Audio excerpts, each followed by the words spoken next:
Tune in to nostalgia. Tune in to now. Golden Radio Hour. From Hollywood, it's time now for... Johnny Dollar. Hiya there, Johnny. This is your old pal, Lefty. Lefty? Well, sure. You remember. Lefty Stemper. Huh? You know, down here in Virtue. Virtue? V-I-R-G-U. Virtue. South Carolina. Oh, sure. Yeah, you remember. Me and the boys, we occupied this caraway plantation down here on the Petey River. Well, sure, of course. Listen, are you having trouble again with old man Caraway? Oh, no, sir. Not a bit. And you know how we stopped them, me and the boys, from making trouble for us? How, Lefty? We bought them out, that's how. Yeah, we give them 100 G's for the place, cash money. Now we own a whole entire plantation. Well, good for you. But now what's your problem? Well, Johnny, we fixed this place up real nice since you've seen it. You know, we spent a lot of dough on it. So? So we want to buy a lot of new insurance on it. Oh, well, then hop on over to Georgetown and see your old friend Joe Picatello about it. Old friend, huh? After all, he's your insurance agent. Yeah, is he? Well, sure, of course he is. Didn't he sell you all the other insurance you... Lefty, has something happened to Joe? Yeah, only I don't know what it is. What do you mean? Well, that's just it. I don't know. I talked to him on the phone, asked him to come out here. He says, okay. But he don't come. You think somebody's knocked him off? Then I call him again. He says, okay again. He'll be right over. But he still don't come. Well, have you gone over to Georgetown to see him, to see what's the matter? 5, 6, maybe even half a dozen times. But every time he ain't there. Lefty, I don't get it. That's what I'm trying to tell you. There's something wrong about it, Johnny. And if I was you, I'd come down here and find out. You know something? I think you're right.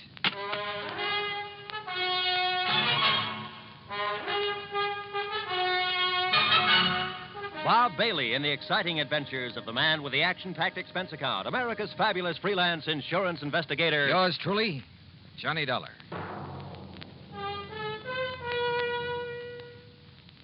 And now, Act One of yours truly, Johnny Dollar.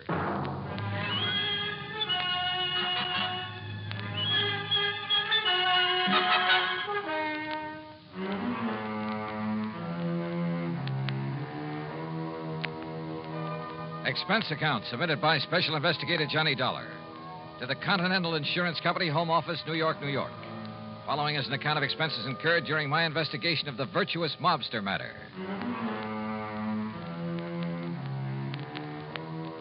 Expense account item 1, $7.85, train to New York City and taxi to the office of Continental Insurance Company. Fortunately, my contact there, Ben Orloff, was in. Come in, Mr. Dollar, come in. Thanks. How are you? Sit down. Thanks.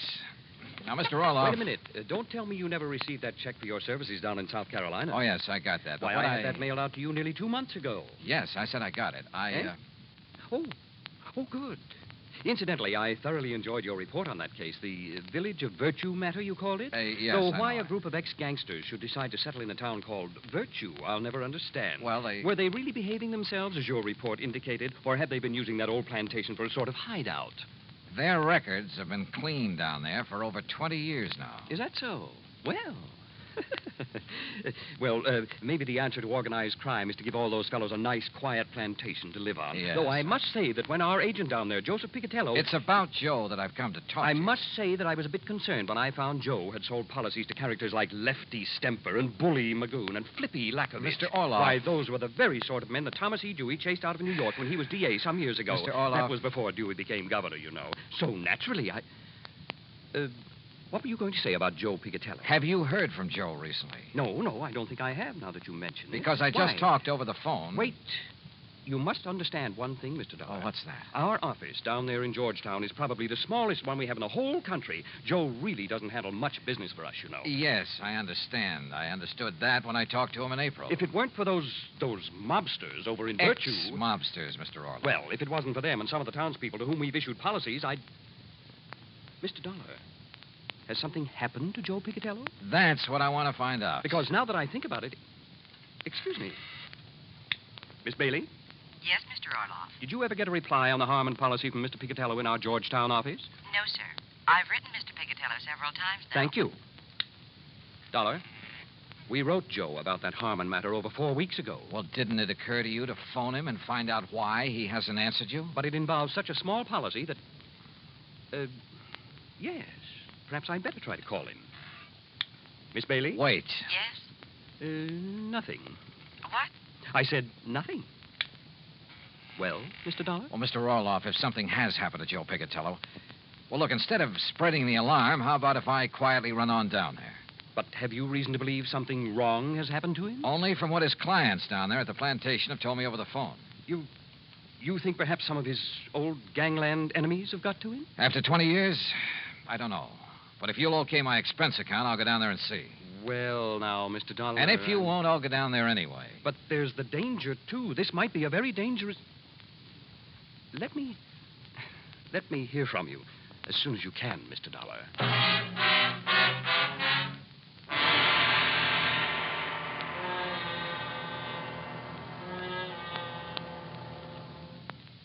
Act 2 of yours truly, Johnny Dollar, in a moment.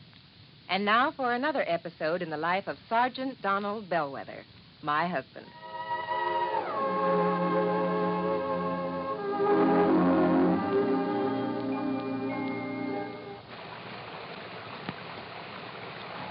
Oh, Donald, it's sure pouring, isn't it?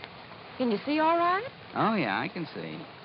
Those windshield wipers are operating with mechanical perfection. You notice there are no more streaks either since I put on the new rubber blade. You know, I think every driver should have his windshield wipers in good order. It's much safer. It would be much safer if everyone would slow down during wet weather like my husband is doing right now. Just being cautious, Reba. We don't want an accident in this downpour. We don't want an accident any time. Yeah, that's for sure. Well, the experts say that accidents just don't happen. Something causes accidents, and that cause can be prevented. By the way, dear, in what kind of weather do you think most accidents occur? Oh, I'd say in rain or snowy weather or slippery weather when visibility is impaired. That's the wrong answer, dear. Wrong? Are you serious? Statistics show that 8 out of 10 accidents occur when the weather is clear or with a cloudy overcast. Are you positive? I wonder why. But, here's our house, dear. Oh, yeah. Now, you sit right here, Reba. I'll get out with the umbrella, and then I'll come around and open your door. All right, honey. I wonder why. Wonder why what? Why 8 out of 10 accidents happen in clear weather? Oh, well, I don't know for sure, Sergeant. But I do know that you drove very carefully tonight in the rain. Thanks. Now, if everyone drove as carefully during clear, dry weather, there'd be less accidents, I'm sure. Hey, that must be it. People automatically get cautious in the rain and snow. Too bad they don't stay that way in good weather. You will, won't you? I mean, drive safely in good weather, too? I promise.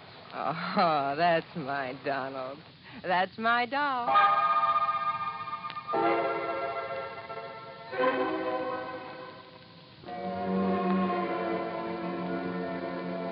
And now, Act 2 of yours truly, Johnny Dollar, and the virtuous mobster matter.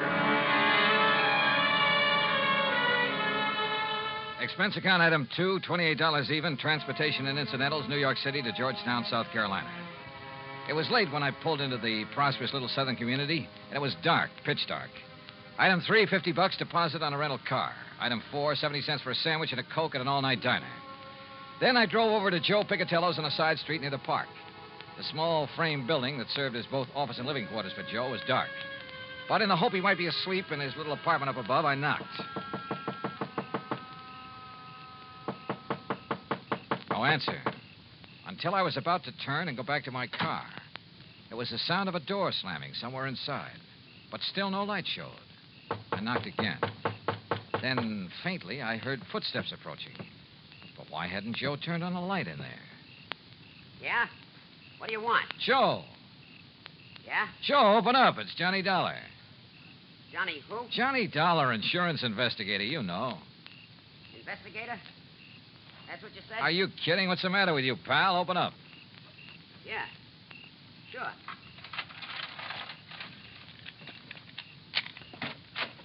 Hiya, Joe. What's the idea of no lights in here? You forget to pay your bill or something? Maybe. What do you want? What? Investigator, you said, Willie. Did you hear that? Willie. Yeah, I heard. Hey, what is this? Don't move. Huh? Oh, no, you don't. Oh.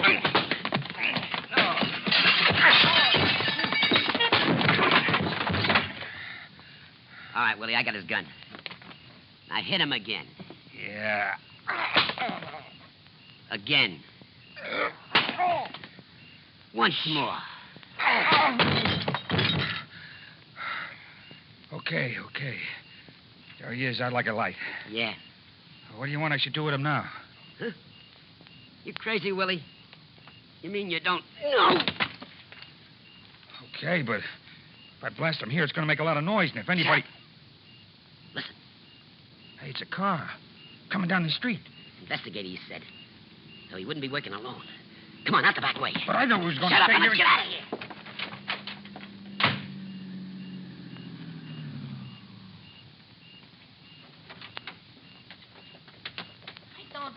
Don't see no lights on, Lefty. Well, maybe Joe's went to bed, if he's there. He didn't answer the phone when you called him. Listen, Flippy, Johnny Dollar told me I should come down here and look for Joe myself. So come on, we'll see. Oh, well, whatever you say, Lefty. Only I thought that Johnny was coming down here himself to... Huh? Hey, look, this door's open. Yeah, you look what I stepped on. Joe, what happened here? That ain't Joe. It's Johnny Dollar. Johnny Dollar. Hey, you're right, Flippy. Somebody must... Listen, get away. Oh, Johnny. Johnny, it's me. It's me, Lefty. Lefty? And me, Flippy. Johnny, okay? You all right? Yeah, Oh, holy... Who done this to you, Johnny? Yeah, we'll murderize him. Hey, Flippy, turn on some lights. Yeah, sure.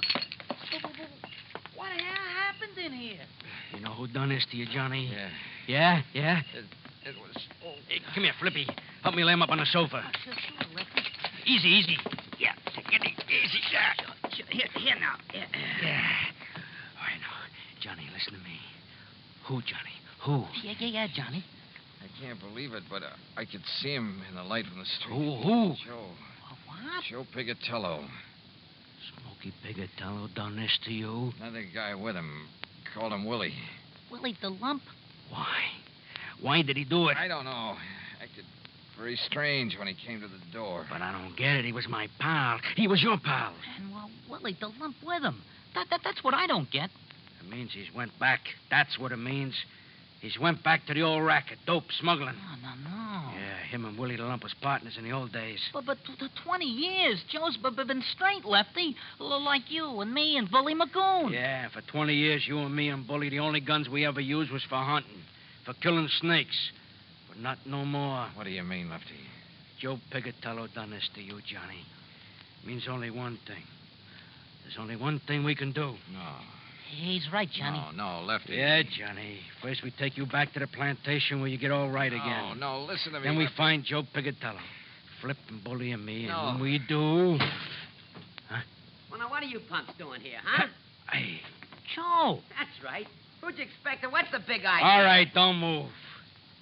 Because, Joe, I'm going to blast your head off. Act 3 of yours truly, Johnny Dollar, in a moment.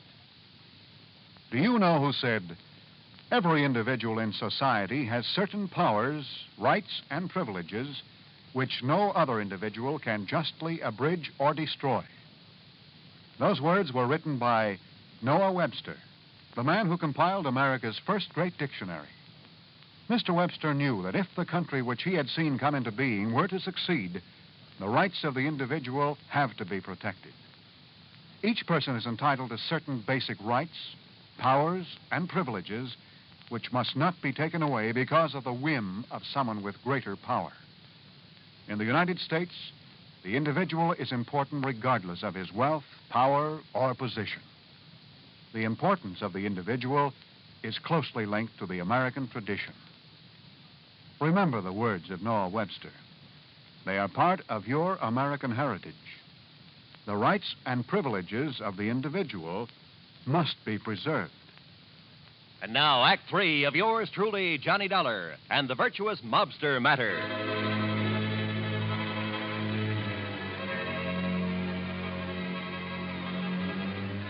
To say the atmosphere was tense there in Joe Pigatello's office in Georgetown, South Carolina, would be the understatement of the week.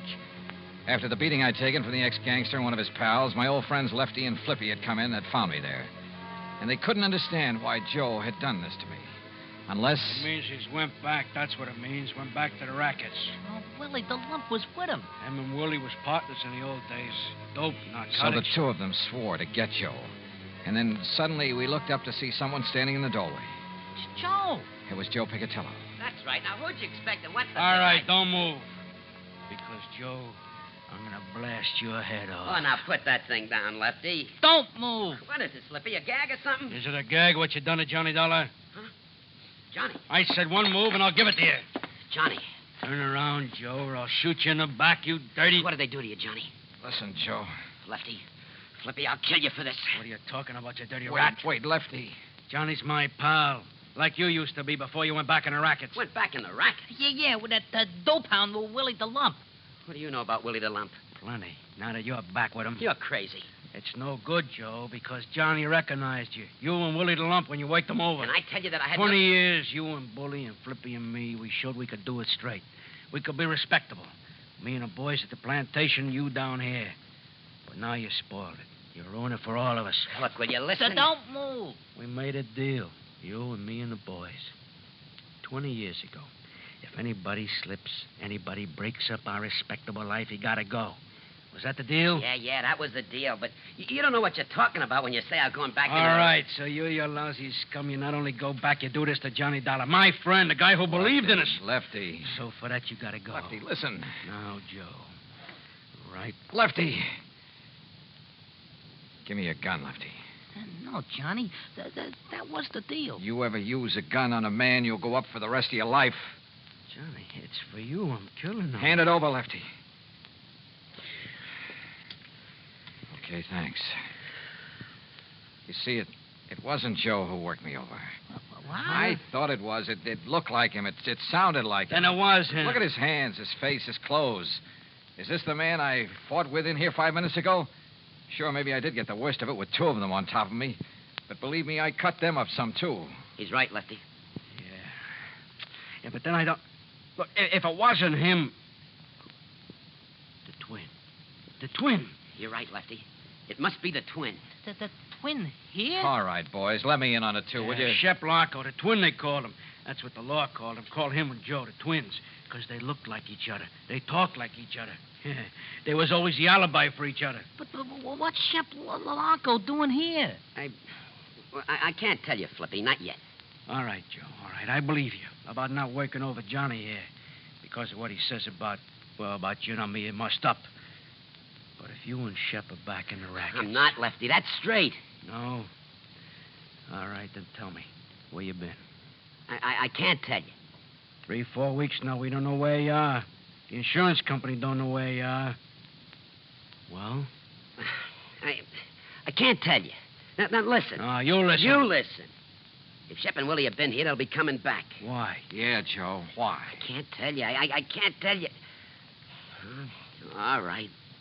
Listen.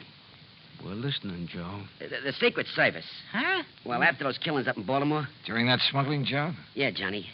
They knew the twins, Shep Larko and Willie. Well, the boys in Washington knew they did it. But they didn't know where to find them. Well, go on, Joe. So they spread the word. The Secret Service spread the word. That I knew where Shep and Willie were. That I would lead them to them. You knew where they was, huh? No, but the law boys knew that'd flush them out. Get Shep and Willie out looking for me. Gunning for me. And the Secret Service didn't keep you under cover? Yeah, until today, back in Washington. But I talked to you on your phone right here. Oh, the line was rigged through to Washington. You said until today, Joe. Yeah, because Shep and Willie didn't show. The law boys had to make them show. So then they sent you here as living bait? Yeah. And they passed the word that you'd be here? That's it, Johnny. That's why Shep and Willie were waiting here when you came. That's why they'll come back now that I'm here.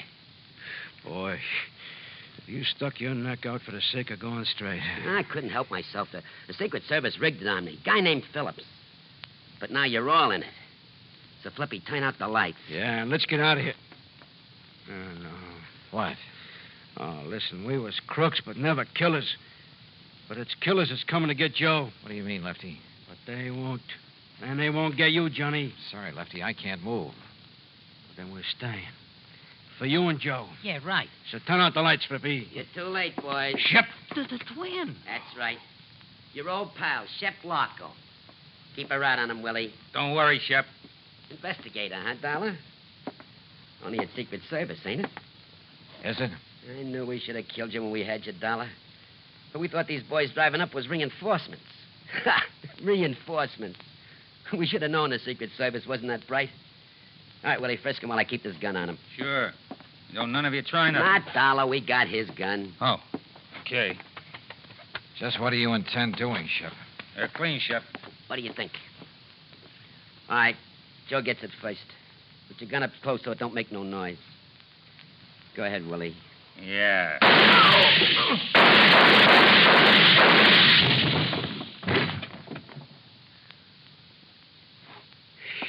Whew. Oh, you got them both. And I thought you couldn't move. Yeah, boy. Thanks, Johnny. Thanks. Thank Lefty for giving me his gun when I asked for it, Joe. Oh. Hey, look. Any of you guys know a good doctor?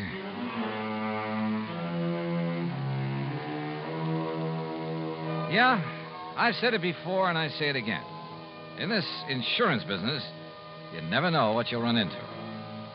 Expense account total, including a flock of medical expenses and the trip back to Hartford, $174 even. Yours truly, Johnny Dollar.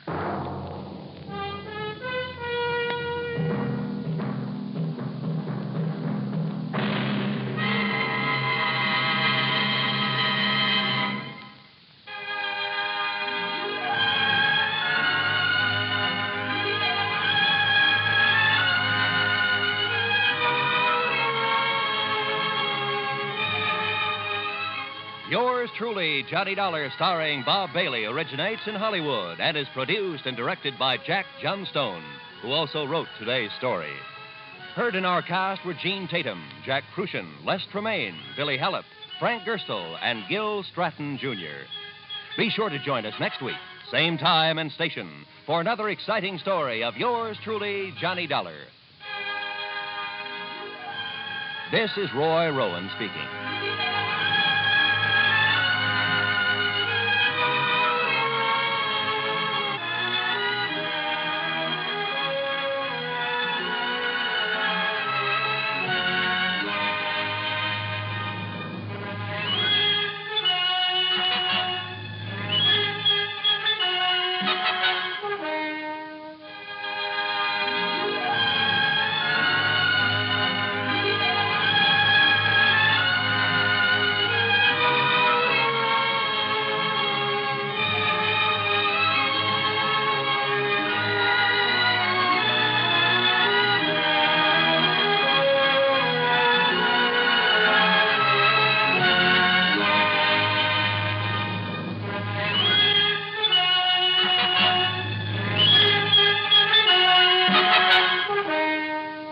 Yours truly, Johnny Dollar, has been a presentation of the United States Armed Forces Radio and Television Service.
From Hollywood, it's time now for...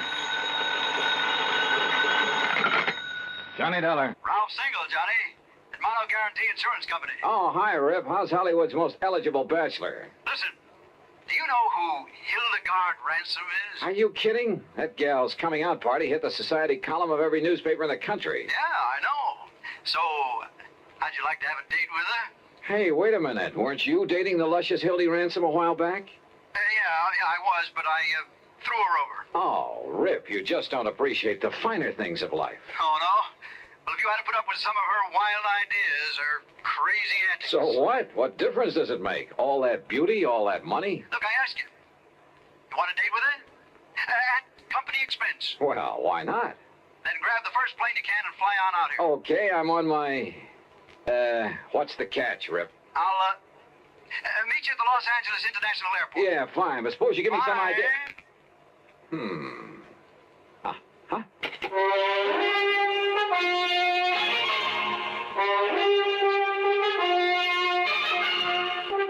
Bob Bailey in the exciting adventures of the man with the action-packed expense account, America's fabulous freelance insurance investigator. Yours truly, Johnny Dollar.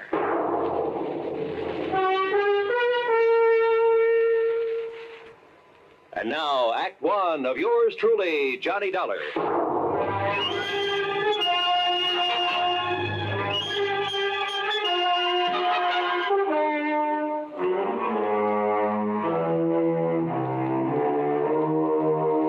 Expense account submitted by Special Investigator Johnny Dollar to the Mono Guarantee Insurance Company, Los Angeles office. Following is an account of expenses incurred during my investigation of the delectable damsel matter.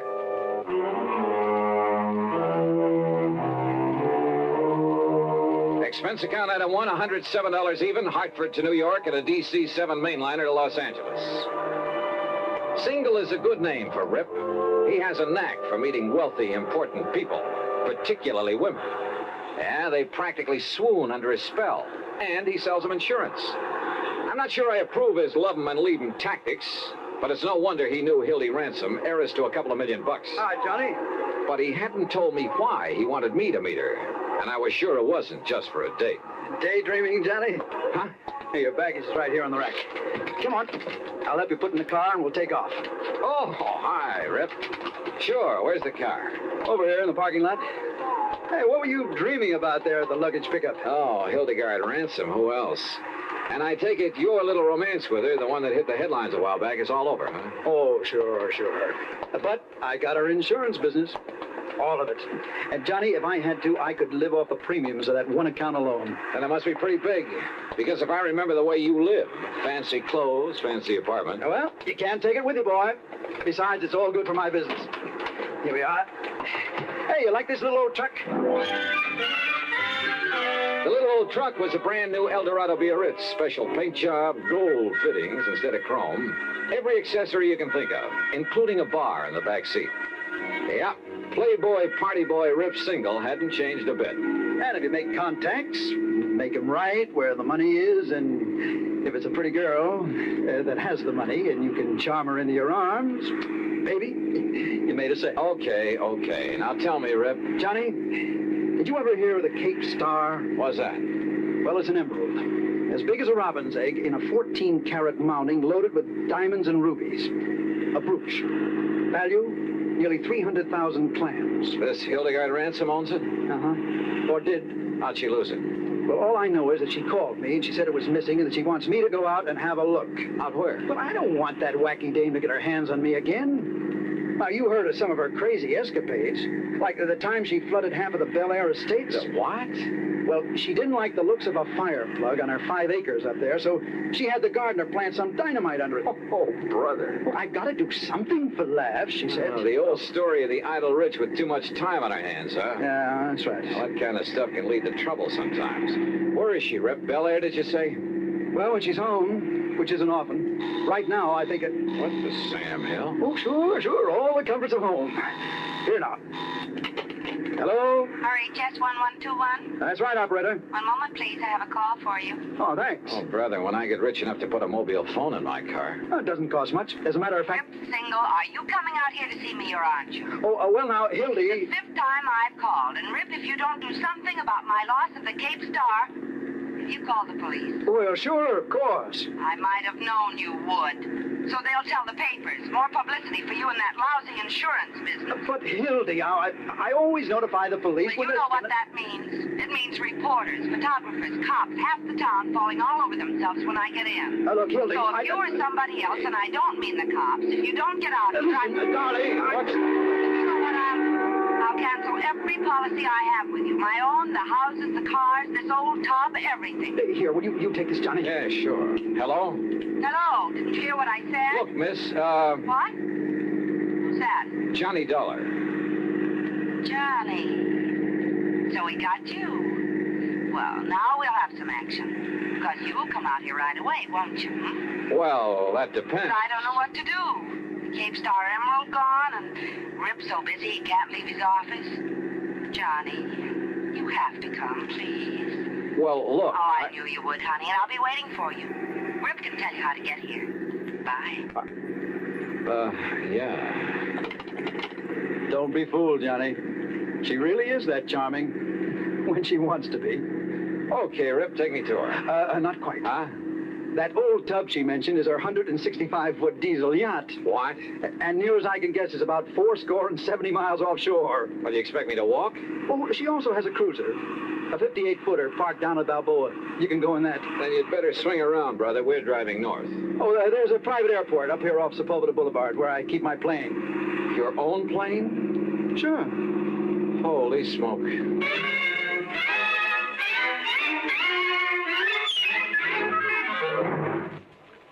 Act 2 of yours truly, Johnny Dollar, in a moment. And now for another episode in the life of Sergeant Donald Bellwether, my husband.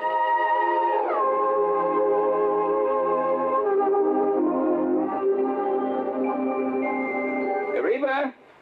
Reba, where are you? In the kitchen, dear. I'm coming.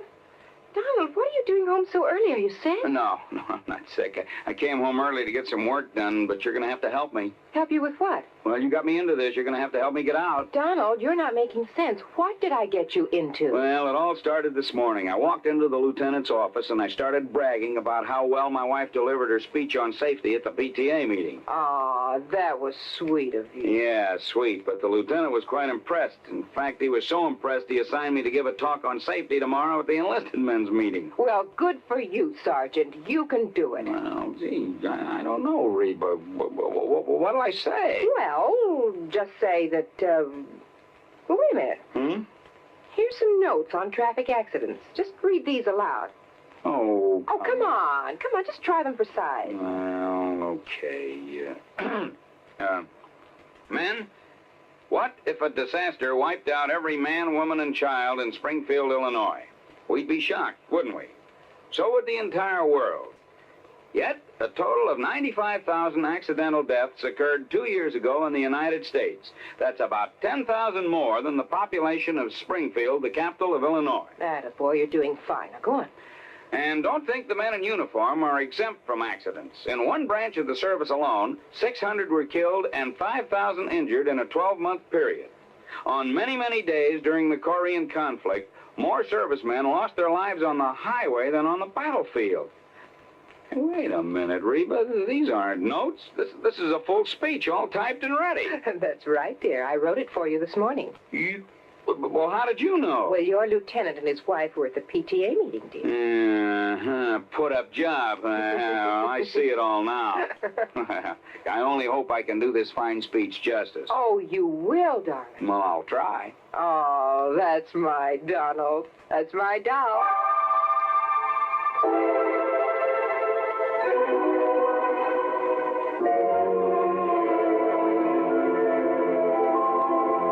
And now, Act 2 of yours truly, Johnny Dollar, and the delectable damsel matter. During the ride from Los Angeles to Balboa in Rip Single's private plane, he admitted to me that he hadn't made all his money in the insurance business. Seems a rich uncle had conveniently died some years before. lucky stiff. Rip, I mean. Look, all I know, Johnny, is that Hildy took the Cape Star Emerald along with her on this yachting trip, and now it's gone. Yeah, how much of a trip? Oh, Lord knows where she's been. She said she might end up in China, the Philippines, most anywhere. You see, she has the money, she has the time, and she's done everything under the sun that normal people do, so now she keeps looking for the unusual. Anything for a thrill. Yeah, well, when did she discover the stone was missing? She radioed to me today. From out on the high seas? Yeah. She said she was certain she had it the day before because she'd worn it. And then when she went to look for it, it was gone. Some member of the crew, do you suppose? I don't know. Maybe she dropped it overboard. You mean purposely? To collect the insurance? Who knows? Oh, but if she has so much money... Well, who knows? Maybe she hasn't lost it at all. She just wants company. Oh, look, there's Newport and Balboa down below. I'll circle Hildy's little summer house before we land. Hildy Ransom's little summer house turned out to be a mansion right on the waterfront. And tied up to the long dock was not only the cruiser, but a snappy little speedboat, a small sailboat, and a couple of outboards. All very nice. Not so the skipper of the cruiser. No, my orders the last time I spoke to the Hilda Morrow were to take you out to her, Mr. Single, nobody else. Look, we just talked to Miss Ransom by radio, and she wants you to take Mr. Dollar out there. And I tell you, my last orders Well, forget your last orders. Hey, I said those were my Hey, orders. wait a minute, please. Skipper, have you got a radio on this cruiser? Of course. All right, then. Make contact with the Hilda Morrow. Find out for yourself. Okay, I'll do it. At the same time, you can get her position, okay? We'll see. Well, give dear Hildy my love, or whatever else you can think of. Anything that'll keep her from switching her insurance to somebody else. You are a louse, aren't you? You don't like me, do you? No. Were you ever really serious with her, Rip?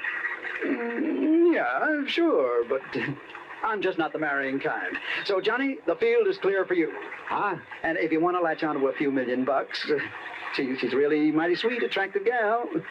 Well, let me know how you make out, Johnny. Oh, and please, find that emerald. I beg your pardon, sir. Yeah? We're ready to sail whenever the gentleman's ready. Okay, Skipper, let's go.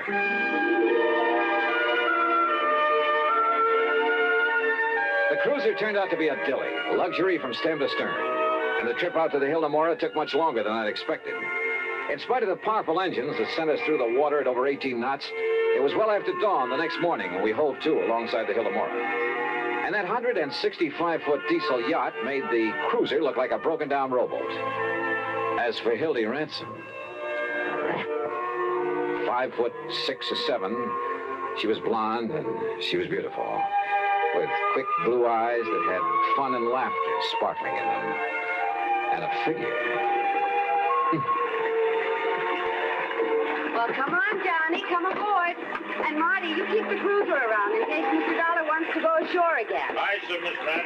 Hi, Johnny. Welcome aboard the old tub. You call this floating palace a tub? Well, after the holes that got shot into it, it's a wonder we're still afloat. You've been shot at? Off Formosa on the China coast. We had a ball. For a while, I thought some of the red aircraft were going to strafe us one night. Holy. But it got too dark for them, and the captain, the old fuddy-duddy, turned off all our running lights, and we headed out to sea again. What under the sun were you doing off the China coast, Miss Ransom? No, it's Hildy. Oh, just finding out what goes on in the world. You know what I really wanted to do? What? Pay a visit to Joe and Lai. The Red General? Why not? But they wouldn't let us ashore long enough without a lot of fuss and bother, so... Now, let's go into my quarters and talk about the Cape Star. Yeah, okay. I could kill that Rip Single for not coming out here, but I'm so glad you could. You're even better looking than I'd heard. Huh? Are you as much of a wolf as Rip says you are? Oh, well, now, wait a minute. Okay. I'll find out for myself. It might be fun finding out. Johnny? For a minute, I began to wonder. Maybe Rip wasn't the only one in this affair who turned on the charm to further his own ends. Hildy Ransom, let's face it, was a wealthy ne'er-do-well who'd do anything for a thrill. Couple her with a character like Rip Single. Yeah, I wondered. But then, walking along the deck with her, I saw something that suddenly changed my mind. One of the crew who ducked into a doorway when he spotted me. Who, I wasn't sure. But I had a sudden mental image of his eyes, somewhere in the past, looking at me over the sights of a gun. Act 3 of yours truly, Johnny Dollar, in a moment. Do you know who said, "That man is free who is protected from injury"? Those words came from Daniel Webster, one of the most eloquent orators in American history. Webster knew that a man could not be free unless he lived in a country which recognized his right to freedom and created laws to protect that freedom. A slave state may say that its citizens are free, but as long as a single citizen can be harmed by the whim of a country's rulers, true freedom does not exist. A man is free only if his rights to freedom are protected. Remember the words of Daniel Webster. They are part of your American heritage. The free man must be protected from injury. And now, Act 3 of yours truly, Johnny Dollar, and the delectable damsel matter.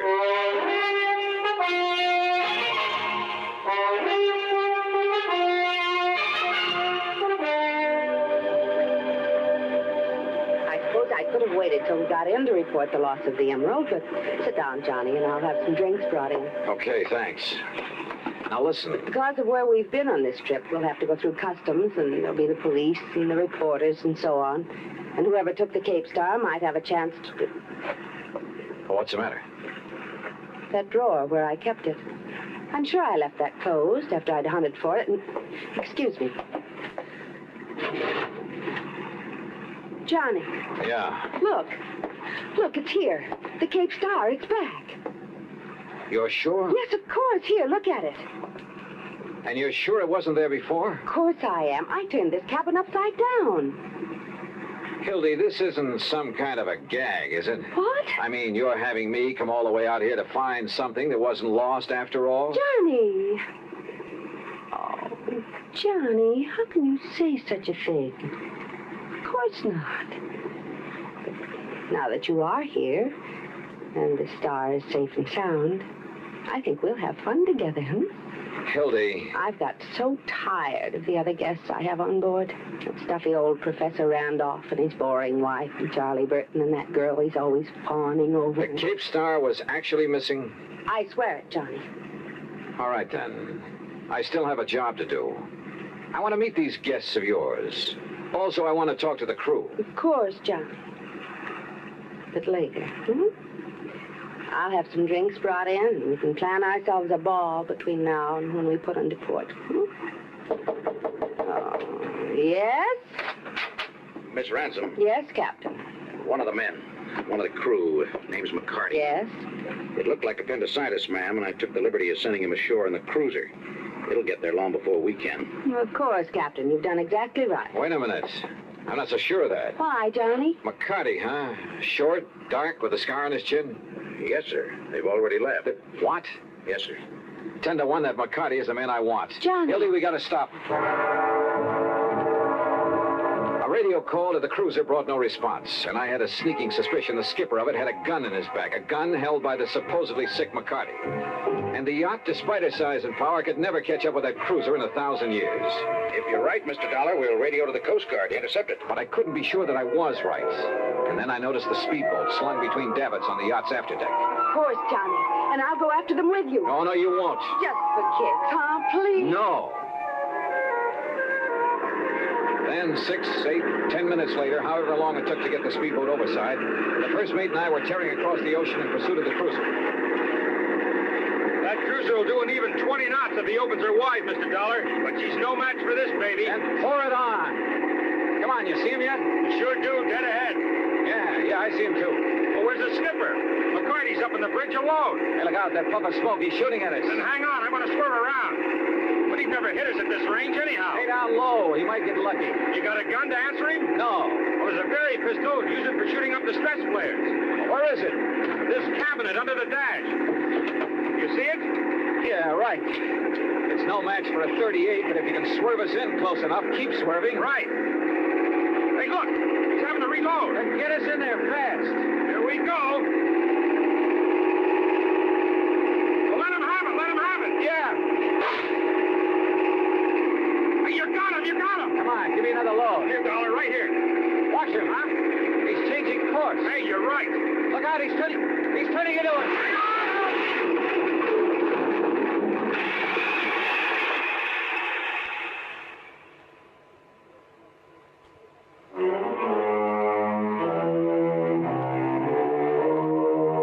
I kind of pieced things together after the yacht, the Hilda Mora, picked us up. By sheer luck, my shot with a flare gun had struck McCarty full on. He was badly burned. And after the smash-up, the mate had pulled me out of the drink. By then, the yacht caught up with us. And do you know what he was doing, Johnny? That man who called himself McCarty? Hi, Hildy. Smuggling. Narcotics that he picked up in China. Yeah? He knew we'd never get through customs when we came to port, so he stole the Cape Star. Just long enough to make sure the cruiser would come out to us. He knew I'd sent for somebody. Oh, yeah, I get it. Then he played sick to go back on the cruiser. That way he'd avoid customs and the police. Yes, honey. Where is he now? Below, locked up. And after the way you hit him with that flare. Well, now he is sick. Darn it. Darn it. We didn't have to get him into a doctor. Gee, Johnny, you and I could cruise around and... Well, it will be 2 or 3 days before we get to port.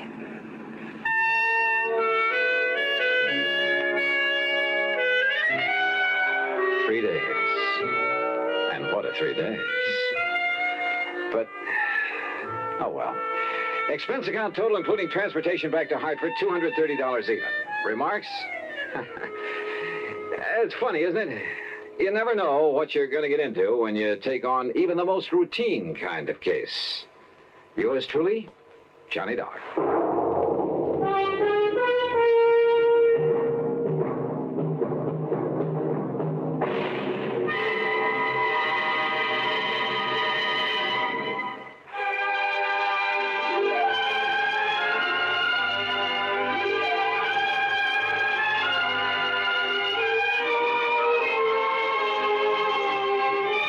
Yours truly, Johnny Dollar, starring Bob Bailey, originates in Hollywood and is produced and directed by Jack Johnstone, who also wrote today's story.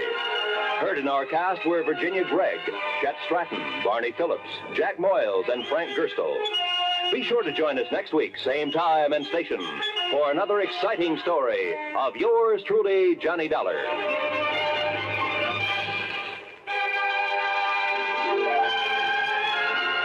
This is Roy Rowan speaking.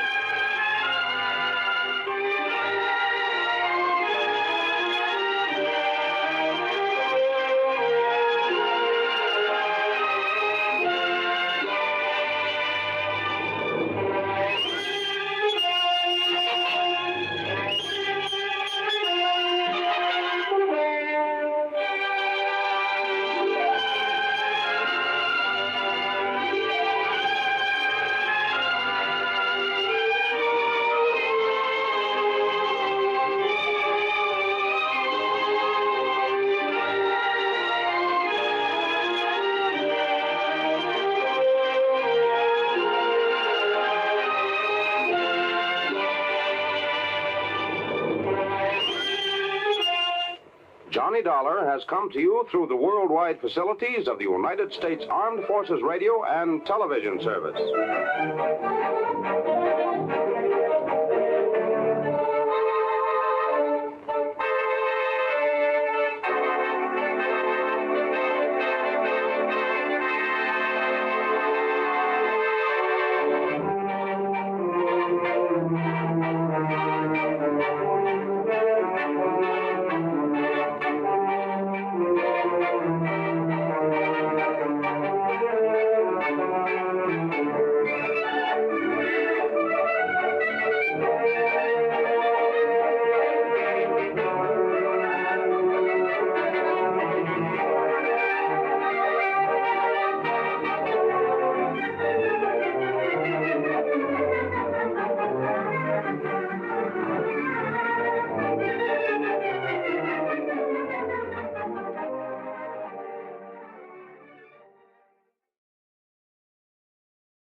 From Hollywood, it's time now for Johnny Dollar. George Reed here, Johnny. Uh-oh. What fantastic character is Floyd's of England insured this time? Now, what is that supposed to mean? More singing mice, wayward cats, and how about the counterfeit money problem? Johnny. No, let me guess. John, if you'll just listen to I me. got it. You're in trouble because you've done a switch. You've insured somebody against living instead of the other way around, that it? Of course not. Though I must admit we do have one policy of that sort in effect. There, I knew it. However, that is not the one I called you about. Okay, George, what is? We've issued a policy. Well, I guess it is a little unusual at that. I fear the worst, but go on. Well, it's on a small brewery over near... Brewery? You mean a beer factory? That's right. It's over near the town of Tamaqua, Pennsylvania. Oh, yeah, I know that country pretty well. Good. We've insured the Dortmund Brewery against possible damage from a nearby construction project. Well, you said unusual. What's so unusual about that? Perhaps you'd better come over here and let me tell you. Yeah. When you say it that way, I guess I'd better.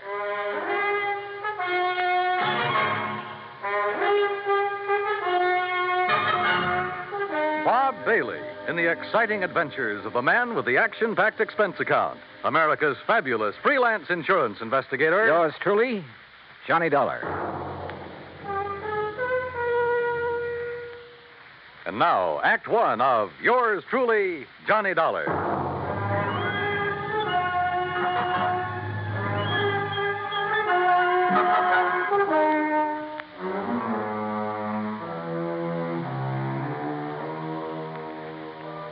Expense account submitted by Special Investigator Johnny Dollar to Floyd's of England, North American Office, Hartford, Connecticut.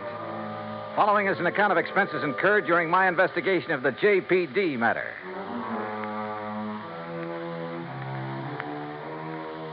Expense account item 1, $1.10, taxi from my apartment to George Reed's office, where he promptly dragged me over to a large map tacked to one of the walls. Here it is, Johnny, between the towns of Tamaqua and Frackville, Pennsylvania. On a little river that's called Pinxatawney Creek. Old Indian name, I believe. Uh-huh. The Dortmund Brewery is just about here. Yeah. Well, okay. I'll rent a car in New York and drive over there. Now, wait. By making a couple of train changes, you can get most of the way over there by rail. Anything to save the company a buck, is that it? Why not? When that freewheeling expense account of yours gets into operation... Okay. What's the face value of the policy? Coverage for the whole plant, $820,000. Wow-wee. So I'll rent a car in New York. All right. Now, as I told you, we've insured the Dortmund Brewery against possible damage from the building of a plant right next to it. What kind of a plant? Competition. Another brewery. Oh, I see. Possible malicious damage. Is that what they're thinking of? That's what JP seems to be worried about. JP? JP Dortmund. Owner, manager, president, brewmeister, and anything else you can think of. Has anything happened yet? No, but I want you to go there and be sure that nothing does. Is this JP my contact? Yes. Okay, George, I'm on my way.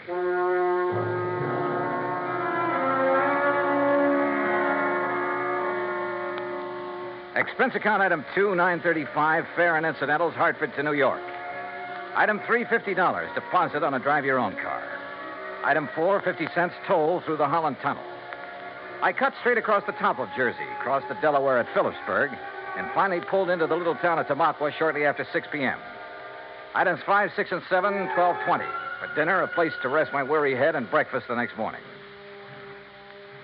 The Dortmund Brewery sat on the western bank of Pinxatawney Creek, about 5 miles out of town, and looked as though it had been sitting there for 1,000 years. It was a small affair, and the old frame buildings were badly in need of a coat of paint. Just north of it rose a towering cliff, and on top of that cliff stood an array of cranes and machines and bulldozers that are used on modern large-scale construction jobs. I parked my car at the entrance of the office building and was greeted at the door by a large, raw-boned woman of about 50 with straggly yellow hair and wearing a faded blue cotton dress that looked as though it hadn't been ironed in years. Something I can do for you? Oh, why, I'm looking for Mr. J.P. Dortmund. Mister. That's a laugh. Is it? Why? Because I'm J.P. What? That's right. Anything wrong with it? Well, Hey, wait a minute. You another of those lawyers from that job up on the cliff come to fancy talk me about not having to worry in the world about what they're doing to me up there? No, and how I better mind my own business. What do you mean, no? My name is Dollar, Johnny Dollar. I'm here on behalf of Floyd's of England. The insurance company? Well, now, that's different. You come on into my private office, Johnny. Her private office was furnished with a battered walnut desk, some ancient filing cabinets, and a couple of straight wooden chairs. Nothing else. hardly the kind of an office you'd expect for the president of a company worth $820,000. There's nothing fancy about it, Johnny, because there's nothing fancy about any part of my brewery. But that isn't what counts. We've been here ever since my great-great-grandfather built it up. And all we've cared about is making the finest beer in the country. Gretchen? And we do make it, too. Gretchen, can't you hear me out? Yes, J.P.? Gretchen, I want you to bring Mr. Dollar a pitcher full and a glass. Yes, ma'am. Well, look, I'm afraid I'm not much of a beer You man. will be when you've tasted this. It's the creek that does it, you know, Pinxatawney Creek. Finest water for beer in the whole United States. That's what makes good beer, you know. Yes, so I've heard. That's why that dirty Clarkson Kemper bunch are building up on the cliff to get at that water. I understand they'll be your competitors. Ha! All their fancy modern equipment and methods can't produce the brew the way I can. The long, slow, easy way. With all the good old-fashioned apparatus.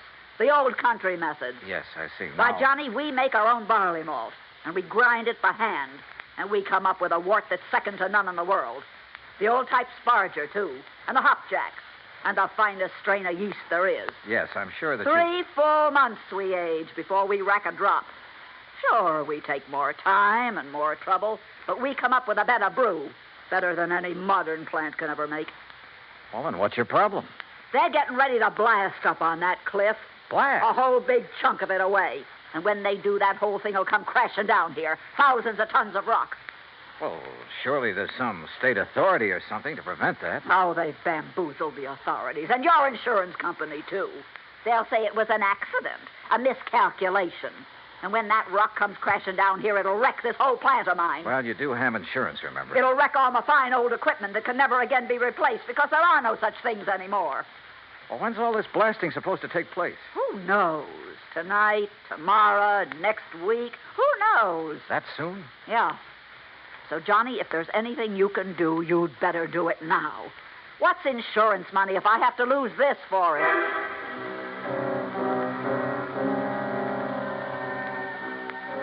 Who knows?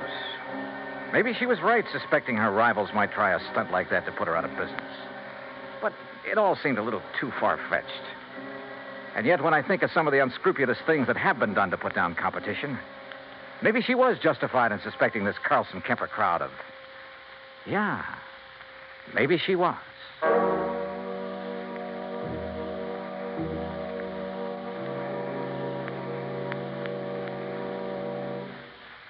Act Two of yours truly, Johnny Dollar, in a moment. Our flag now numbers 50 stars, and behind each star there stands yet another flag representing one of the 50 states.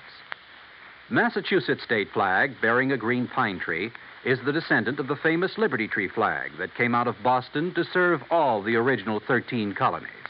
It was under the Liberty Tree flag that the Sons of Liberty met and planned the Boston Tea Party, that our floating batteries on the Delaware River defended Philadelphia, and on the Charles River defied Howe's cannons. Beneath the tree is inscribed the state motto, Ensu petit placidum sub libertate quietum. By the sword we seek peace, but peace only under liberty. These words were originally written by the famous English patriot Algernon Sidney about 1659. This was a message intended for King George III. Unhappily, it went unheeded. Massachusetts state flag, the flag of the sixth state to enter the Union, was adopted on March 18, 1904. And now, Act Two of yours truly, Johnny Dollar, and the JPD matter. If J.P. Dorfman was right, if there was the least possibility she was right in her suspicion that Carlson Kemper would blast thousands of tons of rock down on a little plant in order to put her out of business, well, there was only one thing to do. I got back into my car and drove by a roundabout way up to the top of the cliff overlooking the Dorfman Brewery. There in the middle of the vast array of heavy construction equipment, giant cranes, trucks, huge cement mixers, and so on, I found the main construction shack. And by a stroke of luck, one of the partners in the proposed new brewery, Mr. James Carlson. That crazy old lady's being absurd, Mr. Dollar. If you really want the truth, well, I think she'd welcome our smashing that antiquated brewery of hers out of existence. Is that what you plan to do, Mr. Carlson? Can you be serious? By blasting a few tons of rock off the face of the cliff into the river? Or a few thousand tons? Or a few thousand tons. Won't do that place of hers a bit of harm. You're sure? Of course I'm sure. Only thing I'm not sure of is why she stays in business. What do you mean by that? Well, she can't be making any money. Methods she uses were out of date in this country 50 years ago. The product's good, sure, but today you've got to snowball. Did you know, Dollar, that out of the goodness of my heart, I offer to take that crummy plant of hers off her hands? Or because her location is better down next to the water supply. Oh, partly, sure. I offered her nearly $500,000 for her spot. 400,000 to be exact. But no dice. She just kept bothering us, trying to get out a lot of injunctions against our building there. I assume you have the necessary permits for this blasting operation. A whole drawer full of them. Hey, look at them yourself. At the same time, appreciate the volume of red tape necessary to do anything these days. But suppose that something should go wrong, that quite by accident, the top of that cliff should drop down on JP's brewery. Mr. Dollar, it's to obviate any such possibility that I called in one of the foremost blasters in the country, who, purely incidentally, is top man for one of the biggest makers of explosives in the world. You talk to him, Mr. Dollar. Maybe I will. Believe me, I can understand why you might not take my word for the safety of the operation we're about to undertake, but certainly you can't question his word. You say about to undertake. When? I believe he's planned the big blow-off for tonight. Tonight? Yeah, come on, I'll take you to it.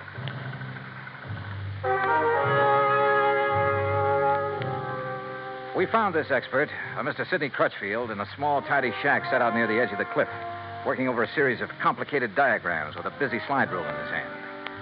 And I must confess, he turned out to be one of the most interesting men I've ever met. Tall, slim, and gray-haired, he had a quiet, easy, yet confident manner that completely belied his hazardous occupation. This was the man who had done the dynamiting for some of the biggest jobs in this country, had moved mountains and rivers in the construction of huge dams, had blasted the way for some of our vast highway networks. As you can see by the dates on these sheets, I finished planning this blast over 2 weeks ago. But I find that constant checking and rechecking never does any harm. Mr. Carlson tells me you plan to set off this blast tonight. Yes. Actually, I shall push the plunger at exactly 2 o'clock tomorrow morning. If Mr. Carlson is ready. Don't you worry about it, Mr. Crutchfield. We're moving the equipment and the shack's away right now. Excellent. And at the time of the blast, no one is to be here but me. That's what your contract says. And that's the way it must be. For safety, Mr. Crutchfield? Well, call it a fetish of mine. Uh-huh. And there'll be no damage to the brewery plant down below? I'll stake my reputation on it. Come, Mr. Dollar. If you like, I'll show you how I've made the sets for this blast. We spent the rest of the day inspecting every tunnel, shaft, and drill hole into which the explosives have been packed and fused. And the artistry of this man was evident from the word go. By 6 p.m., all the machines and shacks and equipment had been moved back from the edge of the cliff that was to be blown off. The place was deserted, except for Mr. Crutchfield and me. And now, you must get into your car and leave, Mr. Dollar. But if there's no danger... Please. I prefer it this way. Surely you're not still concerned about the blast? To be honest about it, no. Not one bit. And I wasn't, at the moment. Yeah, this amazing man simply couldn't do anything wrong. I would have staked my life on it. But by the time I'd driven the long, curving road to the Dortmund Brewery below, had found the place not only deserted, but completely shut down, a funny little hunch began to grow in the back of my head. Even the office building was dark as far as I could see. With the help of a business card, I slipped the lock on the front door. And then I saw the thin streak of light under the door of JP's private office. I thought I heard something in there. The office was a shambles. Account books and papers scattered all over the place. A couple of cartons. The drawers of the crusty old files were open and, for the most part, empty. Somebody had been hastily packing and removing all the important papers. But why? I'm sorry, Johnny. Oh, what? Sorry. Oh. And you seemed like such a nice boy.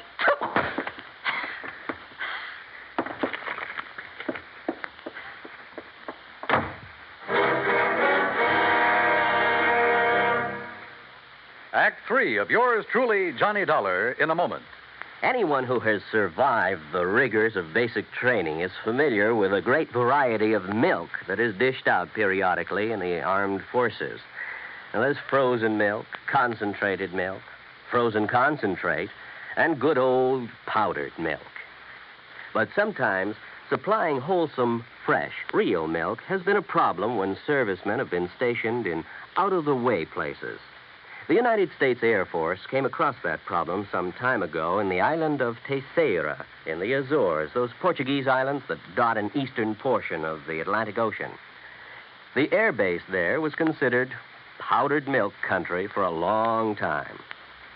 Although cattle have played an important role in the economy of the island of Terceira, the herd was badly inbred and milk production was very low. Modern milk processing was not a part of the picture.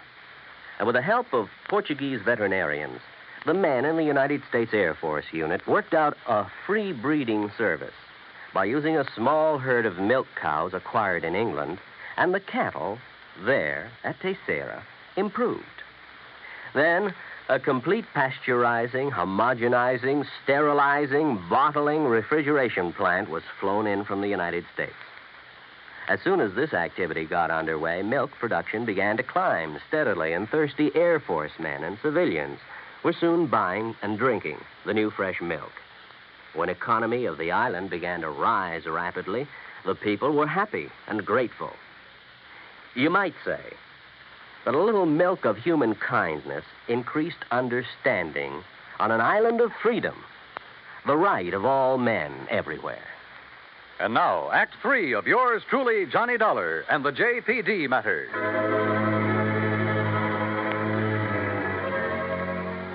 When I came to in the office of the Dortmund Brewery, my head felt as though it had been split wide open. The sash weight that had been used on it lay beside me. But why had J.P. struck me down from behind the door where she'd been waiting for me? And why, before that, had she been hastily packing a lot of business papers, bills, and so on to take away? A couple of them still lay under me where I'd fallen.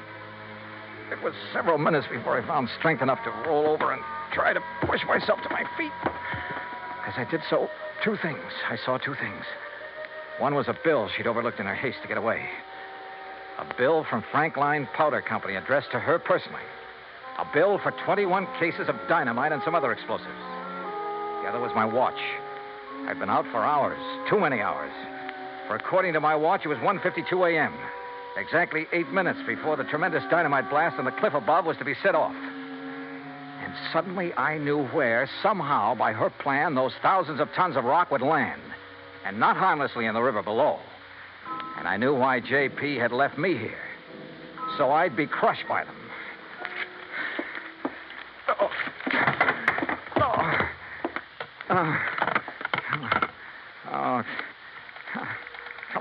Come on. Oh, please, come on. Hello. Oh, please, hello. Operator, this is emergency. Yes, sir. Hey, look now, I'm calling from Dortmund Brewery. It's between... Yes, I know where it is, sir. There's a big construction. Carlson Kemper, that's the name. Well, sir, up on the cliff above this brewery here. Sir, I'm sorry, but those lines were disconnected late this afternoon. What? But look, surely there's some way to... Operator. I'm sorry, sir, but there's no way to ring them. Oh, no. Oh, I've got to get out. I've just got to get out of here. Somehow I got to get out there and get it. Oh, no. Oh, please. I got to get in. I got to get in.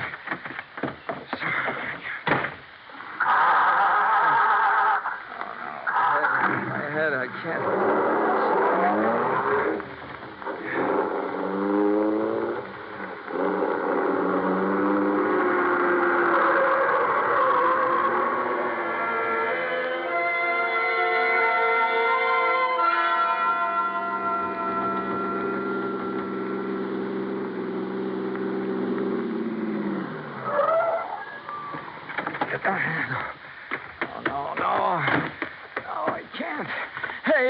Hey, stop! Stop! Who's that? What are you Crutchfield! Stop! Stop! Dollar, Stop! what are you doing here? Don't do it! I thought I told you I Don't was push being that plunger! I'm sorry, Don't set Mr. off Dollar. that blast! That's No! exactly what I'm going to do right now. No, you're not. No. I'm sorry, Mr. Dollar. You have no right to interfere. You now stand back. hear what I said. Dollar, put down that gun. You touch that plunger, and so help me, I'll pull this trigger. Now, wait a minute. Dollar, Dollar, what's the matter with you? Oh, What's happened to you, man? Oh. Good heavens, man.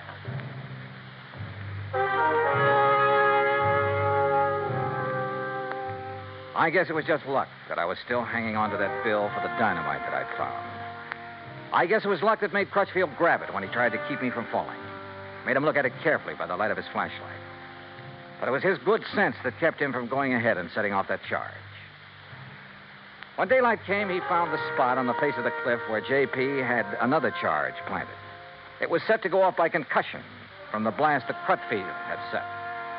It would have diverted the rock from Crutchfield's blast to smack dab on top of her little beer factory. Nobody would ever have known who'd really done it. And J.P. would have collected $820,000 insurance for it. Incidentally, when the police caught up with her, which wasn't hard, they also found the book she'd taken from her office. Yeah, J.P. Dortmund was broke. Stony. Expense account total, including a handful of doctor bills for my aching head and all the incidentals I could think of, $204.80. Yours truly, Johnny Dollar.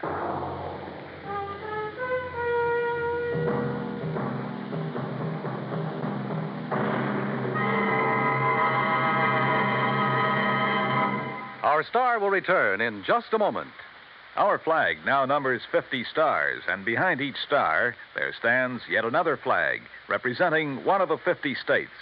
The origin of Hawaii's state flag has been the subject of much debate.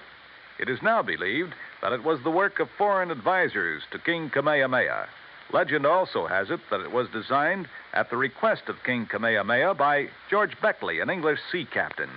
The flag consists of 8 horizontal and alternating stripes of white, red, and blue, representing the 8 major islands in the chain. Also represented is the British Union Jack, a reminder of Captain Vancouver, who on his voyage around the world in 1794 gave King Kamehameha a British flag and the promise of British protection. The Union Jack is also a reminder of Captain James Cook, who discovered the Hawaiian Islands in 1778. Hawaii's state flag, the flag of the 50th state to enter the Union, was adopted in 1845. Now, here is our star to tell you about next week's story. Next week, the ideal vacation matter. But believe me, it turns out to be neither ideal nor a vacation. Join us, won't you? Yours truly, Johnny Dollar.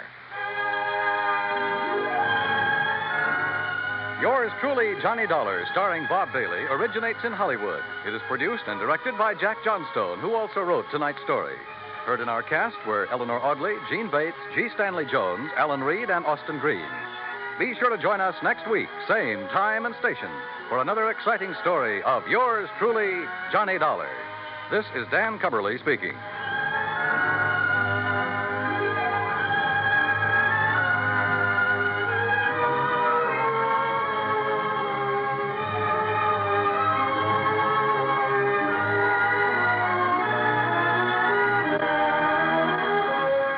This is the United States Armed Forces Radio and Television Service.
WROW, Albany, New York.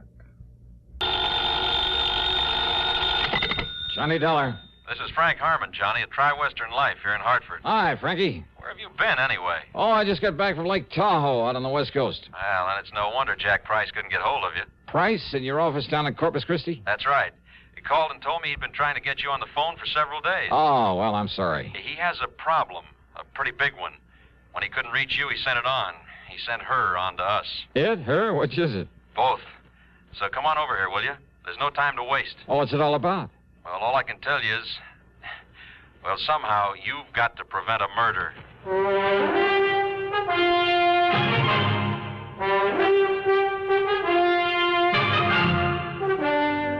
CBS Radio brings you Bob Bailey in the exciting adventures of the man with the action-packed expense account, America's fabulous freelance insurance investigator. Yours truly, Johnny Dollar.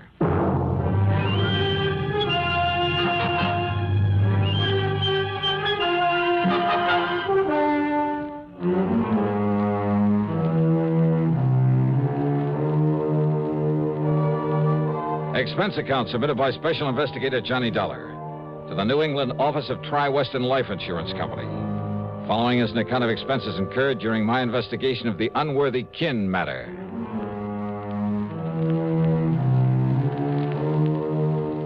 After the Lake Tahoe mess, I was ready for a nice long rest. But a job's a job. So expense account item 1, $1.10 for a cab back to Frank Harmon's office at Tri-Western in the big new building on the square. Glad you finally got back here, Johnny. Hiya, Frankie. Yeah, sit down. I'll get right to the point. Okay. Try to give you the whole story before she gets here. Who's she? Name is Jean Unworthy. Unworthy? That's right. That's a funny one. Well, our little problem isn't very funny. Now, listen. I'm listening. About 4, maybe 5 years ago, up in Ypsilanti, Michigan, a prominent businessman was killed by a guy named Eric Bean. Oh, you're telling me. It was a ruthless, pointless, wanton murder. Simply because the victim refused to give him a few bucks. And the defense tried to get Bean out of it on grounds of temporary insanity. Yeah, that's right. But instead, they sent him up to the Michigan State Prison. Gave him life with no chance of parole. Oh, yeah, I remember. It just happens I was in on that case. Oh, of course. Of course you were. Well, all right, then. Well, I didn't play a very important part in it, I have to admit, but I was there. And you were there during his trial. From the first to the last gavel. Yeah, and you know what Eric Bean did when the judge pronounced sentence on him. Yeah, that's right. Because it could be that Bean thought his remarks were partly aimed at me.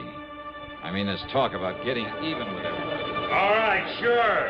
Sure, I'll go up to your lousy, stinking prison. Order! Order in the court! But if you think you can keep me in it, you're crazy. Order! Order! Will someone restrain the prisoner? Because I'm going to get out. When I do, I'm going to kill everybody that had anything to do with filling me up. Officer, restrain that man. No! Don't take your hands off him. I'm going to kill anybody that had anything to do with it.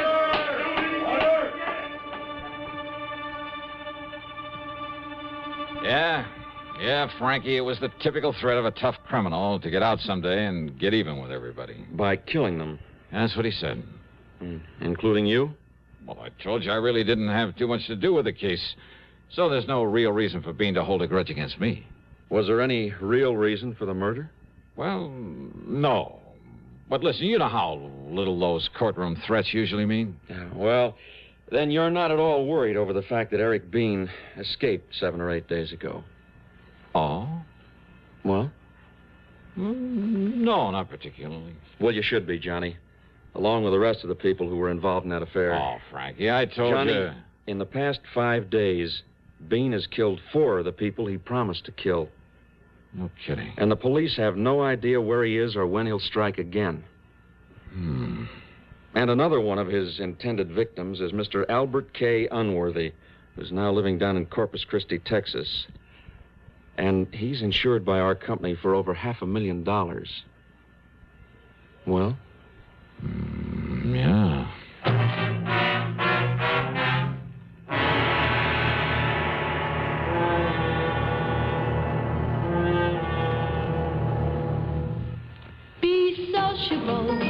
Have a Pepsi. That reminds me of a tip I've been meaning to give you. Whenever you buy Pepsi-Cola, get an extra carton. This is the secret of effortless entertaining. You know by now that as the parties go, so goes the Pepsi. So face reality and be ready for any number of thirsts by making sure there's always plenty of the light refreshment on hand. People go for Pepsi because it refreshes without filling and does it in such a good-tasting way. Come to think of it, why not buy a case of Pepsi? Then maybe there'll be enough for you to have some, too. Be sociable, look smart, keep up to date with Pepsi. Drink light, refreshing Pepsi. Stay young and fair and debonair. Be sociable, have a Pepsi. And now, Act Two of yours truly, Johnny Dollar.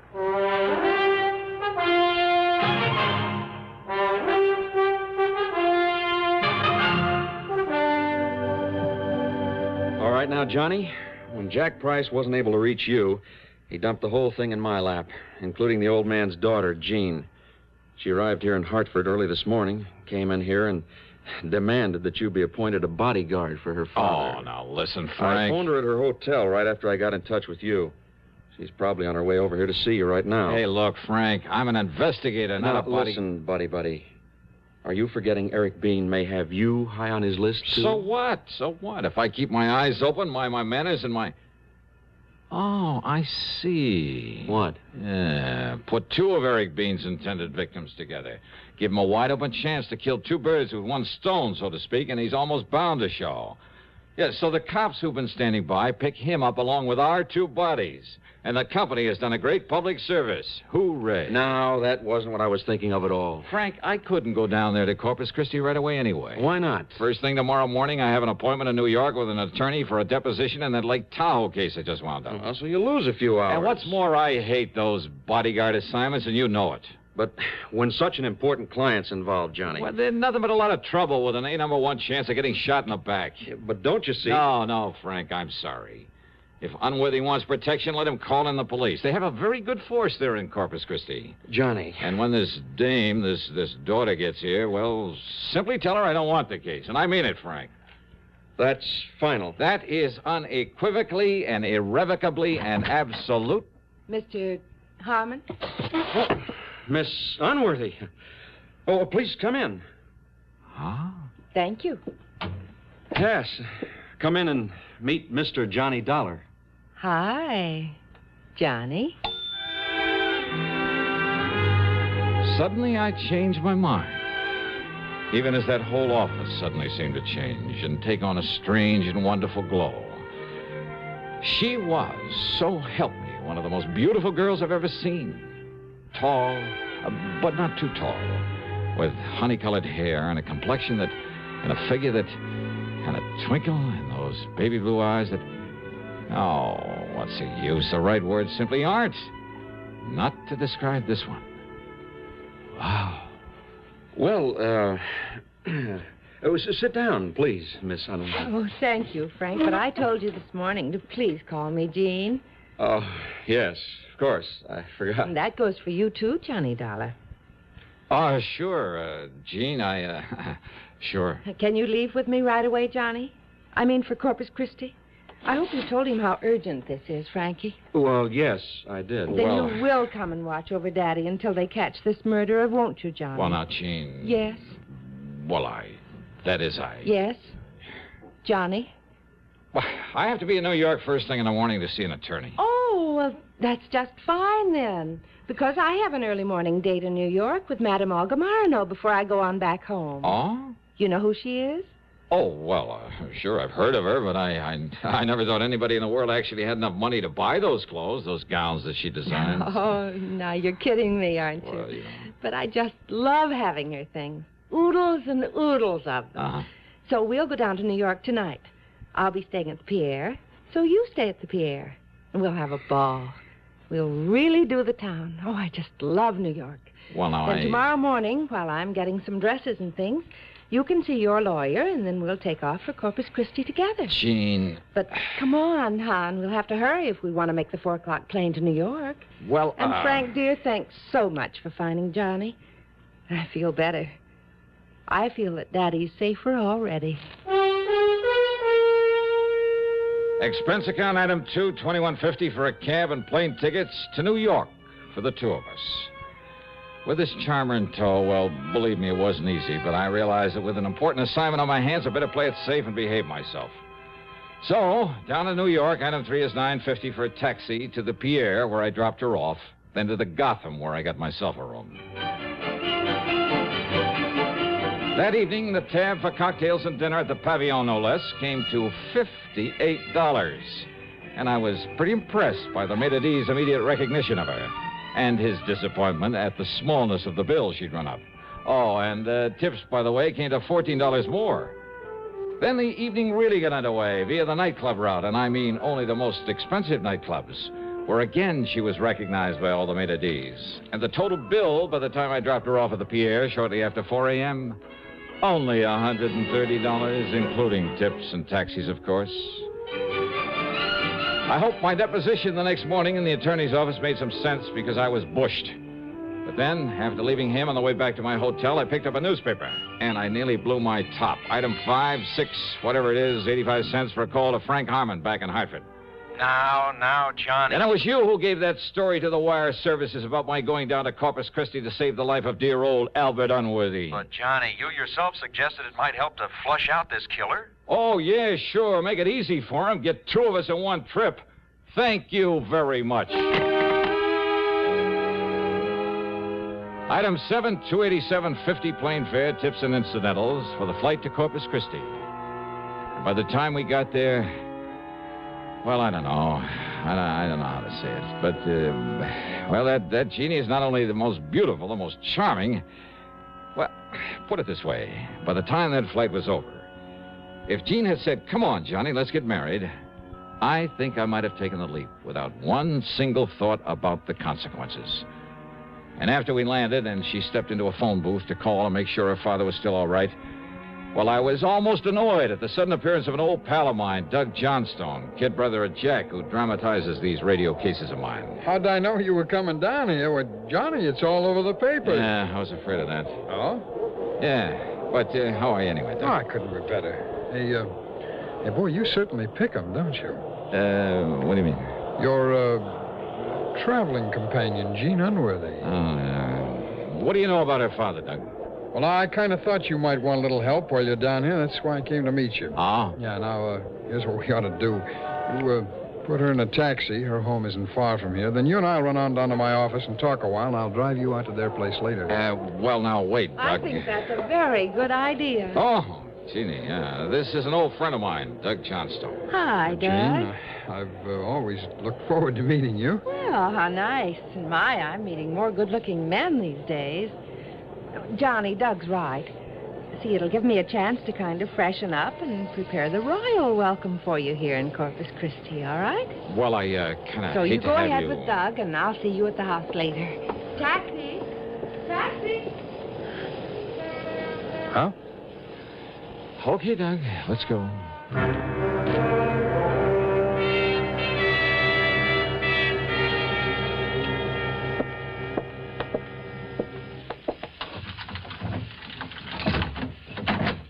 Okay, now, Doug, as you were saying. As I was saying, well, sit down. Make yourself comfortable first, Johnny. Thanks. Well? Well, Johnny, old man Unworthy is loaded, all right. Despite this gorgeous daughter of his trying to spend it all. But when she turns on the charm... Oh, you are telling me. Always a sucker for a good-looking gal, ain't you, Johnny? Oh, now, Mr. Johnstone saw ever Oh, since sure. that, Jean is different. The point is... Oh, she sure is. The point is, though, that there may be something in the rumor that her old man is getting a mite fed up with some of her extravagant... Johnny, hand me the phone, will you? Oh, what's the matter? You think I don't make a good secretary? Oh, this here's Mr. Douglas D. Johnstone's Johnny, office. help. Quick. Jean. Yes. He's here. That killer. What? He's here in the house, and he's going to shoot Daddy with a... No. No, please. You killed him. You killed him. Throwing a house party every weekday is no small accomplishment. Ask any housewife who's faced the perils of just one house party with fear and trepidation. But Art Linkletter's been at it so long that he never worries today about tomorrow's house party. And yet they always come out slick, smooth, and hilarious.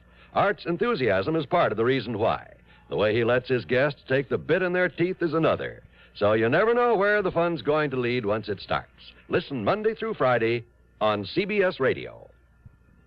Now, Act 3 of yours truly, Johnny Dollar and the Unworthy Kin Matter.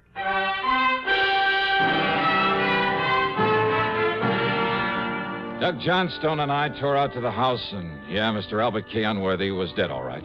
3 neat, clean bullet holes in his temple. His daughter, Jean, was a wreck. One sleeve of her dress was torn. There was a red welt on her cheek where she'd apparently been struck by the killer. Oh, Johnny. Johnny. All right, now easy. It was so terrible. So awful. So terrible. Okay now, honey. Just try to take it easy and remember exactly what happened. Why did it have to happen to him? He was so good. So wonderful to me ever since the day that he adopted me, and now he's... Take it easy. Now, who else was in here, Jean? Were you in here with your father alone? Yes. Yes, Johnny. I don't know where the servants are.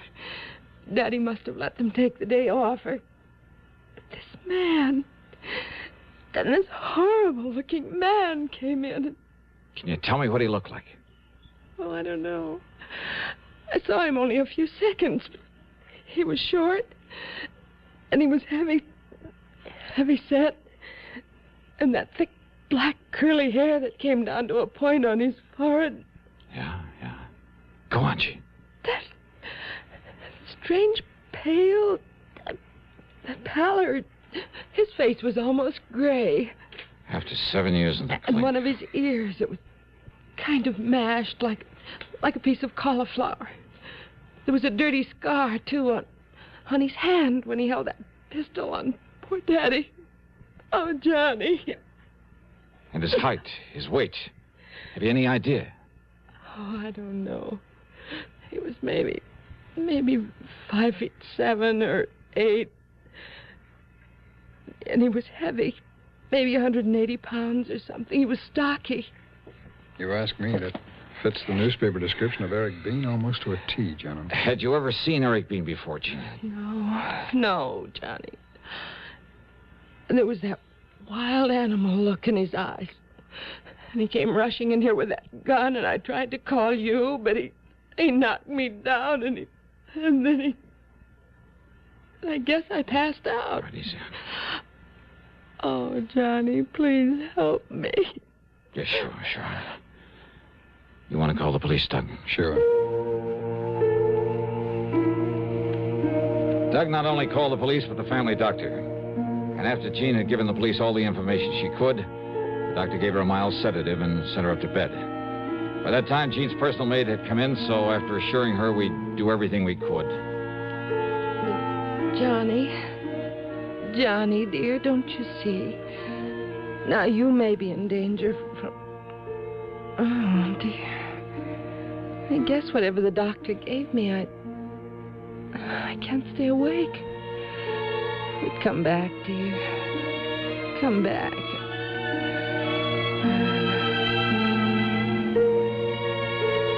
On the way back to Doug's office, neither of us said a word. Not until we got inside and he closed the door. And even then, we sat there quietly for a minute. Well, Johnny, you like a little drink? No, thanks. You have one. No. You, No? Nothing. I just... Johnny, you're thinking the same thing I am. Yeah, Doug, I guess I am. Mind if I use your phone? My call was to the police, not there in Corpus Christi, but in Ypsilanti, Michigan. It's item 8440. I got hold of Sergeant Tim Brower, the man who'd originally arrested Eric Bean, who now again was working on the case. What do you mean, am I afraid of him? Are you, Dollar? Well, I expect I ought to keep an eye out for him. Why, you'd be away down on this list. Like maybe Mr. Albert Unworthy and... Yeah, like Unworthy and Phillips and Mrs. Peterson and half a dozen others. The only ones he's trying to knock off now are the people whose testimony really sent him up. But we'll get him before he does.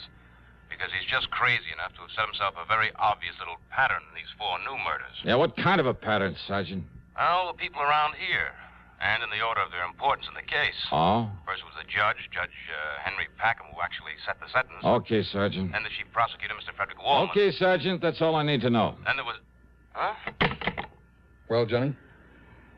Yeah, well, I guess you tipped me off, Doug, when you said something about her father getting fed up with her extravagance. Her foster father? Oh, yeah. She told us that herself. Adopted. There was no real blood bond between them. Mm. So, I suppose it's no wonder she was taking him for all she could. And when she found he was going to pull back on the reins. I'm afraid her description of Bean is what stopped me. Too perfect. I mean, when a man suddenly barges in, knocks her down, and fires. Yeah. 3 bullets into his skull. But when she said he was going to kill him, and we heard only 2 shots. Only 2, Doug. Yeah. Johnny, you want me to go along with you? Just, let me use your car. Sure.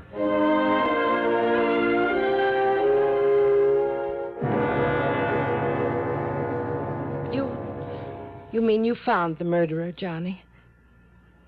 Yeah, Jeannie. And all the proof I need. Oh, thank goodness. And did you kill him when you found him? Kill? Yes. Him? What? Only one more thing I'd like to know. Yes. Well, what is it, Johnny? What you did with the gun. Oh. Well? It's out in the little fish pond. Under the library when...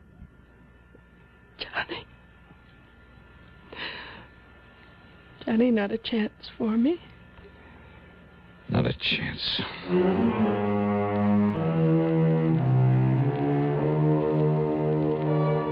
And I learned about women from her.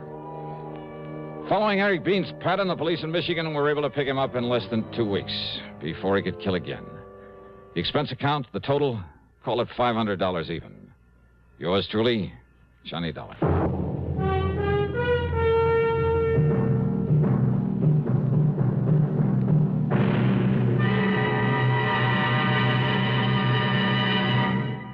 Constipation is something people don't talk about much, but it can be a problem for anyone, even doctors. And when constipation occurs, it's interesting to see just what doctors consider important about a laxative they might use or recommend. Well, a majority of the doctors we heard from had this to say. A laxative should be effective, gentle, close to natural acting. A medicine that can be used with complete confidence. Now, X-Lax has been popular with many doctors and millions of people over the years because pleasant-tasting chocolated X-Lax is effective. Overnight, it helps you toward your normal regularity. X-Lax is so gentle, so close to natural acting, there's no upset. That's why many doctors and millions of people use X-Lax with complete confidence. X-Lax, the laxative that helps you toward your normal regularity gently, overnight. Now, here is our star to tell you about next week's story. Next week, the what goes matter is just what it sounds like, a real puzzler. So join us, won't you? Yours truly, Johnny Dollar.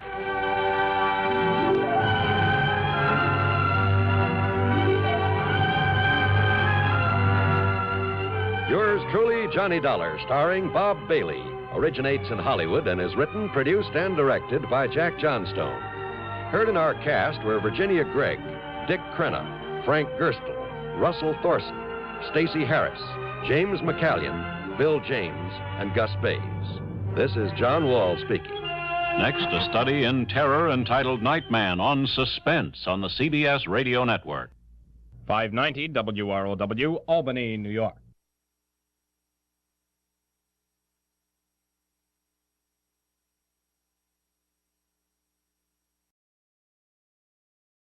From Hollywood, it's time now for... Johnny Dollar. George Reed here. Well, hi, George. Haven't heard from you in a long time. Skip the formalities, Johnny. I have a problem. You and everybody else. $25,000 problem, possibly $50,000. Double indemnity clause, huh? Right. Who's insured? Name is Mercedes Crabtree. Crabtree. Elderly woman, lives out in Montana. Uh-huh. And how long has the policy been in effect? Almost 30 years. And you're crying because you have to pay it off? Well, that's it, Johnny. We aren't sure. What? A few days ago, somebody took a shot at her. They missed. But... Yeah? Well, last night, she disappeared.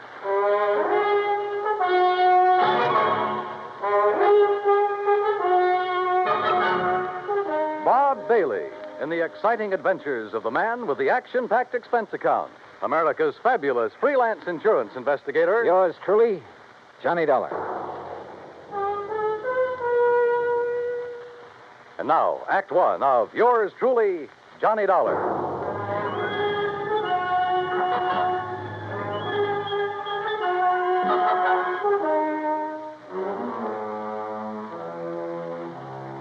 Expense account submitted by Special Investigator Johnny Dollar to Floyd's of England, American Branch Office, Hartford, Connecticut. Following is an account of expenses incurred during my investigation of the Silver Bell matter, spelled B-E-double-L-E. Expense account item 185 cents, taxi from my apartment to George Reed's office. He was on his feet waiting for me. His suit looked like he'd slept in it. Close the door, Johnny. Yeah, sure. Johnny, I'm not going to mince words with you.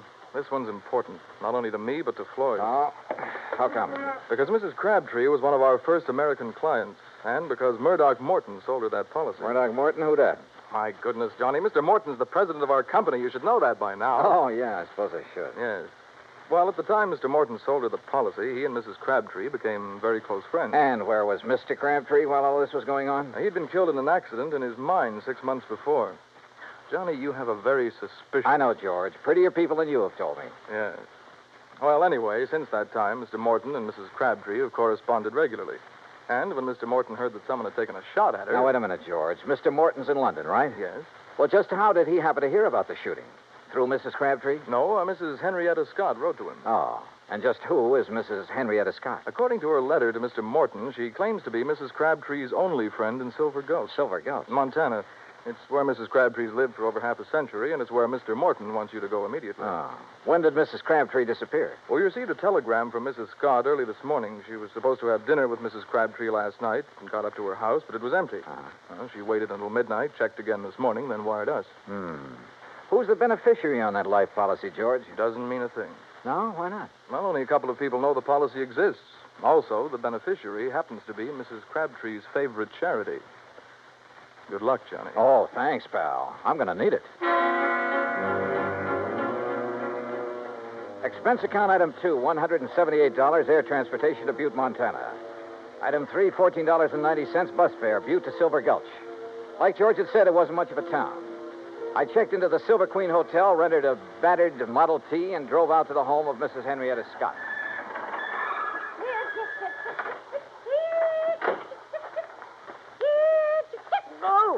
Oh, you startled me out of a day's growth. I'm sorry. Mrs. Scott? Yes. Oh, you must be from Grandma's trunk, yes.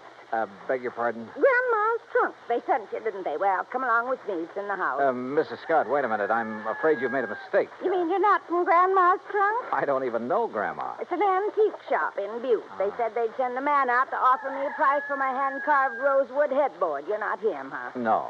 My name's Johnny Dollar. I'm an insurance investigator. Well, why didn't you say so right off? Come on inside.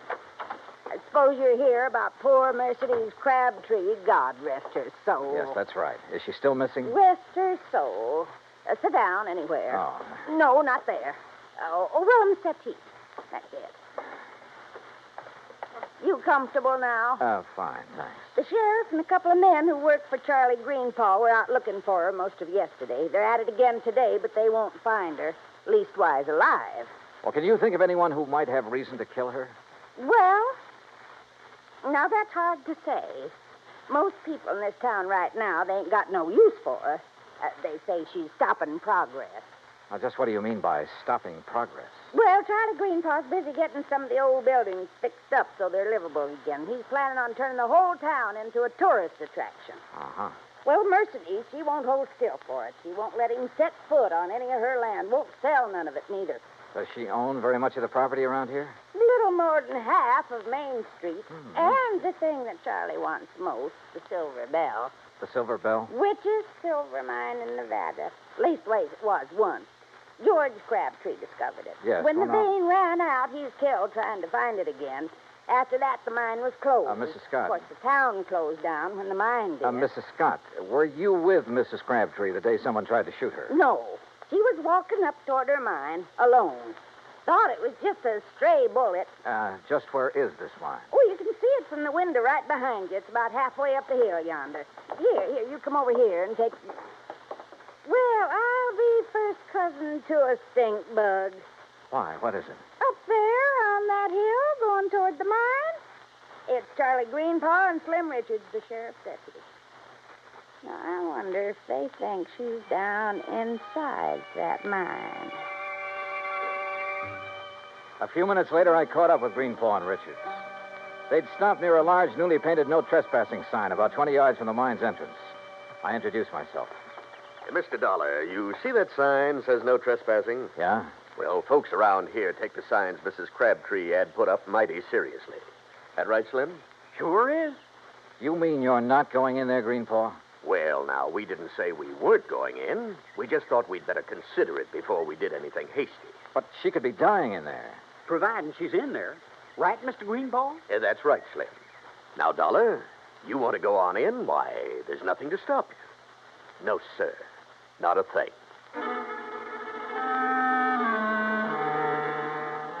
I left daylight behind as I followed the narrow tunnel deep into the side of the hill. About 50 yards down, the tunnel branched off in two different directions. I stopped for a moment, then took the one to the right. I hadn't gone 10 feet when it happened. Holy jump.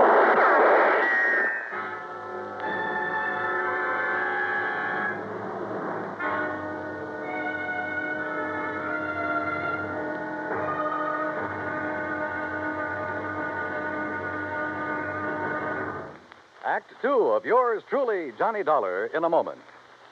It is a rare event when a young man decides to leave civilization behind and hide himself away in the steaming jungle, just so he can help his fellow humans in a remote corner of the world. The late Dr. Tom Dooley did just that when he left the United States to help the sick and starving jungle people in the little kingdom of Laos in Southeast Asia. Dr. Dooley's story is well known to nearly everyone. And all over the world, people talk of his little jungle hospital on stilts. That's where he treated the dread diseases of the jungle and trained native medical technicians so that they might help their own people. Dr. Dooley wrote and lectured to many people so that the work of his medical assistance program, Medico, might go on. It was not easy for someone so young and so talented to give up the bright lights of the city and plant himself down in an unknown jungle just for the purpose of helping unfortunate people he didn't even know. But through Medico, Dr. Tom Dooley wanted to help people. He wanted to help people to help themselves. Today, the work of Medico is going forward in a number of countries besides Laos. Young men are being sent to the United States to be schooled in medicine with the idea of returning to their own countries to help their own people. Hundreds of thousands of dollars worth of medical supplies have been donated by American businessmen and pharmaceutical companies. Today, Dr. Tom Dooley's work is being continued for him. It is helping to create better understanding. It is an injection of the spirit of freedom. The right of all men everywhere. And now, Act two of yours truly, Johnny Dollar and the Silver Bell Matter.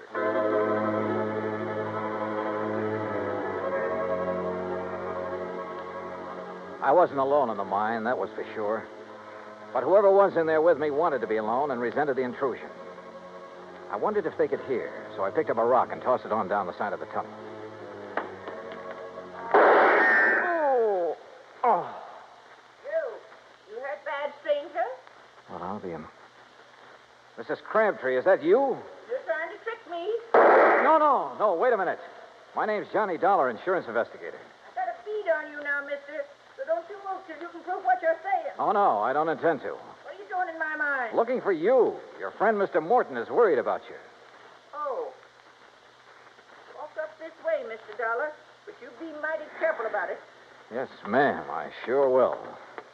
You say my Doc Morton sent you all the way out here? That's right, ma'am. Your friend, Mrs. Scott, wrote to him. I declare. It seems forgot she even knew.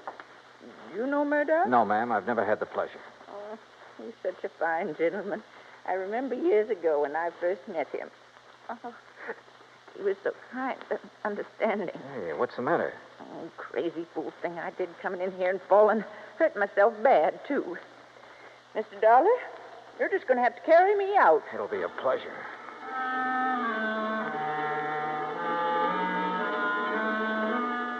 She couldn't have weighed more than 80 pounds, six-shooter and all.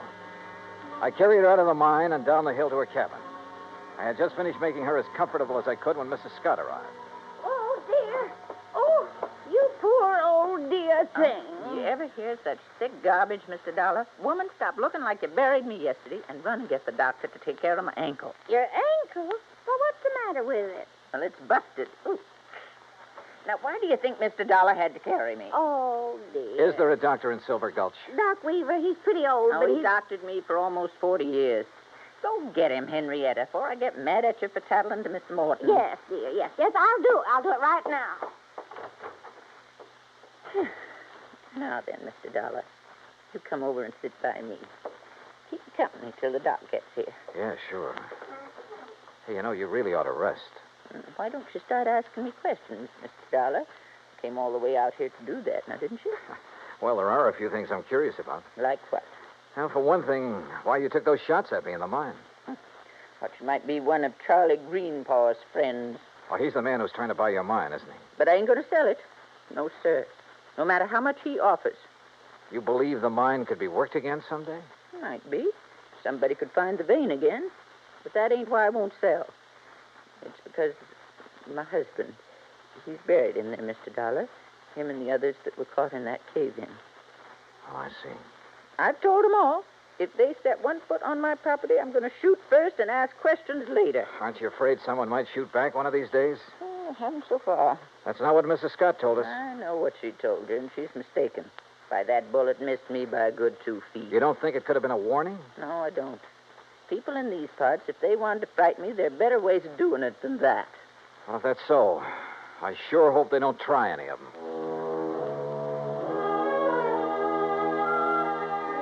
No one, at least so far as she knew, had reason enough to try killing her. Not even Charlie Greenpaw, although she refused to cooperate with the Silver Gulch Improvement Committee. I waited until Mrs. Scott returned with the doctor, then left and drove back to my hotel. I had finished supper and was heading toward my room when someone called me. Oh, Mr. Dollar. Yeah? Oh, Mr. Greenpaw, I was just thinking about you. That's so? Yeah. I was wondering why you hadn't thought to take a look in the Silver Bell mine when you first heard that Mrs. Crabtree was missing. Well, to tell the truth, I'd left the search up to the sheriff until today. Then this morning, Isabel, that's my wife, she said if something did happen to Mrs. Crabtree, it'd sure look like I did it. Good thing you listened, because she was right. Yes, I know. Say, Dollar, I hear Mrs. Crabtree's taking quite a shine to you. Oh, where'd you hear that? Doc Weaver said that's all she talked about. Hey, look, if you'd like to pick yourself up a few $100s, you sure could do it easy. Oh? How's that? Just get the old lady to sell me her mine and the acreage along next to Mrs. Scott's place. I'd give her full value for both. And that'd come to enough money for her to live on the rest of her life real comfortable. Now, you do that, Dollar, and I'll give you $1,000 cash. You know something, Greenpaw? What's that? I could have been mistaken about you. You want that mine and the land around it real bad, don't you? Sure. I spent a good deal of money fixing up the old buildings here in town. If I can get the Silver Bell and enough land out there to put a dude ranch on, why, this town will be able to make Virginia City look second-rate. Now, what do you say? I don't know. I'll relay your proposition to Mrs. Crabtree. The rest is...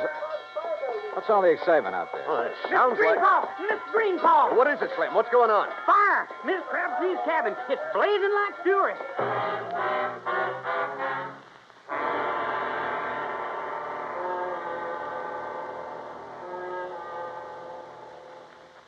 Act 3 of yours truly, Johnny Dollar, in a moment. For thousands of years, the oceans of the world have taken their toll of the treasures of the people who live near them or travel over them in calm and in storm. And for an equally long time, these same people have dived to the bottoms of these oceans seeking those treasures. Gold, silver, jewels, and emblems of tradition or symbols of history have been the sought-after prizes. Late in 1959, a group of English divers, seeking underwater specimens of fish and plant life off the coast of the island of Terceira in the Azores came across a group of some 17 ancient cannons. They'd been swept off the walls of the old fortress by a tidal wave sometime during the middle of the 19th century and sank about 100 feet to the bottom of frequently storm-swept waters. News of the discovery was relayed to the Portuguese government, which gave permission for the raising of the relics. American skin divers stationed at the Air Force Base on Terceira volunteered to do the job on off-duty hours. In cooperation with the Portuguese Museum, the men made a few exploratory dives to determine the situation. Then the salvage work began. After cleaning the cannons, some made of brass, others of bronze, it was discovered that they had been forged in England, France, and Portugal more than 110 years before. Now the shiny symbols of history are on view in a Portuguese museum. The Portuguese people are happy because of an unselfish American gesture that brought back to them their symbols of the defense of freedom, the right of all men everywhere. And now, Act 3 of yours truly, Johnny Dollar and the Silver Bell Matter.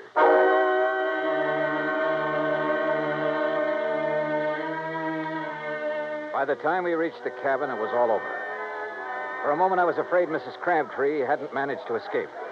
Then I saw her on the ground near the sheriff's car, wrapped in blankets. Hey, you! Get back over there. It's all right, Sheriff. This is Mr. Dollar. Oh, I heard you were in town, Mr. Dollar. This is Sheriff Wilkins, Johnny. Sheriff, do you have any idea how this fire started? Not yet, I don't. I asked her, but... I'd rather not talk about it now, Johnny. Maybe some other time. Whatever you say. She's pretty done in. Johnny? Yeah? You tell Mr. Greenpaw. Tell him I'll sell. Will you do that for me? Well, look, I'll talk to you about it in the morning. No. I want to sell now. Nothing to stay here for. Nothing. We'd better get her down to Mrs. Scott's place. Doc Weaver's given her some morphine. You go ahead, Sheriff. I'm going on back to town. Sure. See you later, Dollar. Oh, Mr. Dollar, is she going to be all right? Yeah, I think so. Greenpaw, do you have a map of this area, including all the land you're planning on buying? Not on me. It's down at the office. You want to see it tonight? Yeah, I sure do.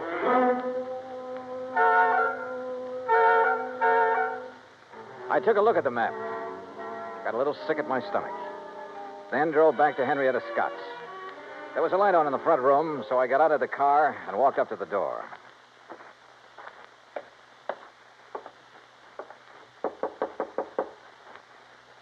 Yes, who is it? Johnny Dollar, Mrs. Scott. Oh?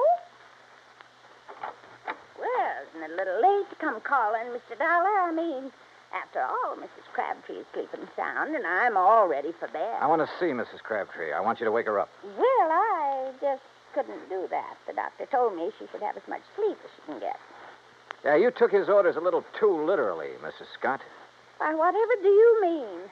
I mean trying to burn her house down with her still in it. What? Yes, she trusted you. She thought you were the only person she could trust.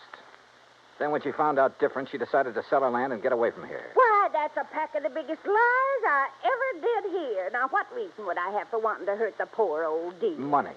Money? You own most of the land adjoining the Crabtree property, including that around the Silver Bell. Greenpaw wouldn't buy your land unless he could buy Mrs. Crabtree's. When she refused to sell, you decided to see that property changed hands the hard way. If that's so, why would I be so concerned about her? Now, why would I write Mr. Morton telling him she'd been shot at and then wiring when she disappeared? Why? To protect yourself. You purposely missed her that day. You had to set up your alibi. You got no proof. No, you're right. I haven't. But Mrs. Crabtree has. She knows who and what started that fire in the cabin. Now, get out of my way. No. Oh. Mrs. Crabtree. Mrs. Crabtree. Huh?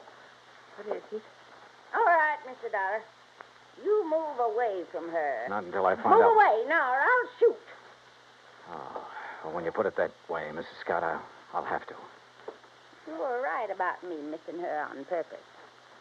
Anybody's lived up here long as I have, they don't miss with a rifle good as this one. Mr. Dollar? Mr. Dollar, she started the fire. Yes, it is. You shut up. You try and make me. Maybe I will, like I should have before. You see that Oh, no, you don't. No, don't. Give me that rifle, Eddie. No! Why? Why did you have to ruin it? Why? Somebody had to. You okay, Mrs. Crabtree? Yes. Did I do good getting her attention? You did just fine.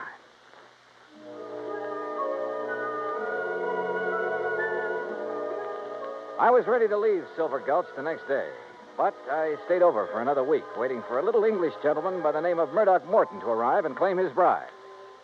Yeah, just about everybody in Montana came to Mrs. Crabtree, pardon me, Mrs. Morton's wedding.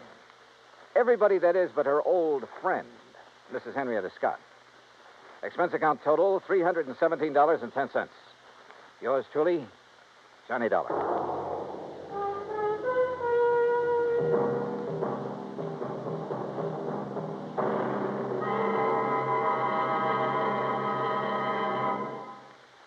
And now here is our star to tell you about next week's story. Next week, a beautiful girl is killed. And with her goes a big part of my own heart. It's one of those things that... Well, join us, won't you? Yours truly, Johnny Dollar.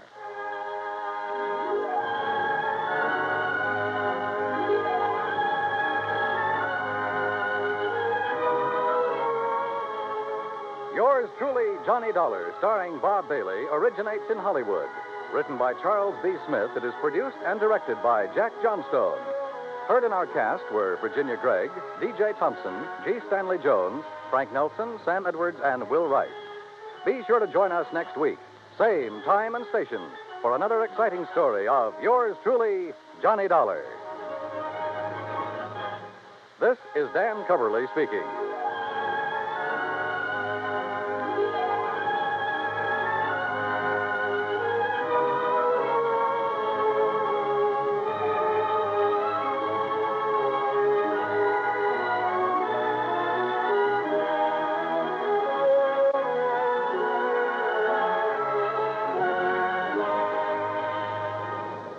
This is the United States Armed Forces Radio and Television Service.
From Hollywood, it's time now for...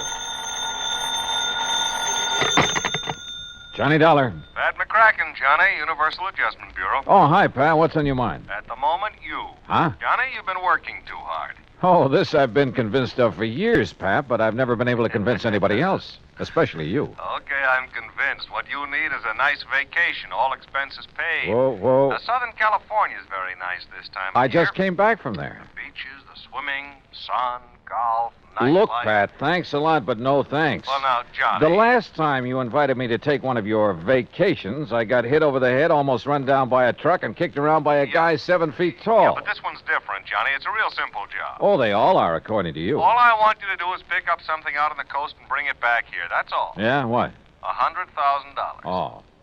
Oh. I'll be right over.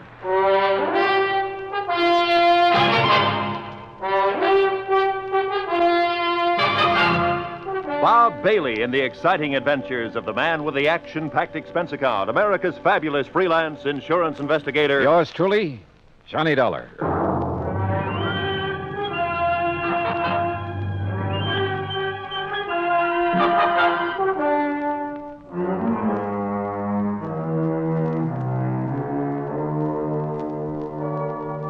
Expense account submitted by Special Investigator Johnny Dollar to the Universal Adjustment Bureau, Hartford, Connecticut. Following is an account of expenses incurred during my investigation of the Johnson payroll matter.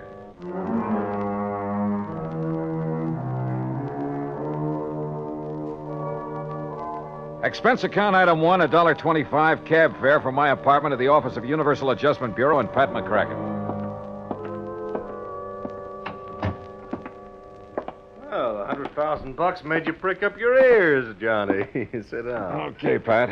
What's the deal? You hear about the Johnson payroll robbery last week down in New York? I read about it, but there weren't too many details. They got $100,000, and the payroll was insured by one of the companies we represent. How many in on the robbery, do you know? Oh, we're not sure. There were several. One of them was fatally wounded. Was he able to talk before he died? Yeah, just enough to tell us the plan was to split up after the robbery, meet in another city to divvy up the loot. Uh-huh. And you think it's out in California now? We also think one of the crooks may be trying to double-cross the others. Hiding out from them, maybe? That's the general idea. We got a call from Los Angeles this morning. Fellow wouldn't give his name, but he claimed he could give us a lead on the one who has the dough. For a price, of course. Oh. So you're to meet him in L.A. and find out what he knows, if anything. What do you figure his angle is, Pat? Oh, maybe several, Johnny, but I don't care. What I do care about is getting the money back. All right. How do I contact this man in Los Angeles? You don't. He'll contact you at your hotel, the Nestor. The Nestor. Okay, Pat. I'm on my way. Oh, just one thing, Johnny. Yeah? Maybe it's occurred to you, maybe it hasn't. There will be others looking for that money, too. The other guys involved in the robbery? Yeah. Of course, if you can get there first. I'll try. Oh, and don't bother telling me to be sure to get back here in one piece. Hmm? That I'll really try to do.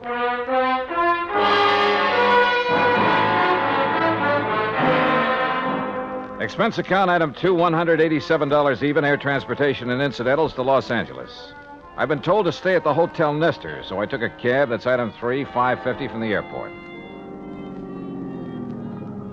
It was just getting dark as my cab pulled up in front of the place. Before I could get out, somebody got in. Oh, I'm sorry. I didn't know this cab was occupied. Well, that's okay. Welcome aboard. Here, I'll get out and... Oh! It's okay. I've got you. Sorry, I lost my balance. Must have got my heel. You may be sorry, but I'm not. I can't think of a better way to arrive in a strange city than with a beautiful girl in your arms. If you'll let go of me. Oh, yeah, well, if you insist. Thanks. I'm sorry. Oh, wait a minute. You can have this cab as soon as I get my stuff out. Oh, that's all right. I'm in a hurry. I'll get another one. Goodbye. Oh, wait a second. I mean, after all... Oh, well.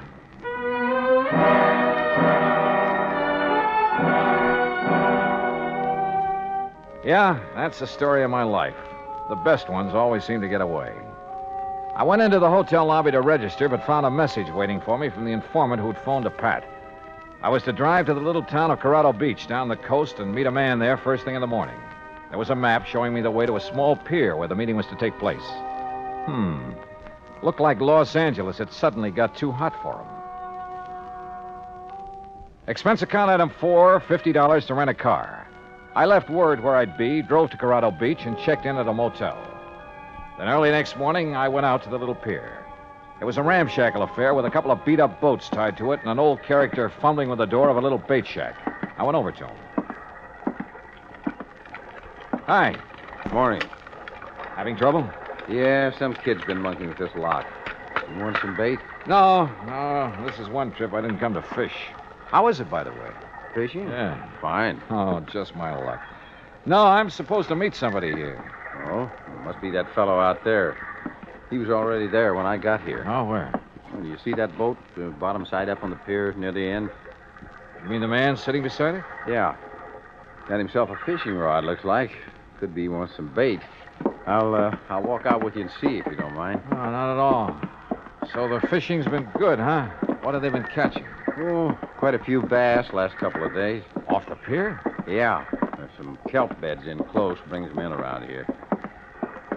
Funny. Your friend there, you don't seem... Hey. Asleep, I guess. Hey, watch out. He's slipping. Grab him. I got him. But... Hey, mister. Mister, he isn't sleeping. That's right. He's dead.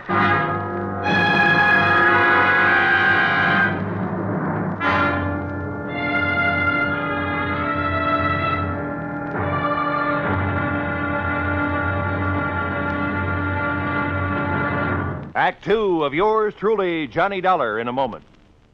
Our flag now numbers 50 stars, and behind each star there stands yet another flag representing one of the 50 states. Georgia's state flag displays the state seal on a strip of blue. The seal symbolizes the fact that constitutional government rests equally on the three major branches of government: legislative, executive, and judicial, and that all three must be guarded equally if a sound government is to be maintained. The greater portion of Georgia's flag is crimson. On it is superimposed the blue cross of St. Andrew, bearing 13 white stars for the original 13 colonies. This cross, made in the form of saltire or X, was adopted from the national flag of Scotland. Georgia's state flag, the flag of the fourth state to enter the Union, was adopted in 1956. And now, Act two of yours truly, Johnny Dollar, and the Johnson payroll matter.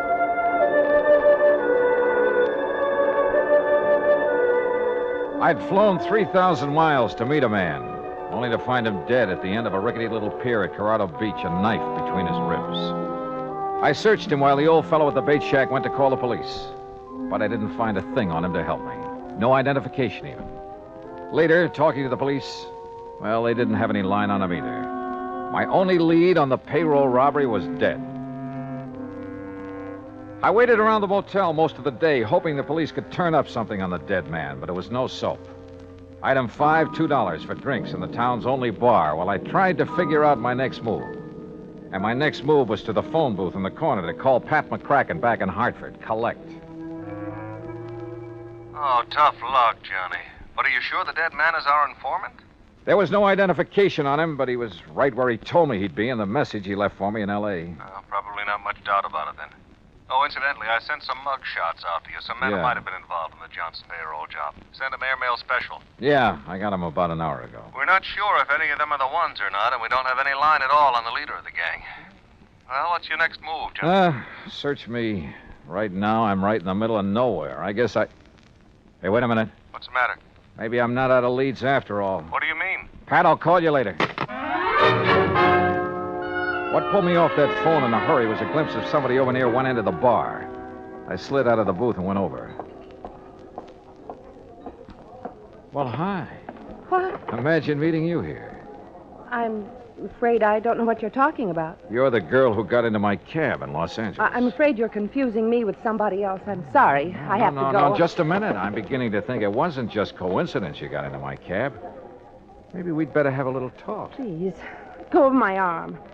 You've made a mistake, and there's nothing to talk about. Is he annoying you, lady? Now, look, bartender, I'm just trying Yes, to find... he is annoying me. Take your hands off her, buddy. Now, look, Joe. I mean it, and my name ain't Joe. I got you outweighed by about 40 pounds, buddy. You don't understand. Just let go of her and we'll talk it over. Okay. Thank you.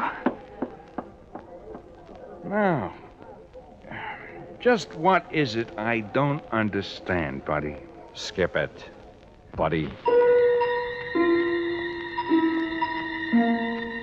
So she got away from me. I grabbed my top coat off a hook and stepped outside the bar. It was damp and foggy out there. I put on the coat and started looking around for her, but it was too late. She was just plain gone. Then, walking along with my hands in my coat pockets, I realized there was something in one. A key to a motel room, but not mine. Funny. Then I remembered I'd had the coat beside me in the taxi when the girl climbed in back in Los Angeles. Yeah, she could have slipped it in the coat pocket then. But why? Now, that's what I wanted to find out. I looked up the motel. It was about a mile down the highway from mine, room 7. Yeah, the key fit all right. Then as I opened the door, I realized I had company right behind me. Freeze, Dollar. Huh? Who are you? Never mind. Inside. Move. Okay. Get that blind down. Okay. Oh, wait a minute. Your face looks familiar. Yeah, those mug shots McCracken sent me. You must be Slattery. Bright boy. One of the guys they suspect of pulling the Johnson payroll job. Too bright for your own good, Dollar. You must be the one who killed the man out on the pier. The man who was going to tell me where the payroll dough is. That's a nice stall, Dollar, but it won't work. What do you mean, Slattery? Blake killed him, and you know it. Yeah? Who is Blake? You want to play it coy, huh, Dollar? Okay, we'll do it your way. Blake's got the payroll dough, and you're working with him. Just how do you figure that? Blake's girlfriend climbed in your taxi in Los Angeles. I figure she slipped you the key to this room. Hey, look, you got a few things all twisted. Shut up and stand still. This gun has a habit of going off sometimes. No kidding. So where's the dough? Take it or leave it, Slattery. I don't know. Well, it better be in this room. Yeah? And if it isn't? You guess. I don't think I need more than one. If it isn't here, I'm not leaving. That the idea? Oh, you leave, all right. It's just that you won't be walking out of here. Act 3 of yours truly, Johnny Dollar, in a moment. Over 150 years ago, the Swiss poet Henri Amiel wrote, "Heroism is the brilliant triumph of the soul over fear. Heroism is the dazzling and glorious concentration of courage." During the Korean campaign, Corporal Ronald Rosser was attached to the heavy mortar company of the 38th Infantry, 2nd Division, United States Army. Rosser, a veteran of World War II, rejoined the Army and shipped to Korea when he heard that his brother had fallen in the winter assault of the Chinese Communists. One day, Rosser's company moved into enemy territory. At the time, the corporal was a forward observer and carried a radio. Suddenly, in the midst of an enemy attack, Rosser handed his radio to a buddy, slipped the safety off his carbine, and filled his shirt with hand grenades. He charged at the enemy through fierce mortar and artillery fire, shooting from the hip. Straddling a bunker, he riddled its occupants. Still advancing, he accounted for 2 more of the enemy, shooting one through the head and clubbing another to death. Continuing his one-man charge, he jumped into a trench full of enemy soldiers, opened fire, and forced his way relentlessly down the length of the trench, killing right and left with grenades and carbine fire. Out of ammunition, he returned to his company, where he replenished his supply. Then he charged the enemy again and again. Finally, he returned to his own area, and taking the radio back from his friend, he moved out with his company. Corporal Ronald Rosser was awarded the Medal of Honor for his action. Action which had shown the enemy that his personal code of conduct wouldn't let them push around either his kid brother or his country. And now, Act 3 of yours truly, Johnny Dollar, and the Johnson payroll matter.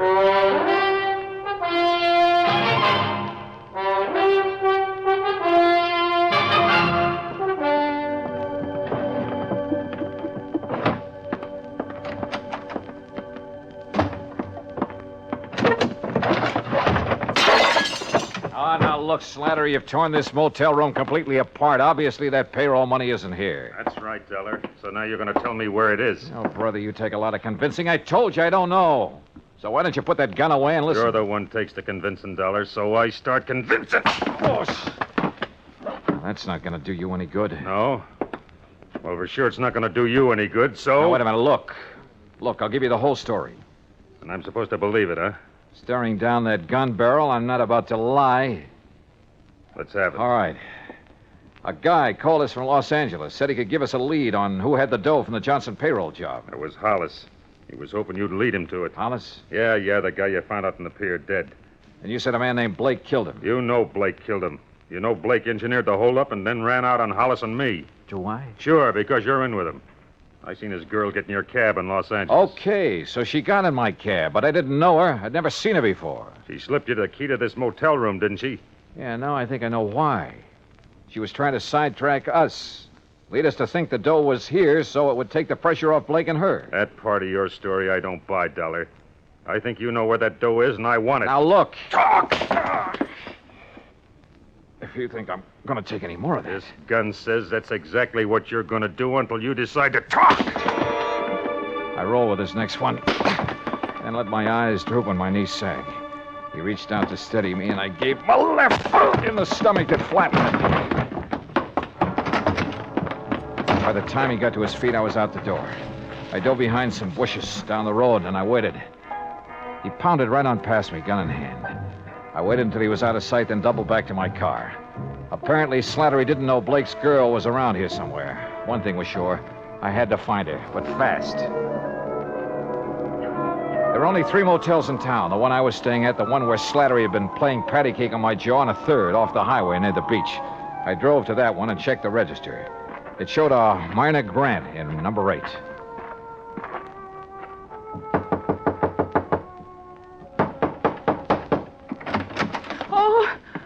Hello, Myra. No, please, get out. Oh, no, sorry. We're going to have that talk right now.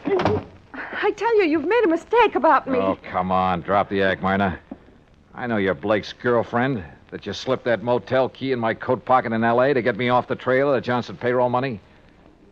The what? I also know that Blake masterminded the robbery and double-crossed his buddy, held out on him. Oh, I guess I knew it must be something like that. What are you talking about? Mr. Dollar, I haven't known Fred Blake very long. A month, maybe. I didn't know what he did for a living, and I didn't ask him. 2 days ago, he said he was in trouble and needed my help. He wanted me to slip that key into your coat pocket in the taxi in Los Angeles. To take Slattery off his trail. Then he told me to meet him here at the beach. When I saw you in the bar a while ago, I got panicky. I didn't know what to do. But that's all I know about it.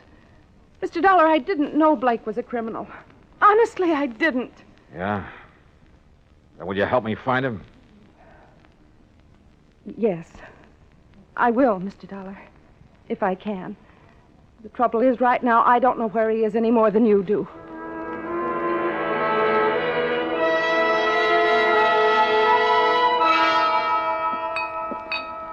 What'll it be, folks? Hey, wait a minute, buddy. Ain't you the one that was molesting this young lady an hour ago? Oh, Tarzan, buddy, my molesting days are over. Oh, it's all right, bartender. I'm sorry I caused you the trouble. No trouble, ma'am. Just glad it turned out all right. Things, happen fast here at the beach, I guess. I don't suppose you've ever heard of a guy named Fred Blake, have you? Well, not that I remember. You looking for him? Yeah. What's he look like? Medium height, dark hair and brown eyes. Yeah. Regular features. That description would fit half the guys that come in here. Sure. Fisherman, salesman, vacation. Only that kind don't come in here anymore. Salesman? No, fishermen. I thought the fishing was good here. Been no fishing around here for months. Huh? A fellow told me they were getting a lot of bass right off the pier. He was pulling your leg, buddy. There's a chemical plant nearby. A lot of stuff got dumped into the water by accident a few months ago. The fish haven't been back since. Wait a minute. Sure, right under my nose all the time. What do you mean, Johnny? Martin, I'll see you later. I got in my car and headed for the pier. As I turned off the highway, I could see a car a couple of 100 yards back following me with its lights off. But I couldn't stop now. I parked near the pier and headed for the bait shack. The windows were still boarded over, but I could see a crack of light between the boards. I eased over to the shack. Oh, no. I flattened against the wall as the door came open and Blake came out with a gun. I hacked it out of his hand. What? All right, hold it, Blake. Well, the fisherman's friend, huh? Look. You killed that guy on the end of the pier just before I showed up this morning. You didn't have time to leave, so you covered by making like you worked here.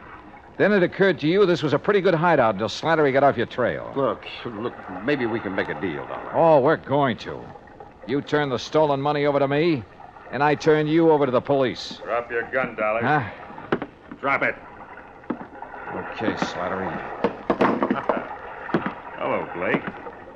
Glad to see me? Look, Slattery, I wasn't trying to cross you. I was going to get in touch with you when things quieted down. Sure you were. Let's have the dough. All right, it's in the shack. Blake half turned, and I saw his hand slide into his coat, a second gun. He whipped it out, but Slattery had seen it, too. He got Blake, but his eyes were off me for a lucky second.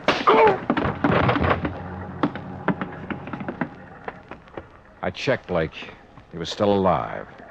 Yeah, they'd both keep. For a long time.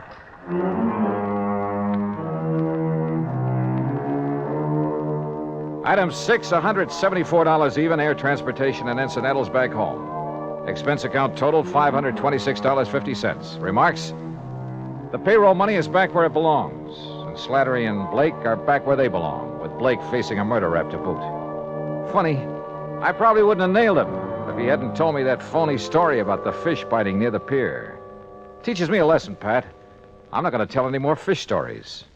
They can kill you. Yours truly, Johnny Dollar.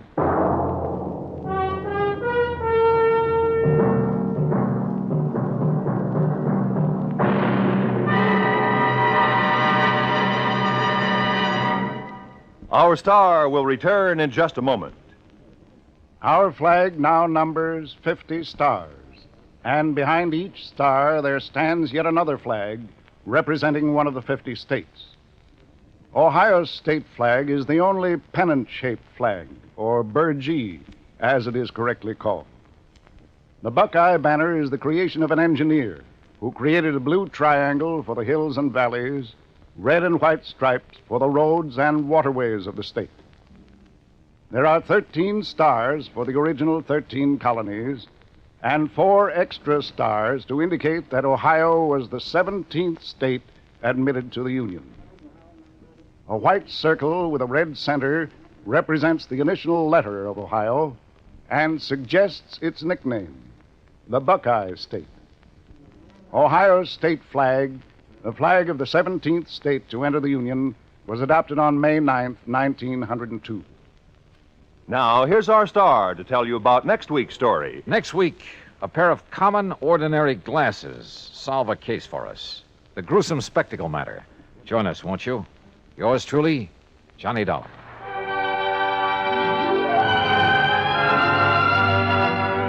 Yours truly, Johnny Dollar, starring Bob Bailey, originates in Hollywood and is produced and directed by Jack Johnstone. Today's story was written by Robert Stanley. Heard in our cast were Virginia Gregg, Lawrence Dobkin, Forrest Lewis, Shepard Menken, and Frank Gerstle. Be sure to join us next week, same time and station, for another exciting story of yours truly, Johnny Dollar. This is Roy Rowan speaking.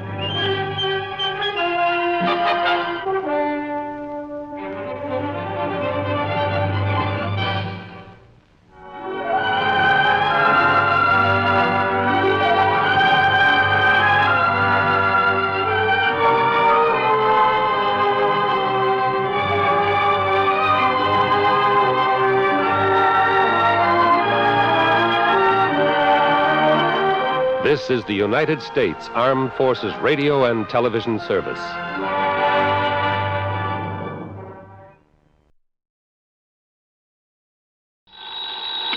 Johnny Dollar. This is Jack Price, Johnny. Corpus Christi, Texas? That's right. Try Western Life Insurance Company. No. No? No, Johnny. I've just taken over the office of Providential Property Insurance down here. Oh, that's a good company, Jack. Only I'm beginning to wish I had. Oh, what's the matter?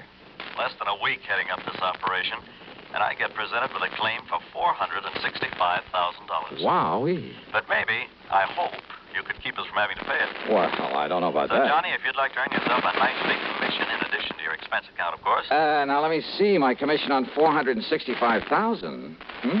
Tell me all, Jackson. You fly on down here, and I'll be glad to. Right. I'll grab the first plane I can.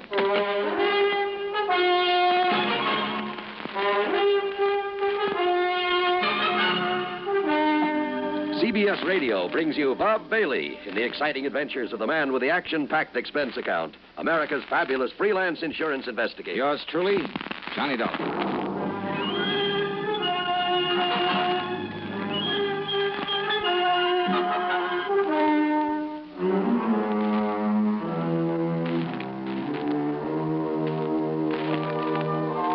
Expense account submitted by Special Investigator Johnny Dollar to the Providential Property Insurance Company, Corpus Christi, Texas office. Following is an account of expenses incurred during my investigation of the canned canary matter. After hanging up on him, I realized that Jack Price hadn't told me a single thing about the case he wanted me to handle. But who cares when it means a commission on nearly $500,000? So item 1 on the expense account is $128, plane fare and incidentals, Hartford to Corpus Christi, Texas. Price met me at the Cliff Mouse Airport. We piled into his car and headed for town. Johnny, I've made a reservation for you at the Driscoll Hotel on North Broadway. Oh? You get yourself a good night's sleep, and you can start on this matter first thing in the morning. Well, what's the matter with right now? At least you can tell me what it's all about. Well? The Canary Diamonds. Canary? Yeah. You mean they're for the bird? Oh, now, wait. I'm sorry. Matter of fact, Johnny, they happen to be the most perfectly matched set of yellow diamonds in the world. A necklace, a brooch, and a solitaire and a ring. Called the Canary Diamonds because of their color. No. They were stolen from Mrs. Clara Barnes Smithwick Tyson Brownfield. Oh, brother, that's a mouthful. Now, who is she? The reason she's so loaded with jewels, and about everything else an old lady could want, is that Tyson made a few $1 million in oil, and when he died about 4 years ago, he left her a considerable fortune, mostly in the stock market. Tyson? J.R. Tyson. I thought you said her string of names ended in Brownfield. About a year ago, she married young Augustus Brownfield. Oh, I see. Brownfield loaded, too? He's been up and down over the years. Mostly down, I'm afraid. Until he married the rich widow Tyson. Well, yes. How old is he? 10 or 15 years younger than she is. About 45, I'd say. So that's it. Now, Johnny, you and that suspicious mind of yours. What, Jackson? You'd make a suspect out of your own mother. Oh, look, there's nearly $500,000 involved. But you're wrong if you think he had anything to do with the loss of these jewels. I'm sure of it, Johnny. Yeah, we'll see. I've known Gus Brownfield for years. I'm sure he's on the level. That's why, in spite of all his wife's money, he's trying so hard to make a go of his little cannery business. Cannery? It's just a small operation for the luxury trade. What do you mean? Oh, kumquats, guavas, lychee nuts, things like that. For the fancy restaurants. Real expensive stuff. Oh, I see. His customers are mostly places like Antoine's in New Orleans, Romanoff's in Beverly Hills, the Chambord in New York. Even some of the fancy cafes in London, Paris, and Rome. But now, how and when and where did these Canary Diamonds disappear? Well, it was several weeks ago. They'd gone out for the evening. No servants? Only the deaf old cook in her little room in the basement. The others were all off duty, out of the house. And? Well, when they got home, she went to the wall safe to put back a pair of earrings she'd worn. When she opened it, she found the Canary Diamonds were gone. Anything else taken? No.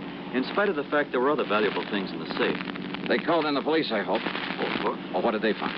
Nothing. Fingerprints? Whatever prints may have been on the dial of the safe have been carefully wiped off.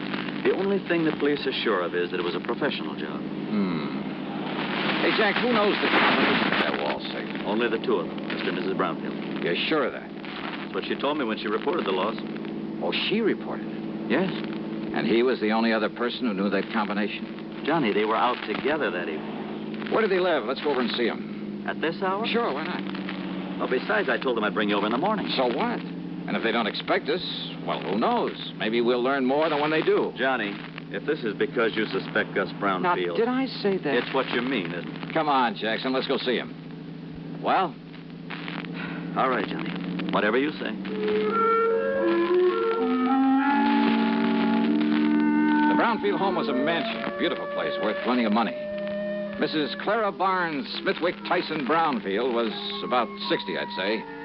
She was a lady in every sense of the word, with a sort of quiet dignity that goes with wealth and good breeding. Her husband, Gus, was at least 10 years younger, and, well, he seemed like just an ordinary, hard-working, nice, good-looking guy, sincerely devoted to his wife. Yeah, I must admit I liked him immediately, but then sometimes that's a danger sign.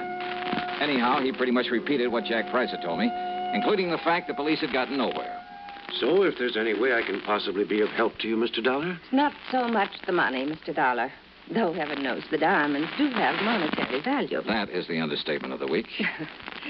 Well, yes, I suppose it is. But when I think of some thief taking those beautiful stones out of their lovely mountings to dispose of them... Mr. Brownfield, you and your wife were together all the time the night they were stolen? Yes, we were attending a party at the home of... Oh, no, wait. Yeah? Why, yes, dear. You left us for a few minutes to go over to the cannery. Yes. Why? Well, when we'd passed it on the way to the party... Yes? Well, I'd noticed that someone had left the lights on. Probably someone who'd worked late. Who? Well, frankly, I don't know. Well, go on, please. Well, the party'd been rather dull, so I used that as an excuse to leave for a while. Yeah? I drove on over to the cannery, took care of a few odds and ends at my desk, turned out the lights, and then drove back to the party. Then we came home and found that the diamonds... Mr. Dollar. Yes?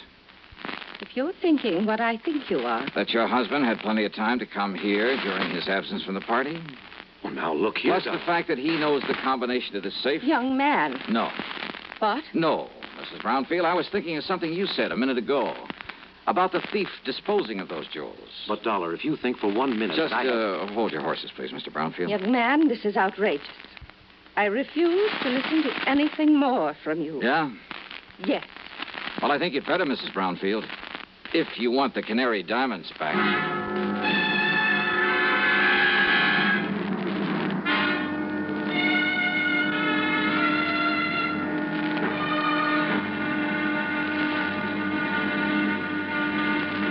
Next time you refresh, enjoy a frosty, ice-cold Pepsi-Cola. Sociability, Charlie. All right, Kay, how's this?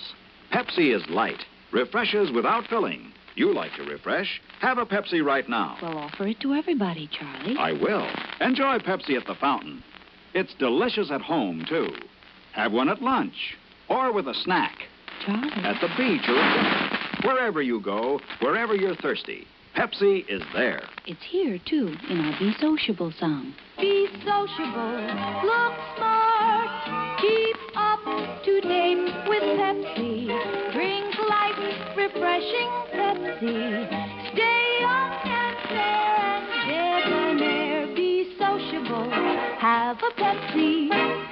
For the weekend, have plenty of Pepsi around. Pick up an extra carton today. CK, I'm sociable. With Pepsi, everyone is. And now, Act Two of yours truly, Johnny Dollar.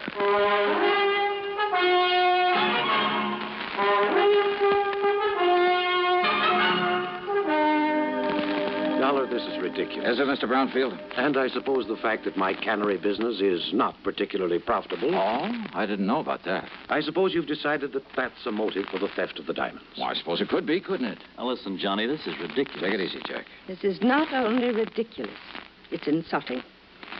I must ask that you gentlemen leave this house immediately. Mr. Price? Of course, Mrs. Brown. Now, just a minute. No. I've had enough of this. Did I say I suspected your husband, Mrs. Brownfield? Did you need to? No, because I didn't mean to. What? That's right. But I did say that your talk about how a thief might dispose of the stones gave me an idea. You mean about how someone else might have taken them and will try to get rid of them? Something like that, Jackson. But who, Johnny? Yes, Dollar. Young man, I still resent your implication, deliberate or otherwise. On the other hand, Mrs. Brownfield, since your husband might seem to be the one logical suspect... Young man. Perhaps I'd better play a little hunch I have before talking any further with you folks. Young man. Come on, Jack. Take me over to my hotel. My snide suggestion that Gus Brownfield at least could have taken the stones had got a reaction, all right. But it only convinced me that he was in the clear. The police had decided the whole thing was a professional job, and it would have taken a pro to crack that wall safe. And a pro would have sense enough not to try disposing of such distinctive stones in this country, in or out of the original settings. A pro would have some way of getting them out of the United States. But to where? And heavens knows he'd had plenty of time to get them almost anywhere. So there in my hotel room, still acting on a hunch, I was about to make a transatlantic phone call, but I didn't. Not then. Yeah? Johnny? Who's that? Doc. Doug Johnstone? That's right. Well, Johnny. Come in, Doug. Come on in. Well, so you couldn't stay away from our fair city, huh? Yeah, how'd you know I was here? Hey, sit down. Oh, thanks. Oh, I just happened to run into Jack. Jack Price. He told me he just dropped you off and told me why you'd come. Oh? I knew that if I didn't step in and give you a hand, why, that other Jack would never forgive me. The, other Jack? Yeah, Jack Johnstone, that wayward brother of mine out in L.A. Oh. Dramatizes all these wild cases of yours, puts them on the air. Hey, you know something, Doug? I've often wished I could drag that brother of yours into some of these cases to see what it's really like. You know, all he does is write them up and put them on tape. If he'd help me figure some of them out for a change. Won't I do? Huh? Matter of fact, I have figured this one out. Oh, so now I have competition. Hey, you're serious? That's right, Johnny. The man who stole the Canary diamonds is now resting comfortably in a local Who Scout. You're kidding. Then I'll keep this clean. Oh, sure. Look, Johnny, Gus Brownfield's an old friend of mine. So when the stones were stolen and looked as though Brownie might be suspect, well, I decided to play detective. Yeah, well, keep talking, Doug. And I hope you haven't put me out of business. I've tried. Who knows? Maybe I have. Anyhow, I'm pretty familiar with Gus's cannery and the people who work in it. Yeah? And there was one man in his shipping department. Well, when I heard about the robbery, I started digging through old newspaper files down at the library. Took me weeks, Johnny, but I knew I'd seen that guy's face before. And sure enough, I found his picture alongside the story of a jewel heist that took place 15 years ago. Who is he? Les Murdoch. That means something to you, huh? Fingers Murdoch. Sure. Safe man for that international gems gang back in 45. That's the guy. Yeah, but I thought he got 20 years. Well, good behavior got him off nearly 2 years ago. And he was working in Brownfield's Canada? In the shipping department. Oh, well, I told the police about it. We descended on him a couple of hours ago, gave him a cock and bull story about having found some of his fingerprints around, and he confessed. Well, good. Good work. Well, now that I've solved the case for you, you can buy me a drink and be on your merry way back to Hartford. Sure. And the jewels? The jewels. Well? Well, Johnny, the police have tried every trick in the book on him. Now, he won't say what he's done with them. In other words, my end of this case is only beginning. What do you mean? Bring the dirty criminal to justice? That's for the police, not me. What I'm hired to do is get those diamonds back. Johnny, if Murdoch won't say what he's done with them, and believe me, there's nothing in the world that's going to make him. You got any bright ideas? What'll you do? Well, you want to know something, Doug? You got a good question.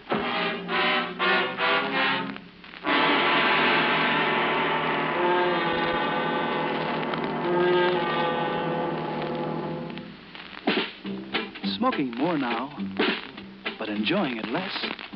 Have a real cigarette. Have a Camel. So good. Have a Camel cigarette. So rich. Have a real cigarette. Have a Camel. So mild. Have a Camel cigarette. And here's the reason why. Best tobacco makes the best smoke. Have a Camel cigarette. You can say that again. Best tobacco makes the best smoke. Have a Camel cigarette.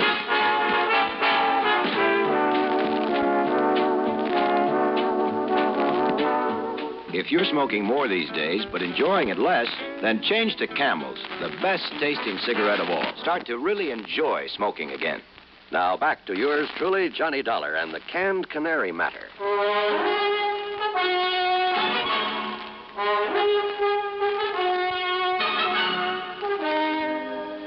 I went down to the Corpus Christi Central Jail and wasted an hour trying to get something out of Fingers Murdoch.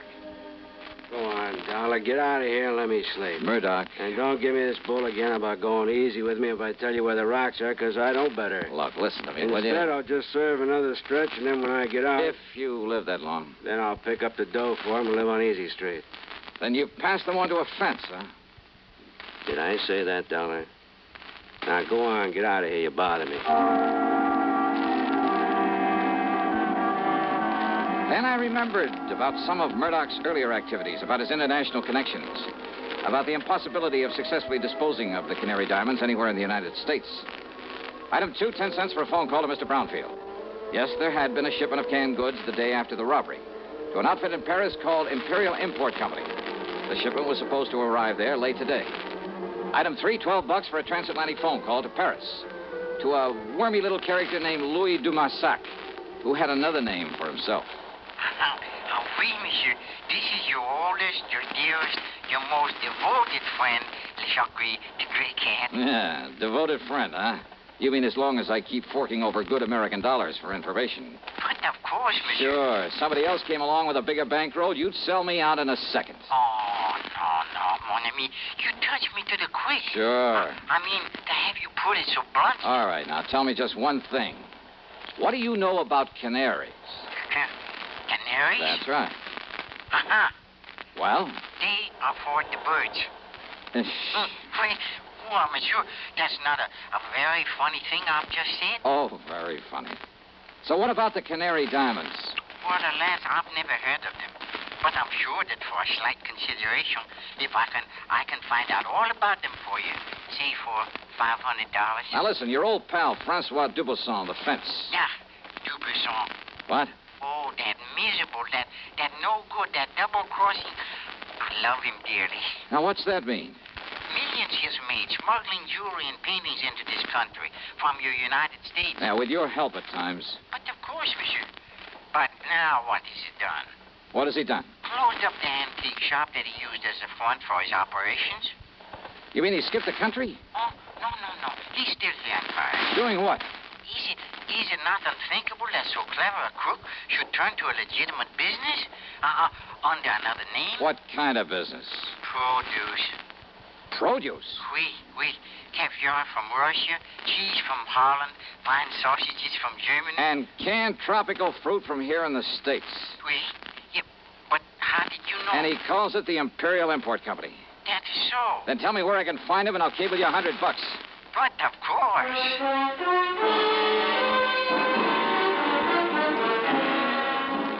Item 4, a real wild one. $488, transportation to the airport, to Chicago, to Paris, France. Then a cab to the little warehouse called the Imperial Import Company. And somewhere along the way, I picked up a 39-cent kitchen item that just might help solve this case for me. Francois Dubuisson was more than a little surprised to see me. Monsieur Dollar? Yeah, surprise, huh? And what are you doing here in Paris, huh? Well, I want you to help me find some stolen jewels, Dubuisson. I help you? Mm-hmm. After the trouble you have made for me in the past, it is to laugh, monsieur. Yeah, well, you go right ahead and laugh, but maybe I can persuade you. By waving that pistol in my face, huh? I want to look at your latest shipment of canned goods from the United States. Canned goods? Monsieur, Come on now. Where do you store the stuff for this phony import business you're using as a front now? If you will put down that gun... Maybe through this door, huh? Well, we'll see. Monsieur! Well, now, how about this? Will you kindly explain what you mean by this intrusion, huh? Yep. 10 cases of fancy tropical fruits from the Brownfield Cannery in Corpus Christi, Texas. And why not, sir? Only one of these cans doesn't contain fruit. I beg your pardon. As if you didn't know. All right, here you are. Take this and we'll get to work. And just what is this, eh? Well, now, Dubuisson, that's a fine old American institution. It's called a can opener. Yeah, I'll pry open the cases and you open the cans. Monsieur. Uh-huh. Until we find the canary diamonds. All right, here now. We'll start with this case right here. But I know nothing of the canary diamonds. You are going to wield that can opener until you do. Monsieur Dollar. 24 cans to a case, 10 cases. That shouldn't take you too long, though you might raise a handful of blisters. There you are. Get started, brother. Have you forgotten? You have no authority here in Paris. Oh, have you forgotten this 38 might give me all I need? And, of course, I can always call in the police. Police? But I won't unless you make me, Dubuisson. I would not like the police. Oh, I know. And if you want the truth when it happens, I'll kind of hate to see them catch up with you. Huh? Sure, with you in the clink, I wouldn't know where to turn when I'm over here looking for something smuggled in from the States. Then, but all I'm interested in at the moment is watching you get to work with that can opener. Well, go ahead, Dubuisson. No. No? What do you mean by that? It will not be necessary. I shall show you the case, the very can that contains the canary diamonds. That easy, huh? Oui, monsieur. Each of them bears a mark known only to me. And, of course, to the unfortunate fingers murderer who stole them. Too bad, Dubuisson. Eh? Well, I'm really kind of sorry to hear that. You are sorry? Yeah. I'd kind of hoped to stand here and watch you sweat some of the rottenness out of your system.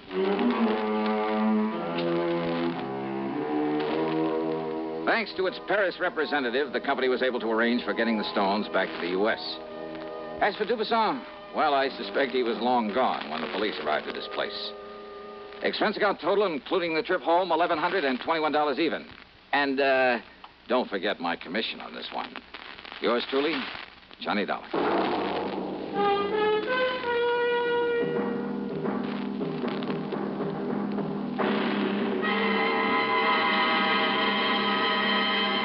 Hi. Maybe you'll recall this tuneful reminder of times past.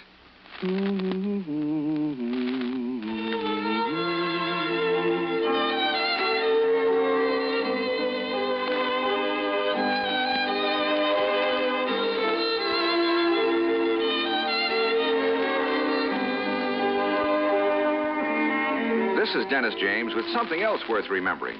It's this. You're so right to stay regular with Kellogg's All-Bran. See, it's the normal, natural way to youthful regularity. The whole brand content of Kellogg's All-Bran supplies your system with all the bulk-forming food that you need every day. There's only one All Bran. It's Kellogg's All Bran.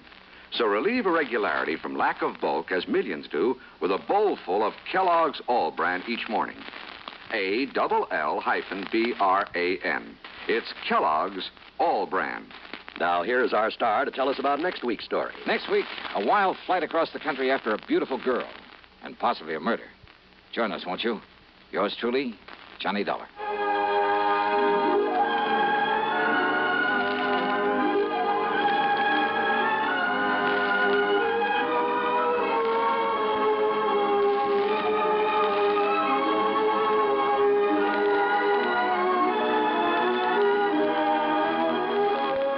Truly, Johnny Dollar, starring Bob Bailey, originates in Hollywood and is written, produced, and directed by Jack Johnstone. Heard in our cast were Virginia Gregg, Jack Edwards, Russell Thorson, Stacy Harris, Jack Crucian, Forrest Lewis, and Tony Barrett. Be sure to join us next week, same time and station, for another exciting story of yours truly, Johnny Dollar.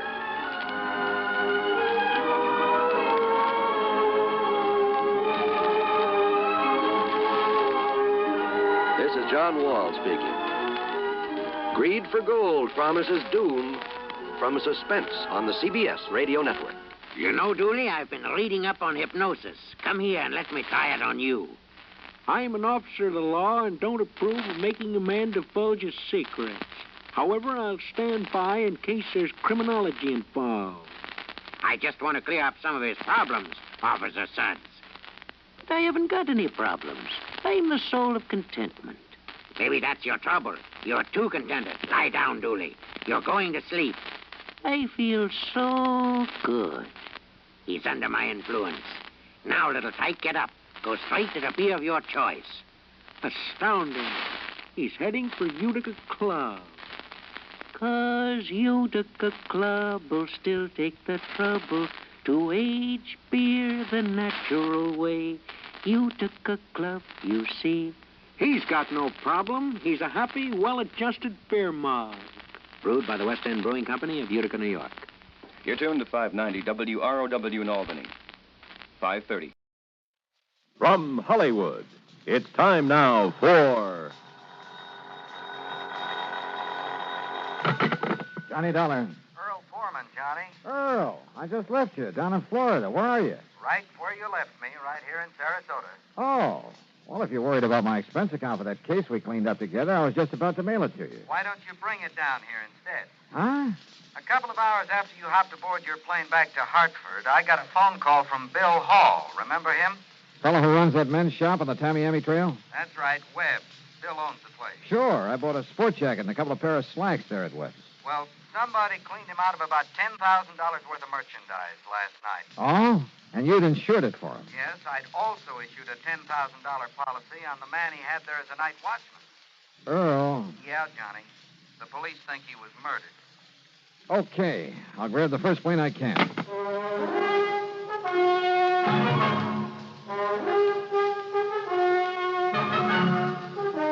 Bob Bailey in the exciting adventures of the man with the action-packed expense account.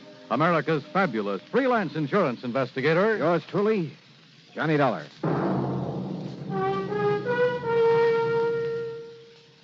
And now, Act One of yours truly, Johnny Dollar.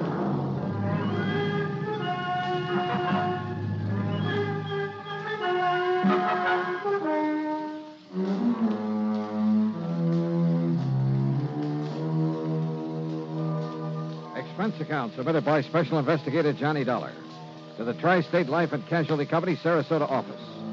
Following is an account of expenses incurred during my investigation of the net of circumstance matter. Expense account item 1, $75, plane fare and incidentals, Hartford to Tampa, Florida. There I'd figured on changing planes, but Earl Foreman met me in his car, and by 7 p.m. we arrived in Sarasota. We drove straight to Webb's. The place was in a mess. Well, I'll say this, Mr. Plummer. You certainly didn't waste any time. Well, I didn't see any reason to, Bill. Johnny, you remember Bill Hall. Yeah, sure. How are you, Bill? Not good, Dollar. Not good. Look at the place. Yeah, I see. You've lost a lot of your stock. We haven't finished checking yet. I sent the boys home to get some sleep, but as nearly as we can tell, whoever did this got away with over $9,000 worth of clothing and accessories, and heaven knows what they did to old Jimson. Jimson? Jimson Cooley, the night watchman. You said over the phone that you thought he's been murdered. Yes, sir. Somehow they must have got old Jimson to open the back door for them. Then, when he saw what they were up to, he tried to fight them off. You'll see the marks of a big struggle out back. And bits of his clothing were lying around, covered with blood. But no sign of him. Johnny, the police figure that they must have killed him and then dumped his body somewhere. You keep saying they, Bill. They had so little time that, well, one man couldn't have done it alone very well. You see, it all happened between the regular rounds of the PD's prowl car. Last time this sort of thing happened, there were 3 men in on it. Well, you been robbed before? About a year ago, something like 18,000 worth. The police managed to track down 2 of them. Oh? What about the third? Well, he was never identified, or rather, he was identified but never located. Anyhow, it was after that we put old Jimson on as night watchman. I wonder about that third man. Was your store the only place that Jimson watched? Yeah, after all, he was a pretty old man. I gave him the job to help him out as much as anything else. And I figured his just being around would keep something like this from happening again. I guess I was wrong. Jimson used to run a shrimp boat in his spare time. He used to work the spot east of Humpback Bridge a lot, south of City Island. That's right. Come to think of it, I heard a boat working out there last night. The point is, he couldn't really make a living at it, so he was glad to take what little we could give him for this watchman's job. And in return, somebody's taken his life. I'm afraid so. Of course, you can't be sure until his body's found. What are you thinking of, Johnny? Well, if by any chance this Jimson Cooley isn't dead... The police say that according to all the evidence... If he's still alive, he's the one person who could tell us something about whoever cleaned out this shop. Have the police found any actual clues to work on? Well, no. That's where you're wrong, sir. Sergeant Drummond. That's right. Johnny boy, how are you? Hiya, Sergeant. So they dragged you in on this. Yeah, I'm afraid so. Well, you know how it is, Drummond. When the police can't get anywhere, you call in the expert. Oh, and I thought you was a friend of mine, Mr. Pullman. You said that Bill was wrong, Sergeant. What's it? When he told me your boys haven't found any clues to who did this job and knocked off Jimson Cooley. Knocked him off, huh? Well, now, what's that mean? One of the boys picked up a drunk last night right in this neighborhood. Yeah? Late this morning, when he'd sobered up enough, we sent him home. But a little while ago, he comes barging back to headquarters. Seems he'd suddenly remembered something he saw around here last night. Go on, Sergeant. Oh, it must have been around 2 or 3 a.m. That's when we figured the robbery occurred. And the murder of Jimson Cooley. Yeah? Please, get to the point, Drummond. Well, he was holding up that building across the street, minding his own business and his bottle, when all of a sudden he saw a car come round from in back of this building and head north on the trail. Maybe 2 of them, he wasn't sure. Anyhow, the one he noticed was a little pickup truck. But in his condition, I suppose he didn't get a license number. Didn't need to, Johnny, because he recognized that truck. Oh? Yes, sir. And he said it was all loaded down with something, with an old piece of canvas stretched over it. The stuff that was stolen from me. Maybe. You say he recognized that pickup? Whose was it? Yeah. Johnny, it was that old 1930 model he used to haul shrimp in. What? Whose? That's right. That's right. It was that old truck of Jimson Cooley. Act 2 of yours truly, Johnny Dollar, in a moment. And now for another episode in the life of Sergeant Donald Bellwether, my husband.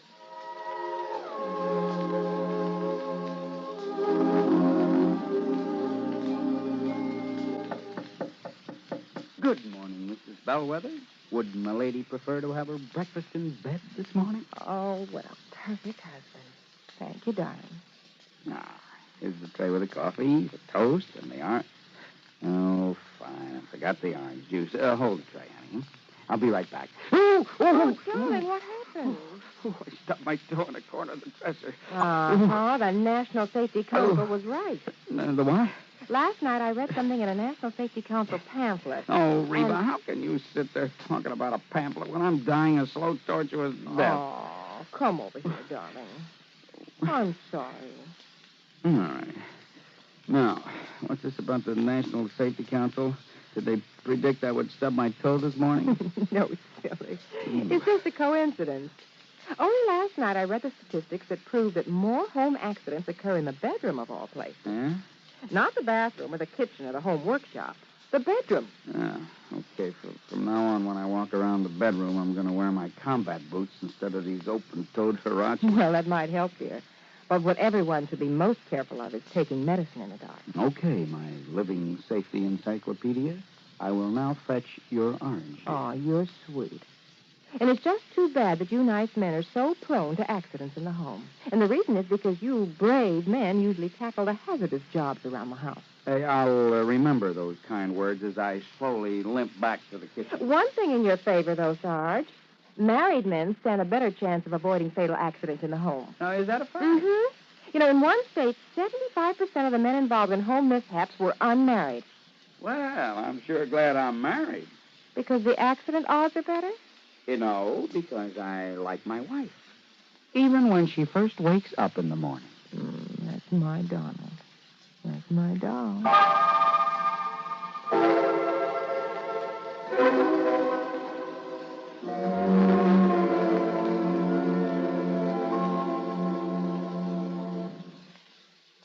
And now, Act Two of yours truly, Johnny Dollar and the Net of Circumstance Matter.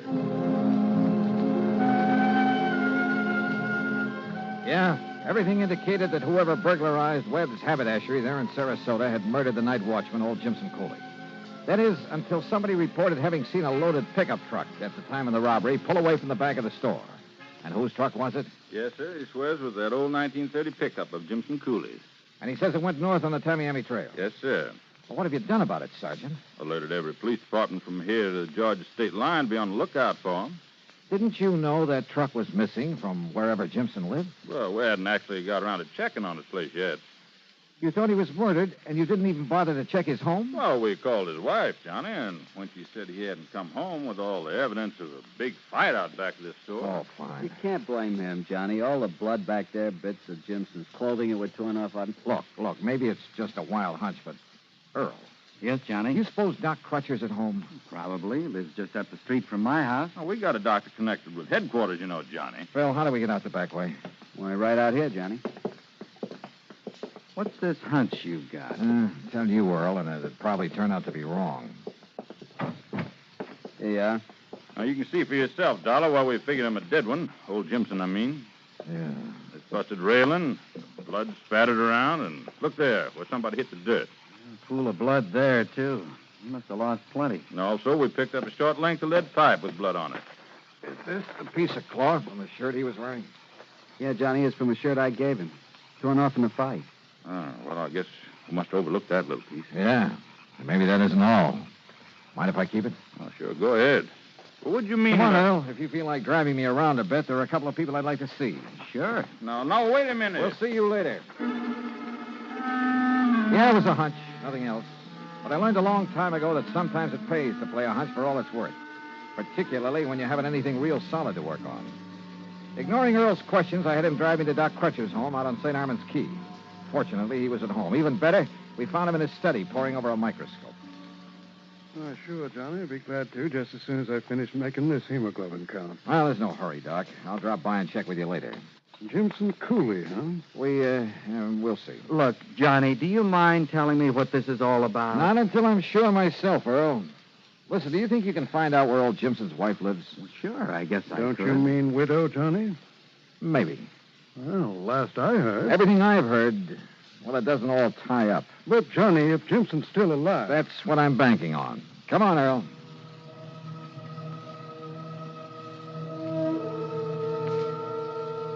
The Cooley place, far out on the edge of town, was a shack and nothing more. In the darkness, it didn't look much better than the beat-up chicken house at the back of it. As for the chickens, well, half of them were asleep out in the yard until we got there. Yes, I'm coming. Yes, what... Oh, Mr. Pullman. Mrs. Cooley, this is Mr. Johnny Dollar. Listen now, Mr. Pullman. They found Jimson's body yet? Well, no. As a matter of fact... Well, I sure hope they do. That's all I got to say. Because if they don't, at least what Miss Canterwell told me today, if they don't, I might have to wait 5-6 years before I can collect that insurance that Webb's bought on him. Gad. Well, got any news about him or not? Johnny?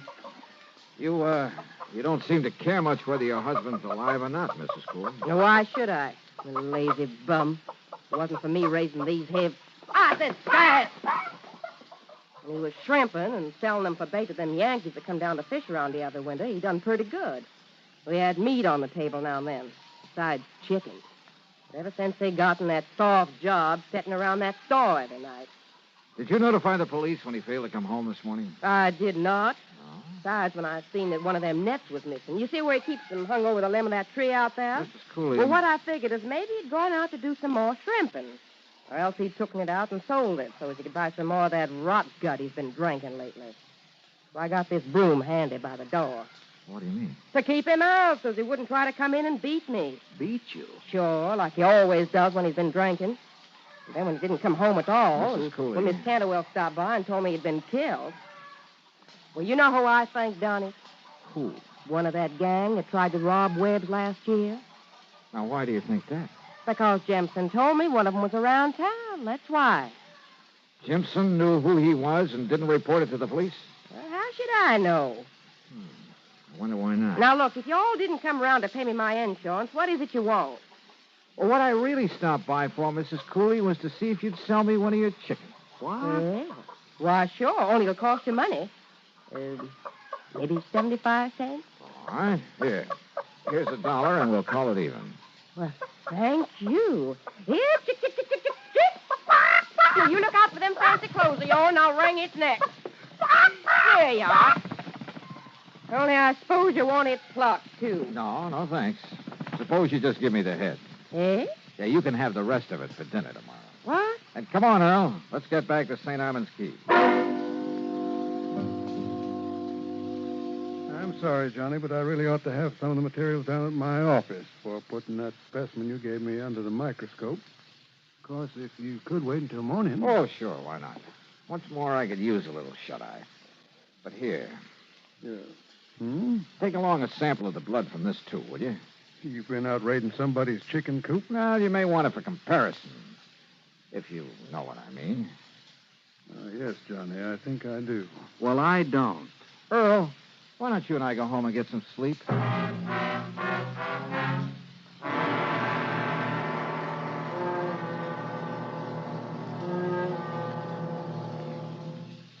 Act 3 of yours truly, Johnny Dollar, in a moment. Do you know who said, "That man is free who is protected from injury"? Those words came from Daniel Webster, one of the most eloquent orators in American history. Webster knew that a man could not be free unless he lived in a country which recognized his right to freedom and created laws to protect that freedom. A slave state may say that its citizens are free, but as long as a single citizen can be harmed by the whim of a country's rulers, true freedom does not exist. A man is free only if his rights to freedom are protected. Remember the words of Daniel Webster. They are part of your American heritage. The free man must be protected from injury. And now, Act 3 of yours truly, Johnny Dollar.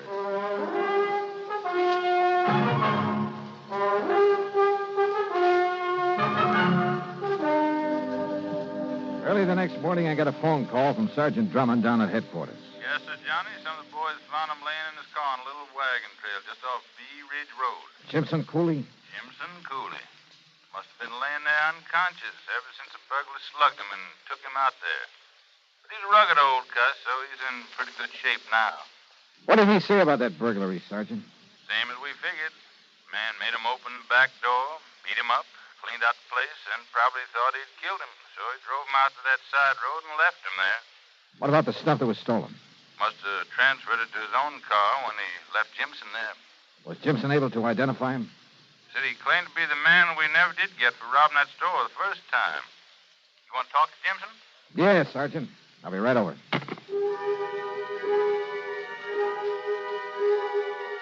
I had Earl drive me down to headquarters. I saw Jimson Cooley, talked to him, but learned nothing from him I didn't already know.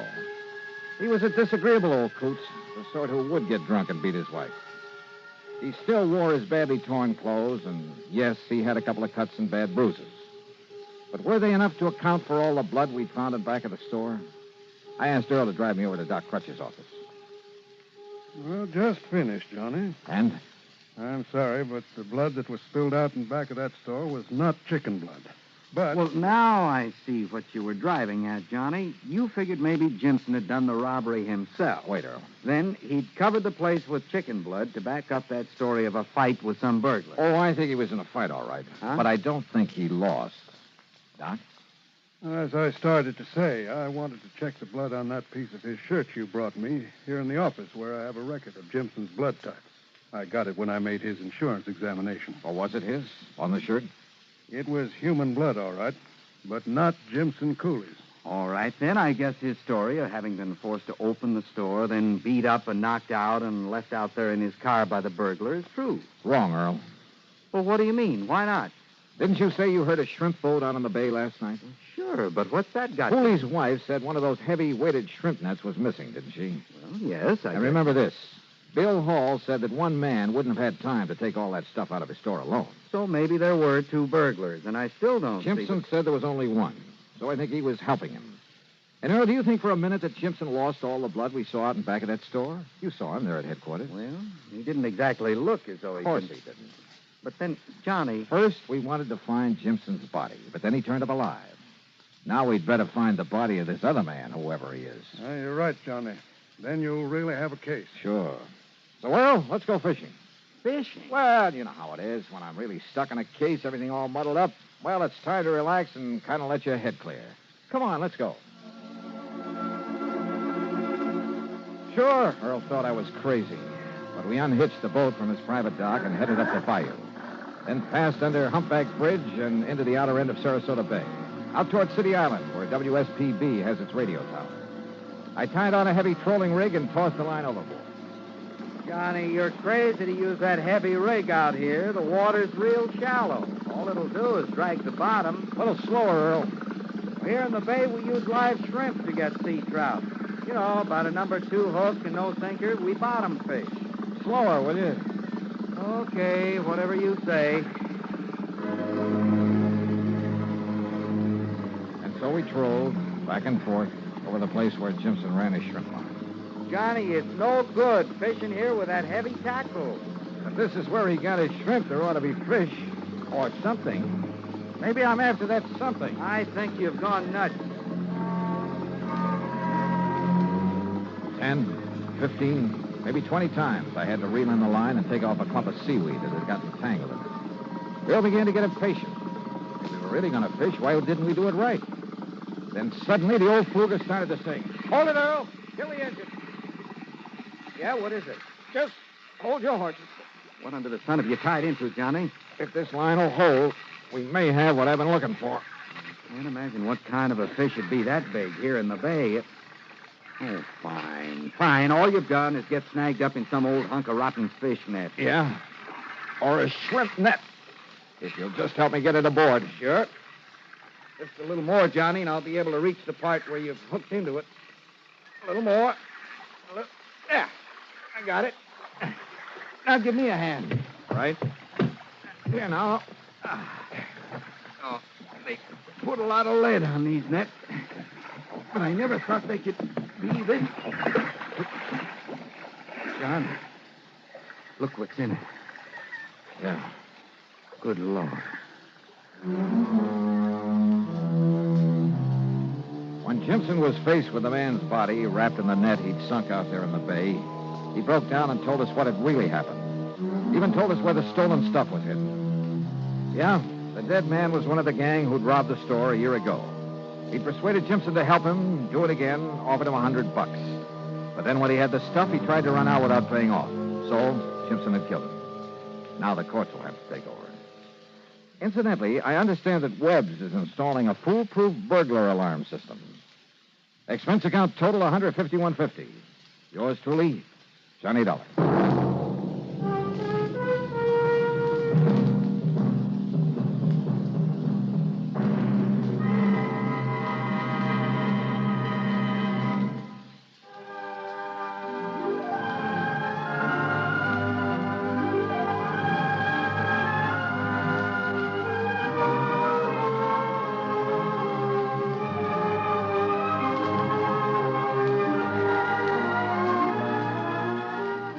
Yours truly, Johnny Dollar, starring Bob Bailey, originates in Hollywood and is written, produced, and directed by Jack Johnstone. Heard in our cast were Lillian Baeff, Vic Perrin, Harry Bartell, Barney Phillips, Bartlett Robinson, and Bill James. Be sure to join us next week, same time and station, for another exciting story of yours truly, Johnny Dollar. This is Dan Cubberly speaking.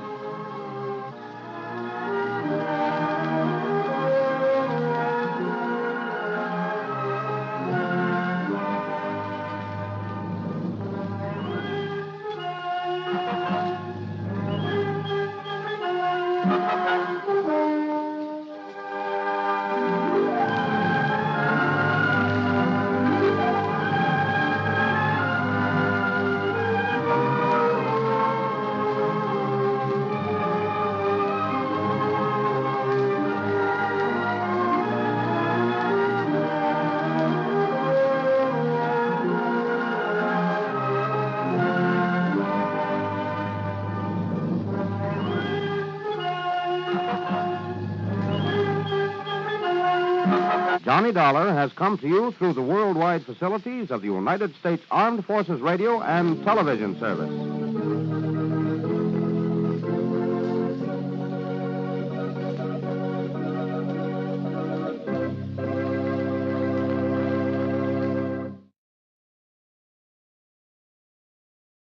From Hollywood, it's time now for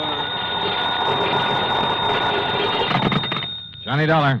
This is Barry Winters at Masters Insurance and Trust. Oh, hi, Barry. It's been years. Sure, Johnny, because we don't usually have trouble with our accounts. You mean you didn't? Huh? Until now.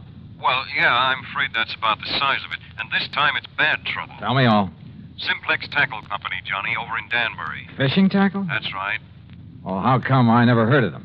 Well, they're a small outfit, a kind of glorified partnership. What's that mean? Well, it's owned by 9 men. One of them, Hanley Thomas, is president. The others are secretary, treasurer, and a flock of vice presidents. So what's happened? Well, the 9 of them, plus the 20 or 30 workers at the plant, are all covered by a group life insurance deal. And listen. Yeah? We've just had to pay off on 3 policies in a row. Well, that's too bad, but why call on me? Because, Johnny. Why? Those 3 deaths were all murders.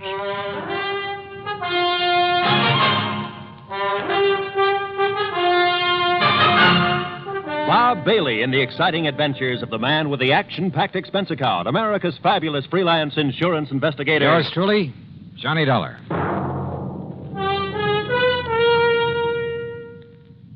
And now, Act One of yours truly, Johnny Dollar.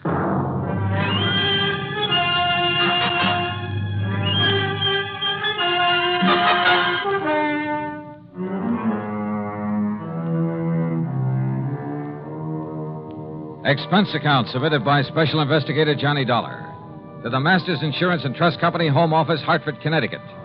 Following is an account of expenses incurred during my investigation of the ugly pattern matter.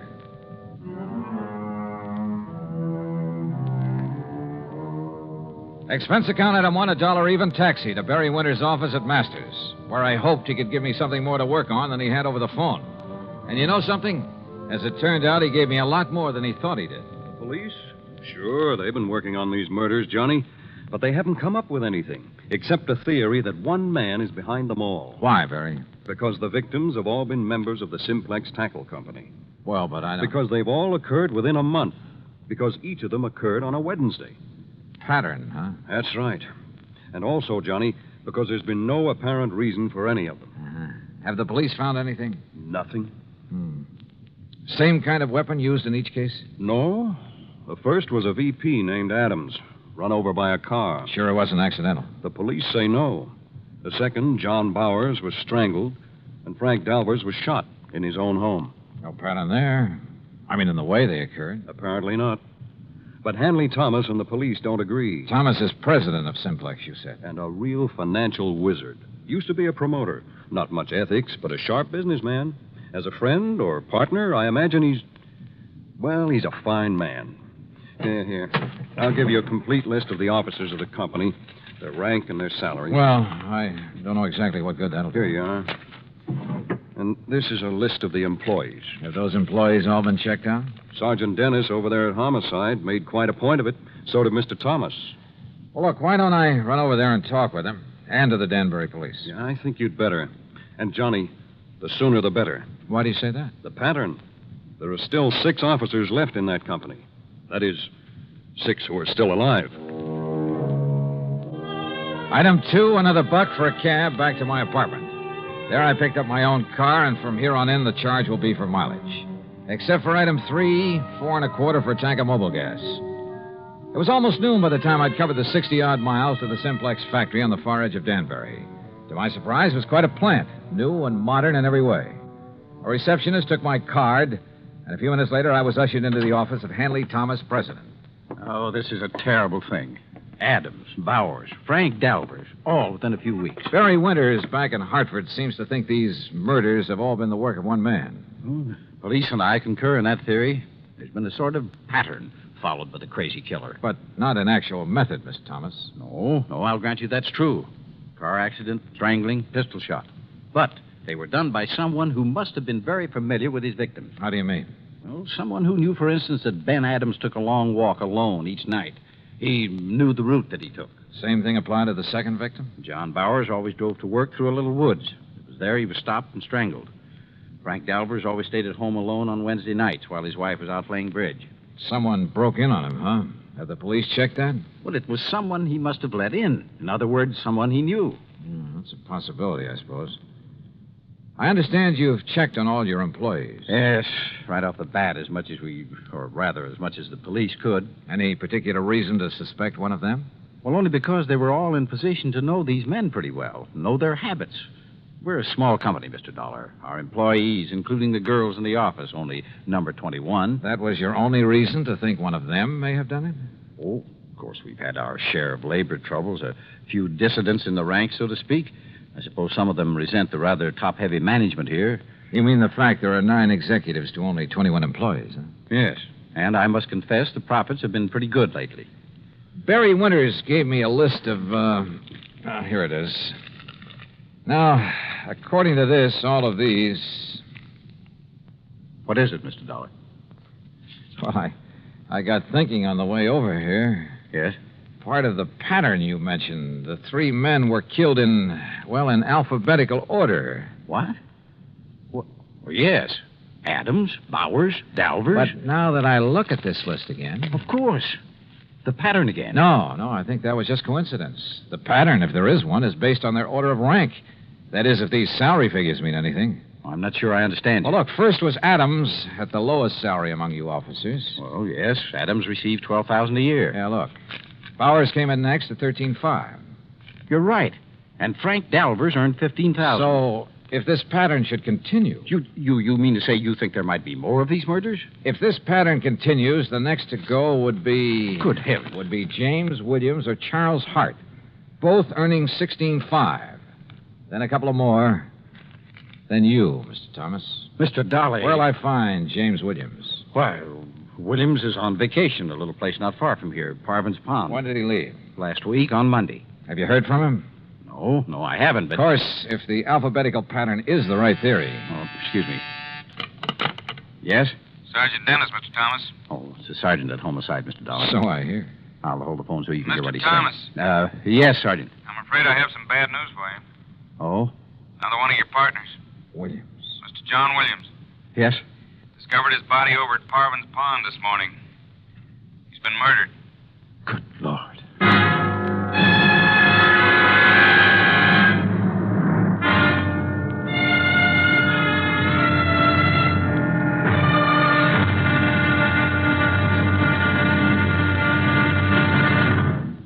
Act 2 of yours truly, Johnny Dollar, in a moment.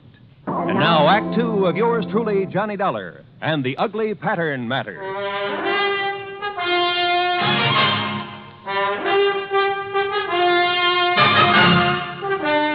Another of the executives of the Simplex Tackle Company murdered, bludgeoned to death in his little vacation cabin on Parvin's Pond, some 40 miles north of Danbury.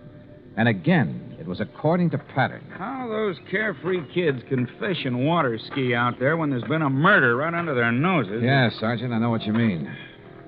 This the cabin Mr. Williams was using? Yes, sir. He came up here on his vacation Monday morning last week alone.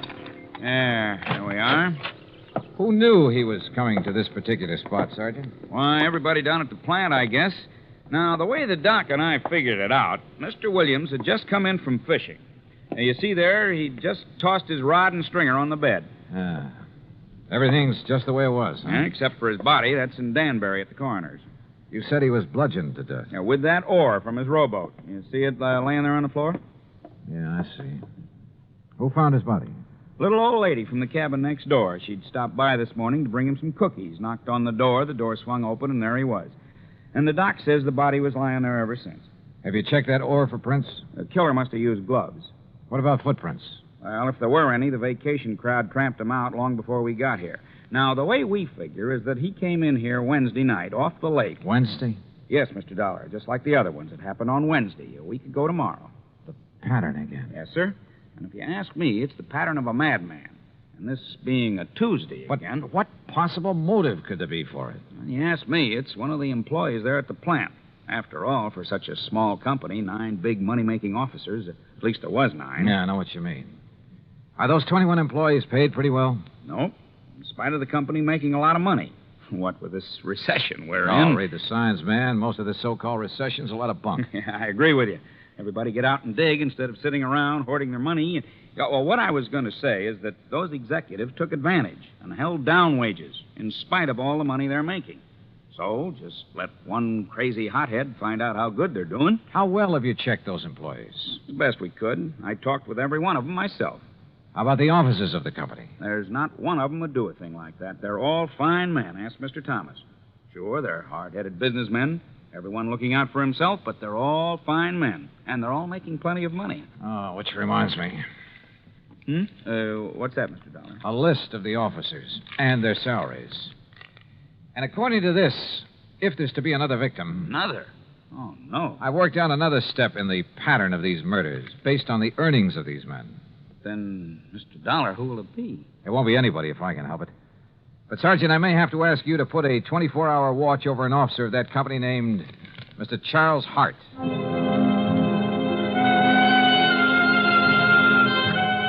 I didn't bother explaining my own idea of the pattern to Sergeant Dennis. After all, my theory could be wrong. But I drove back to the Simplex factory, to the office of Charles Hart. I found only a secretary there. No, he isn't here, Mr. Dollar. Well, where is he? To be perfectly honest about it, I don't know. Hasn't he been in at all today? No, sir. Hasn't been in since about last Wednesday. Look, Miss, whatever your name is, have you called his home, his wife? He's a bachelor, Mr. Dollar, and lives in a little apartment in Danbury. Have you tried to call him? Well, no, sir. You see, there was Does Mr. Thomas know about his not being here? There's nothing unusual about Charlie's leaving without telling us, Mr. Dollar. Oh, Mr. Thomas. He often goes off on sales trips like this. He was last seen the day Mr. Williams was killed. Well, surely you don't think Charlie Hart had anything to do with Jim Williams being... Oh, no. Did you find out anything over at Parvin's Pond? No, not much, I'm afraid. Could this Charlie Hart have had any reason for wanting Williams out of the organization, and Adams and Bowers and Dalvers? Of course not. Yes. Yes, he could. What? Miss Gregg. What do you mean by that? Mr. Hart was the one who built up this company. The one who developed the products, put all his money in it. Now, just a minute. He's the one who sold all the product that made all the money. He and Mr. Adams were the ones who started the business. Is that true, Mr. Thomas? Yes, of course. And when Mr. Thomas and his relatives came along... Miss Gregg. What she says is true, Mr. Dollar. Charlie Hart and Ben Adams did start this business. They took on a couple of partners, Al Bowers and Frank Dalvers. They were the ones who decided on the expansion program, who came to us for the financing. With the others gone, it should have been Mr. Hart's company. Oh, wait, Miss Gregg. Our financing made this present operation possible. But to imply that Charlie could have been driven by jealousy or any other motive to commit these crimes, that's absurd. How could you suggest such a thing, Miss Gregg? I didn't say he did it. I only tried We know what you said, and you've said enough. Tell me one thing, Mr. Thomas. Yes? What happens to his share of the business when one of the partners dies? Or in this case, when he's murdered? Well, the other partners absorb his share. Then, if Charlie Hart eliminated one of you, it would add to his holdings. That's true. Okay, I'll see you later. But, Mr. Dollar, if you believe for one moment that Charlie Hart... Why, I've known him for years. Yeah? Well, I think I want to know him a little better.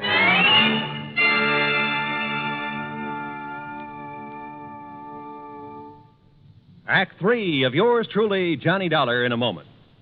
Do you know who said, democracy is based upon the conviction that there are extraordinary possibilities in ordinary people? Those words came from the American religious leader, Harry Emerson Fosdick. From the earliest days of the United States of America, there has been the sentiment that the average person can achieve an important goal if he is given an environment in which he can develop his capabilities to the fullest extent. An environment in which the individual is given the rights and privileges that he needs for development.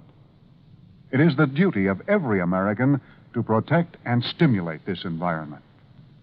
Remember the words of Harry Emerson Fosdick. They are part of your American heritage. The extraordinary possibilities of ordinary people are inherent in American democracy. And now, Act 3 of yours truly, Johnny Dollar, and the Ugly Pattern Matter.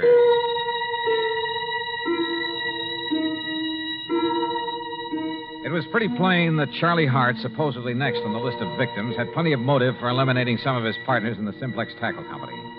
I guess the same applied to any other member of the company. But he, having started the business, knew all about the others, their plans, their habits. And he'd been last seen just prior to the murder of James Williams. I got his address, hopped into my car, and drove back to Danbury. But ringing his bell and pounding on his door got me nothing. Here, young man. You want Mr. Hart? You'll probably find him at the factory. Are you the building superintendent? That's right. Then I want you to let me into Mr. Hart's apartment. Well, now. All right, here are my credentials. I'm an insurance investigator. Investigator? Yeah, here, see? $20 special. And if that isn't enough, here's a 5-spot for your trouble. 10. Well, but now don't you let on that Okay, Dad, thanks.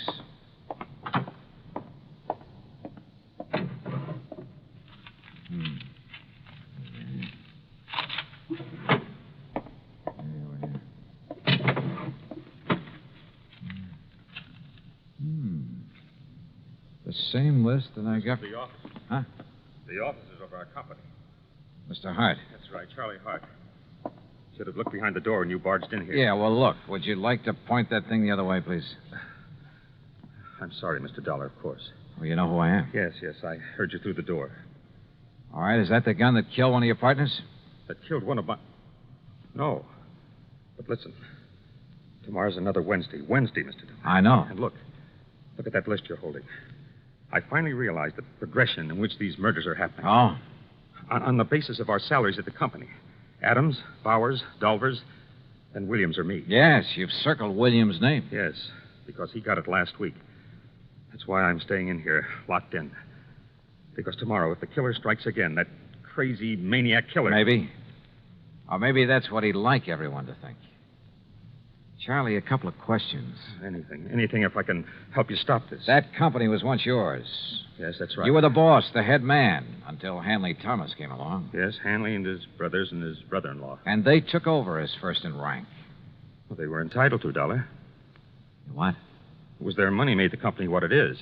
I'm not an administrator, a man who knows and plays all the angles. I'm just a worker and a salesman. Oh, wait a minute. You mean you're content with the present setup? Yes, of course. In spite of the prodding of a sweet old secretary who thinks that Wait a minute. But these murders, Mr. Dollar. You stay put. Keep that gun and don't move out of this apartment until I tell you to, no matter who comes to the door, to save your life. You think you know... Charlie, it's been right under my nose. The obvious. Almost too obvious. But I had no proof of anything. Only a hunch, but a potent one. So how to prove it out? Bluff? It might work, if I was right. I drove into police headquarters and picked up Sergeant Dennis, then out to the Simplex Tackle Company. But when I walked in, it was after hours, no secretaries about. When I walked into the office, I borrowed the sergeant's handcuffs and made him wait outside, his ear glued to the door. Well, Mr. Dollar, I didn't expect you back. What do the handcuffs mean? They mean arrest for the murder of your partners. That's a very bad joke. You and your brothers and brother-in-law, the whole company yours, once you got rid of the men who started it, who made it possible for your capital to make it pay off. But tell me, were you going to kill off your relatives, too, one by one? This is the most absurd thing. You covered your tracks pretty well. Perfect crimes. Except for that ore you used to kill Williams.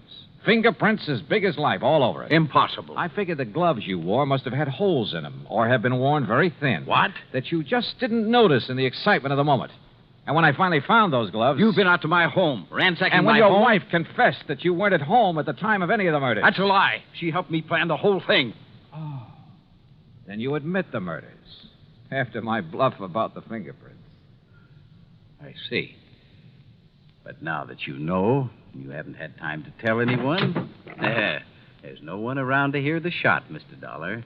No, but I heard a real clean confession, Mr. Thomas. Sergeant, No, that was just to protect myself from this... I'm afraid that kind of talk's a little late. No, it is. Look out!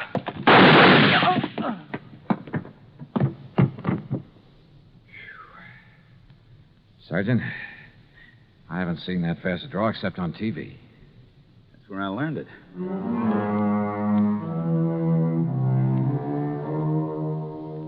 There'll be a lot for the courts to work on about who else was involved with Thomas. The sergeant's bullet killed him, by the way, and I'd call it good riddance. Or at least quick justice. So, expense account total, including a lot of mileage on my car, $101 even. Remarks? Why bother? Yours truly, Johnny Dollar.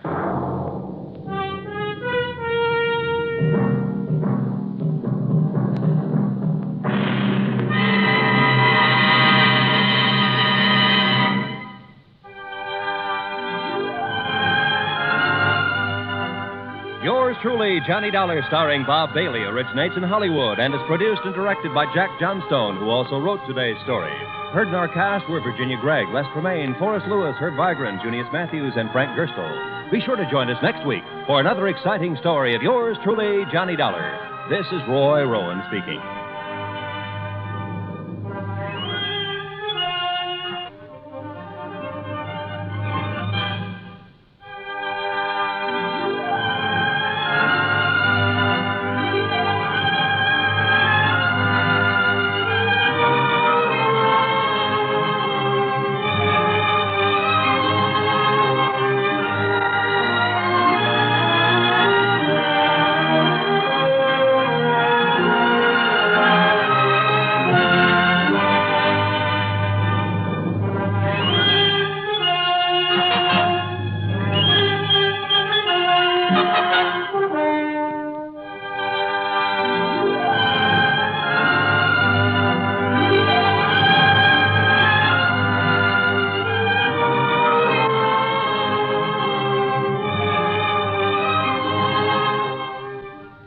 Johnny Dollar has come to you through the worldwide facilities of the United States Armed Forces Radio and Television Service.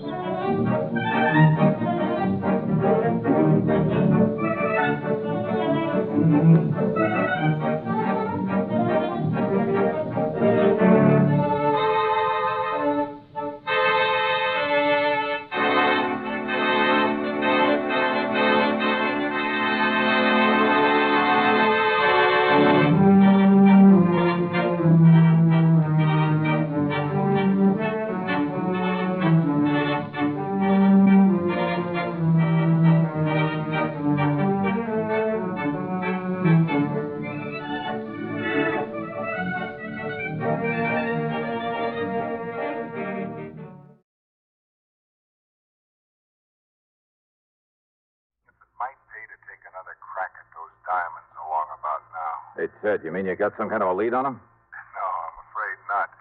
Oh. But I just got hold of some information on Rocky Harrison. Yeah? I told you after his probation was over, he disappeared. Yeah, you told me. But now, in view of this new information, plus the fact that you probably know him and his habits better than anyone else, and since Rocky is the only one who knows what he did with those diamonds... Oh, hold everything, Ted. I'm on my way down to see you.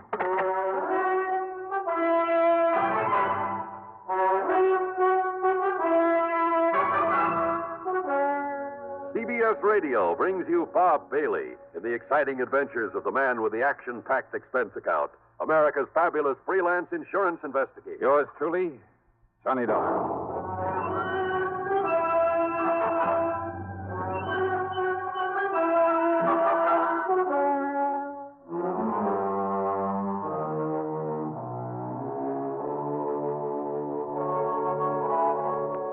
Expense account submitted by Special Investigator Johnny Dollar to Eastern Liability and Trust Company, New York City office.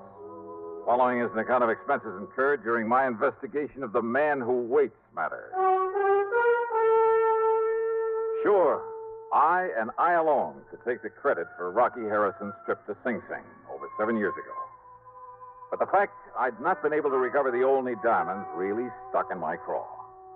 So what if I was still fairly new in the business at the time? There was no excuse. Okay, then. Expense account item 1, $395, a taxi to the station, and train fare to New York. I walked over from Grand Central to Ted Bessham's office at 500 Fifth Avenue. You know, I thought the mention of Rocky Harrison would bring you here in a hurry. Sit down, Johnny. Yeah, sure, thanks. Use a little drink? No, thanks. Cigarette? Now, just tell me what you know about Rocky and why you think I might be able to get on the track of those jewels again. Well, during his trial, Rocky played it smart. He knew you'd pinned the robbery on him, so in order to draw a light sentence, he admitted everything. Except what he did with those diamonds. Well, apparently he and his lawyer managed to convince the jury... Oh, that cock and bull story about his having had them stolen from him, that's a lot of hogwash. You know it, and I know it. Rocky was far too smart for anything like that, and too dangerous. And if that servant there in the Olney household who caught him blasting that wall safe, if that servant fell down the staircase accidentally, I'll eat my shirt. Rocky killed him, Ted. I'm sure of it. Same as he tried to kill me. The fact remains he wasn't held for murder. The jury believed his tale about losing the diamonds, and he got away with a short term. All right, now, let's... During his 2 years probation, he behaved like an angel. Got himself a job, worked hard, lived modestly, saved his money, and he was a big disappointment to the police, who hoped he might lead them to the stone. But, of course, he didn't. Right. And I'm afraid by now even the cops believe his story about what happened to him. Yeah, well, I don't. Anyhow, probation over, he dropped out of sight. Yeah, so you said over the phone. The cops apparently figured he'd moved somewhere else and breathed a sigh of relief. But you figured otherwise, Ted? I guess I think the same way you do, Johnny. Probably because of my work in narcotics before I got into the insurance business. Yeah. And sometimes we'd hunt for years all over the country for some character, only to find he was right underfoot all the time. Couldn't see him for falling over him, as the saying goes. Yeah, I know what you mean. Well, anyhow, I figured that instead of making himself conspicuous in some small town, the best place for a man like that to get lost, the best place in the world, would be the biggest place in the world. Right here in New York. I can't argue with you. So when I got wind that Rocky disappeared, well, you know as well as I do, Johnny, that most of these cases aren't solved by any Sherlock Holmes kind of scientific deduction. No, hardly. No, sir, they're solved on information. One good stool pigeon is worth all the clues in the world, right? Well... So when I found out he'd disappeared, I got in touch with one of my paid informants from the old days. An old character by the name of Soder. Soder. Don't think I ever heard of him. You know, Whiskey Soder, they call him. I told him I'd pay him well if he'd locate Rocky Harrison for me. You've heard from Soder? He called me this morning. Told me that he's seen Rocky here in town, just as I thought he would. Where? Well, he wouldn't say over the phone, so I told him I'd send you down to see him. Here, Johnny, I'll scribble his address down for you. Yeah, do that. Cheap rooming house down near the Brooklyn Bridge. There you are. Good. Okay, Tom, I'll go see him. Just a minute, Johnny. Yeah?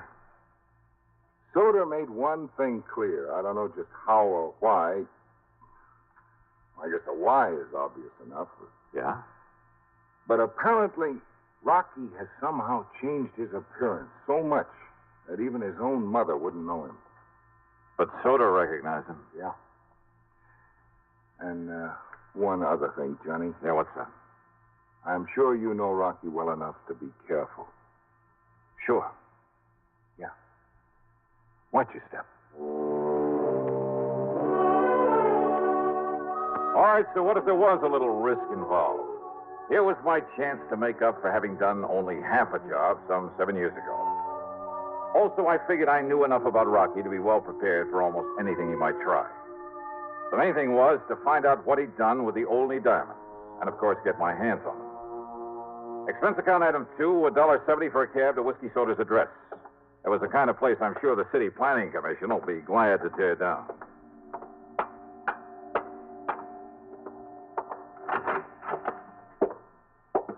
The word manager was scrawled across the door in the hallway marked with the number 1.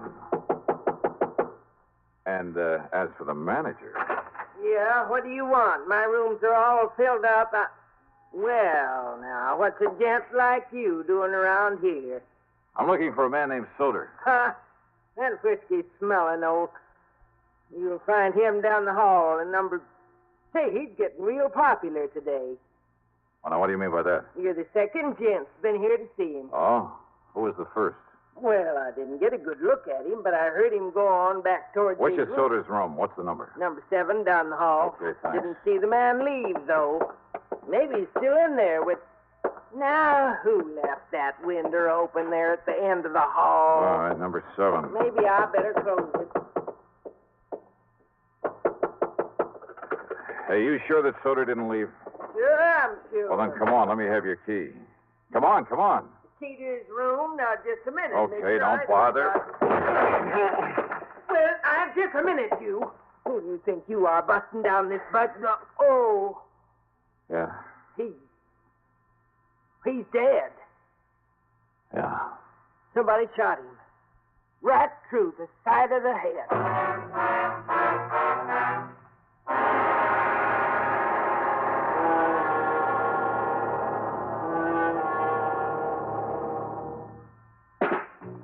Smoking more now, but enjoying it less. Have a real cigarette. Have a Camel. So good, Have a Camel cigarette. so rich. Have a real cigarette. Have a Camel. So mild. Have a Camel cigarette. And here's the reason why. Best tobacco makes the best smoke. Have a Camel cigarette. You can say that again. Best tobacco makes the best smoke. Have a Camel cigarette.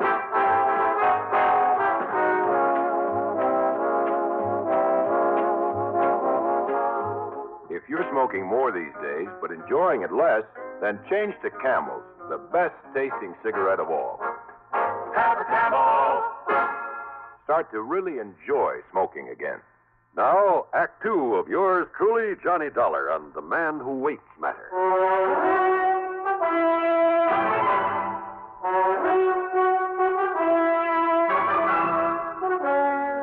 Right through the side of his head, right in front of his left ear. That's right. But I didn't hear any shot.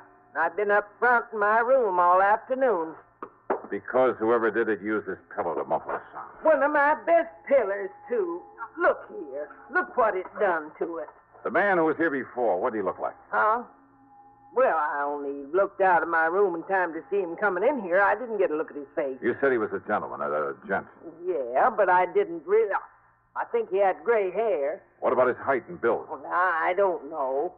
I was up front. Now, he how was old back. was he? Look, I told you, mister. I don't know. Okay, here. There's a 5-spot for your trouble. And for calling the police. Sergeant Randy Singer at the 18th. Police? And my name is Johnny Dollar. Dollar? That's right. The one that's on the radio? You call the police. Tell them I'll contact them later.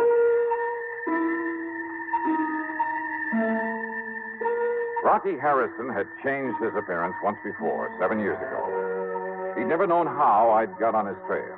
The only one who did was Randy Singer at the 18th Precinct.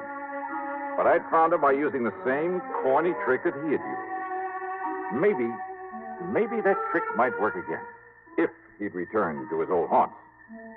All right, then, item 3, a bucket of quarters at the nearest drugstore for some goop to plaster down my hair. Item 4, $1 for some black hair dye.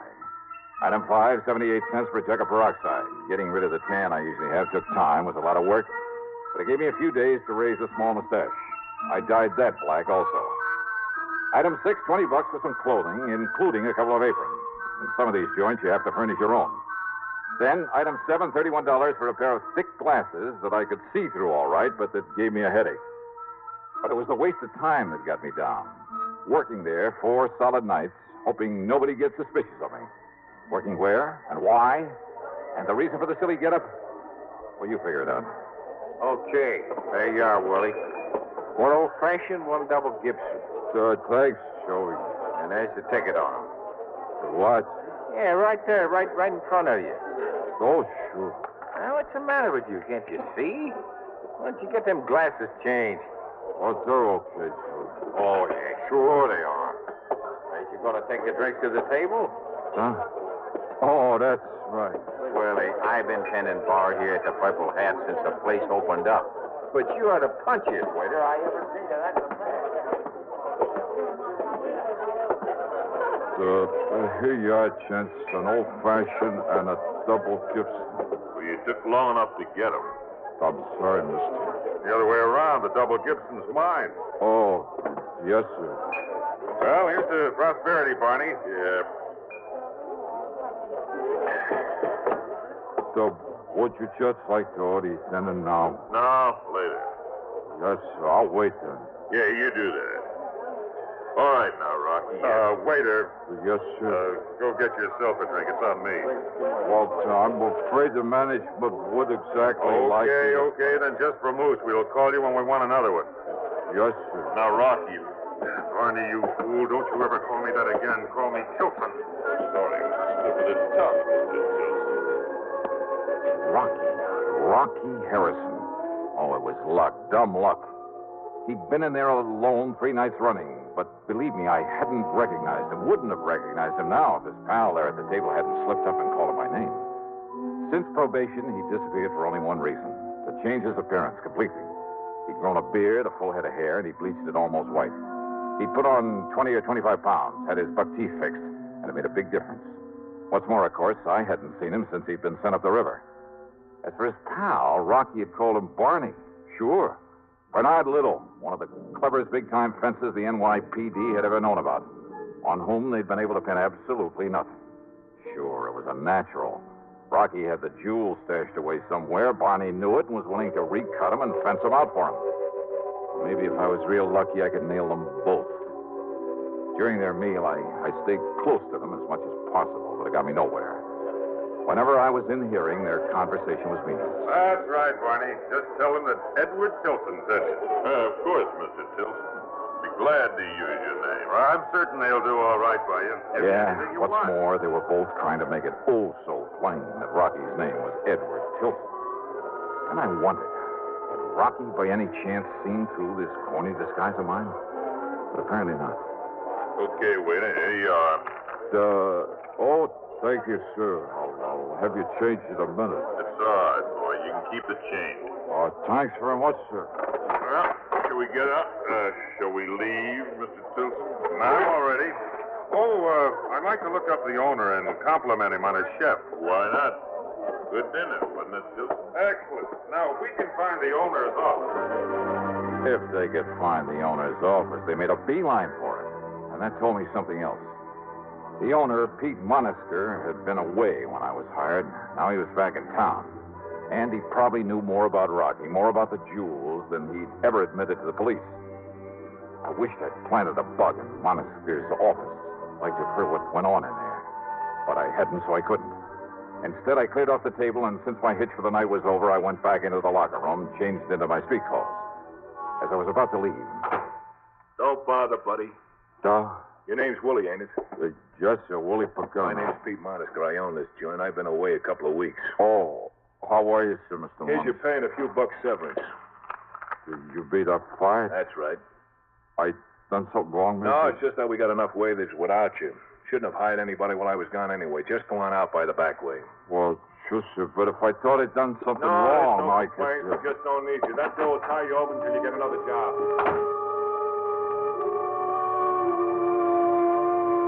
I should have known, but I didn't. Not at the moment. Not until I left by the back door, started out through the long, dark alley.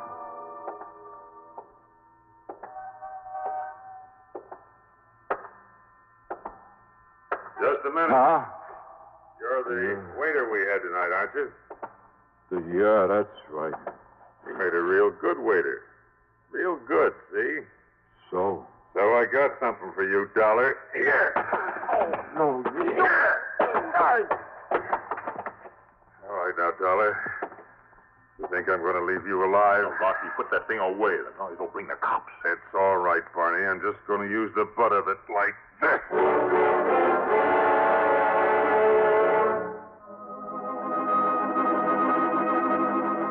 I vaguely remember something crashing down on my head. And if you think people don't see stars, you're wrong. Half conscious, I braced myself for another blow, but it never came. Instead of crazy mixture of sounds, noises, a lot of footsteps, a barrage of gunfire, sirens, a lot of cars breaking to a stop, when it was all like in a dream. I came to the next morning and I found myself in a hospital bed, a doctor leaning over me with a hypo in his hand. Then, sometime later... Well, looks like the doctor was right, doesn't it? Huh?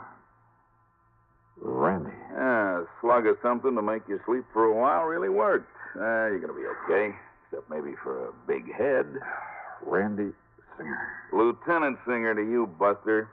Son of a gun, Johnny. When are you going to learn to let me know when you're working around this town, huh? Was it you came along? That's right, like the U.S. Marines. Well, how did you know they were going to waylay me there in that alley? I didn't. I hadn't the least idea. Didn't even know it was you they were jumping.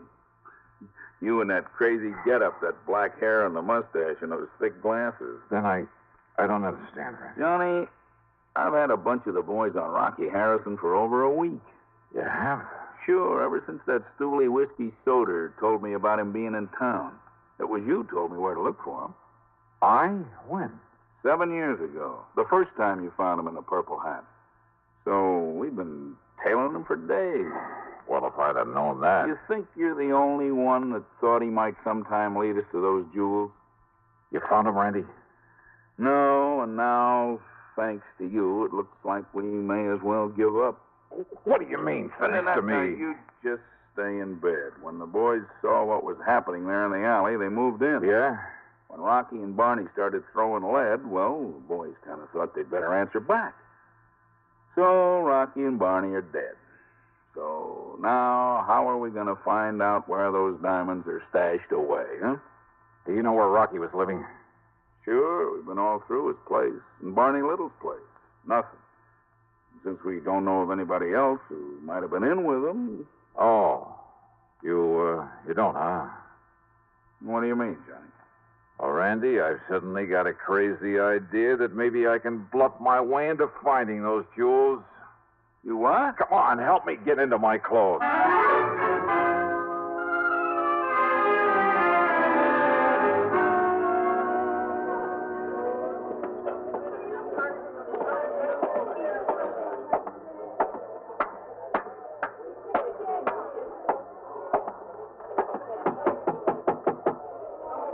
Yeah, who is it?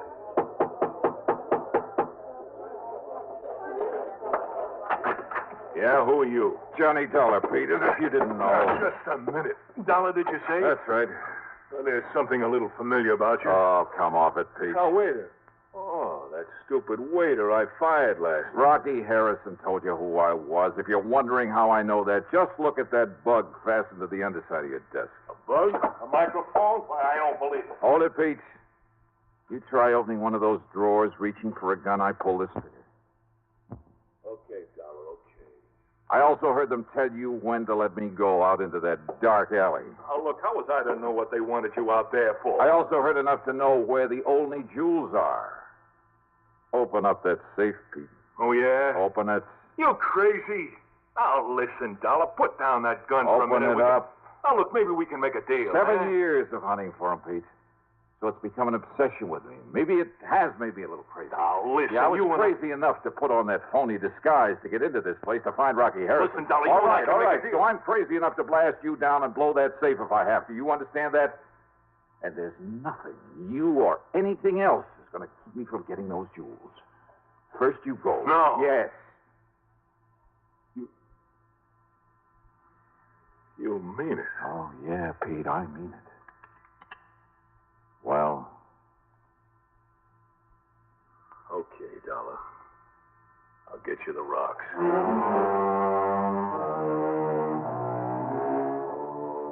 The fee on this one for recovery of the diamonds? Well, maybe the department frowns on such things, but half of the check goes to Lieutenant Randy Singer, NYPD. Good man, good friend. Expense account total, including the ride back to Hartford, well, it just about balances with what I made on my job as a waiter. Yours truly, Johnny Dollar.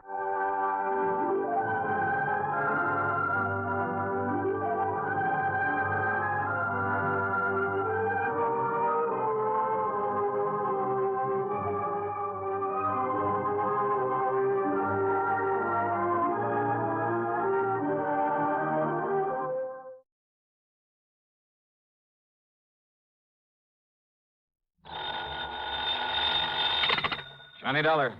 How are you, Ralph? Well, at the moment, not too happy. One of our clients, a pretty important one, is a man named Bertram Haskell. He owns a small copper mine up near Houghton, Michigan. Where's that? Up in the Keweenaw Peninsula, where it sticks out in the middle of Lake Superior. So what's happened to Bertram Haskell? Nothing. It's one of his colleagues, a man by the name of Oliver, Ben Oliver. Well, what's happened to him? Ben Oliver's been murdered. I see. Haskell demands that you be up there to find out who did it. Why? What's the matter with the police? I don't know. All I know is that he wants you up there, now, right away. Well, as long as you're going to pay the freight. Of course. Because we don't dare take a chance of losing Haskell's considerable insurance business. In other words, Johnny, it's because of Haskell rather than the small policy on Ben Oliver. Oh, he was insured, too? 15,000 straight life. Who's the beneficiary? His wife, but that's beside the point. Is it? The point is to satisfy Bertram Haskell, and thereby keep his account. Okay, Ralph, I'll see what I can do for you. Johnny. Yeah? That's pretty rough country up there. So? The same thing may apply to some of the people you'll run into. Especially the killer, huh? Yes, so be careful, Johnny. Sure.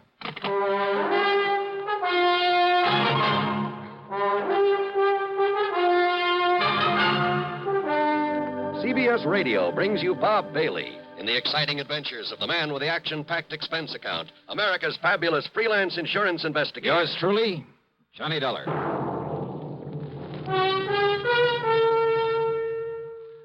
Munch, munch, munch a bunch of Fritos, corn chips. And listen, since Fritos corn chips are fresh as spring itself, well, it seemed appropriate to give you a springtime gift. So Fritos have attached a free package of flower seeds on their large bags as their salute to spring. Now, there's nothing for you to mail in. Just buy a large bag of Fritos. And there, right on the bag, is your free package of flower seeds. They're the finest seeds you could get anywhere. Genuine burpee seeds. And there are 3 varieties. Beautiful zinnias, snapdragons, or petunias. Get yours while they last. Free flower seeds on the large bags of Fritos corn chips. Munch, munch, munch a bunch of Fritos, corn chips. It's not polite to smack your lips, but you can't help it with Fritos corn chips. Munch, munch, munch a bunch of Fritos, corn chips. And now, Act 1 of yours truly, Johnny Dollar.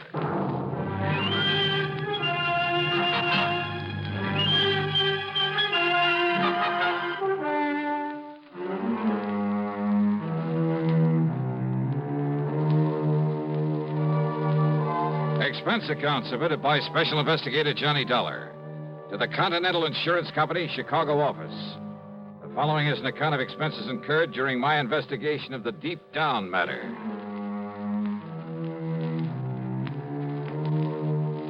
Expense account item 16185 for a plane to Chicago, then a flight to Houghton, Michigan, far up on the Keweenaw Peninsula. It was mid-afternoon when I climbed off the plane and spent item 2, $50 deposit on a rental car. I got a highway map and directions to the Haskell mine, then headed north on Route 41. Along the way, I passed all sorts and sizes of workings, including the famous Quincy mine. It's supposed to have the largest hoist in the world. At the little town of Phoenix, I turned south and east on the side road that obviously was used for a lot of heavy trucking, and I finally arrived at the camp. I guess you'd call it that, surrounding the Haskell mine. There were 7 or 8 weather-beaten frame houses, a large barracks-like building, one fairly nice-looking brick home, a service building, tool shed, and garages. Bang in the middle of everything was a big hole in the ground. Above it, a hoist, looking somewhat like a heavy wooden oil derrick with a big wheel on top of it. A group of men stood around wearing shock helmets. As for finding the office, well, all I really had to do was follow the sound of what happened to be Mr. Haskell's booming voice. Bastard idiot. Having any respect for the dead? You try moving Mrs. Oliver out of that house of hers, and I'll break your neck. But don't you want to stand up? Don't you realize that Ben Oliver had more to do with the success of this mine than anybody else, than even I had? Well, sure, I know. Oh, get on over there and apologize to her. You need some new quarters for some of those new men. Get hold of some carpenters and build them. Now go on, get over there and apologize to her. Well, who are you? What do you want? Mr. Haskell? That's right. Well? My name is Dollar. Dollar? Johnny Dollar? That's right. Well, why didn't you say so? I'm glad you got here, Dollar. You've got to clear this thing up. See that justice is done. Now, come in. Come into the office so I can tell you what's happened around here. Yeah, sure. Believe me, I won't sleep. I won't rest until whoever... well, sit down. Thanks. Dollar, Ben Oliver and I have been working over this country together for years. Ben's brains and my money. Ben picked the spot for this mine. So I understand. Dollar, I've made and I'm still making a fortune out of it, in spite of the fact it's a small operation. And Ben Oliver? Yeah, Ben. I tried for years to make him my partner so that he could fully share in this thing. But he wouldn't have it. Pure scientist, Ben was. No real interest in money. So the best I could do was promise him a fat royalty for the rest of his life. But I never dreamed his life would come to an end so soon. What happened, Mr. Haskell? He was murdered down in the third sub-level of the mine. In a stope we discontinued working for a while because of some exploration he was doing in it. And you've no idea who or why, Mr. Haskell? If I or the police could find any possible reason for Ben's being killed, we might be able to pin it on one of them, the man who did it. You say... But as it is, we haven't even reason to lock up those men who could have done it. You say the man. Well, under the circumstances, it had to be one of the miners. One of the 6 who were on their way down the shaft in one of the ore cars. And yet... Well? I said under the circumstances. But under the circumstances, not one of those 6 could have done it without the knowledge of the others. Well, now, how do you mean that? A single, carefully aimed shot, Dollar, from some distance away, 15, 20 feet. Yeah? Struck him in the back, went directly into his heart. Just one shot, but it must have been carefully aimed. But... Well, go on. That shot was made in utter and complete darkness. Oh, now, wait a minute. I know. Impossible. Utterly impossible. But that's the way it happened.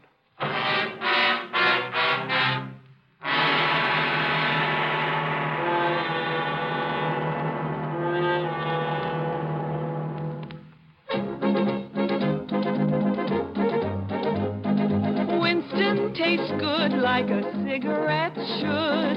Winston tastes good like a cigarette should. Winston gives you real flavorful, rich tobacco flavor. Winston's easy drawing too. The flavor comes right through to you.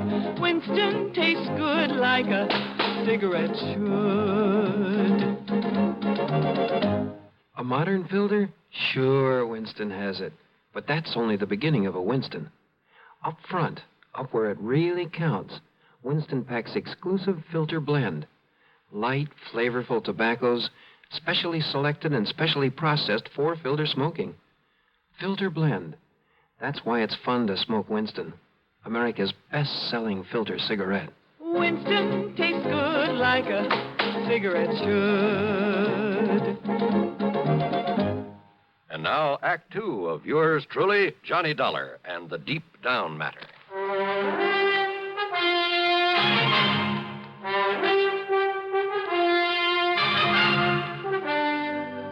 Look here, Dollar, on the wall, a diagram of the mine. You, better explain that in one-syllable words, Mr. Haskell. I'm afraid I don't know very much about a copper mine. Well, here's the main shaft where it goes down into the ground at a slight angle. It goes down along one side for the most part, one side of the main ore body. That's under that big hoist I saw outside. That's right, yes.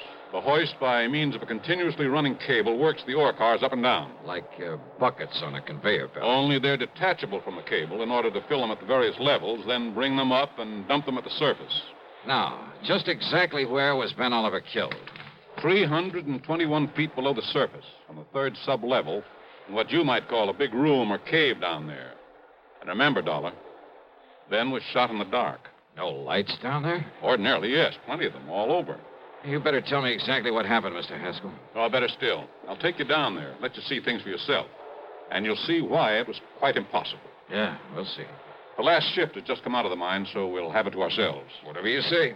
You'll say you'd better wear one of these shock helmets and these gloves. Okay. And keep your top coat on. You'll find it cold down there. Right.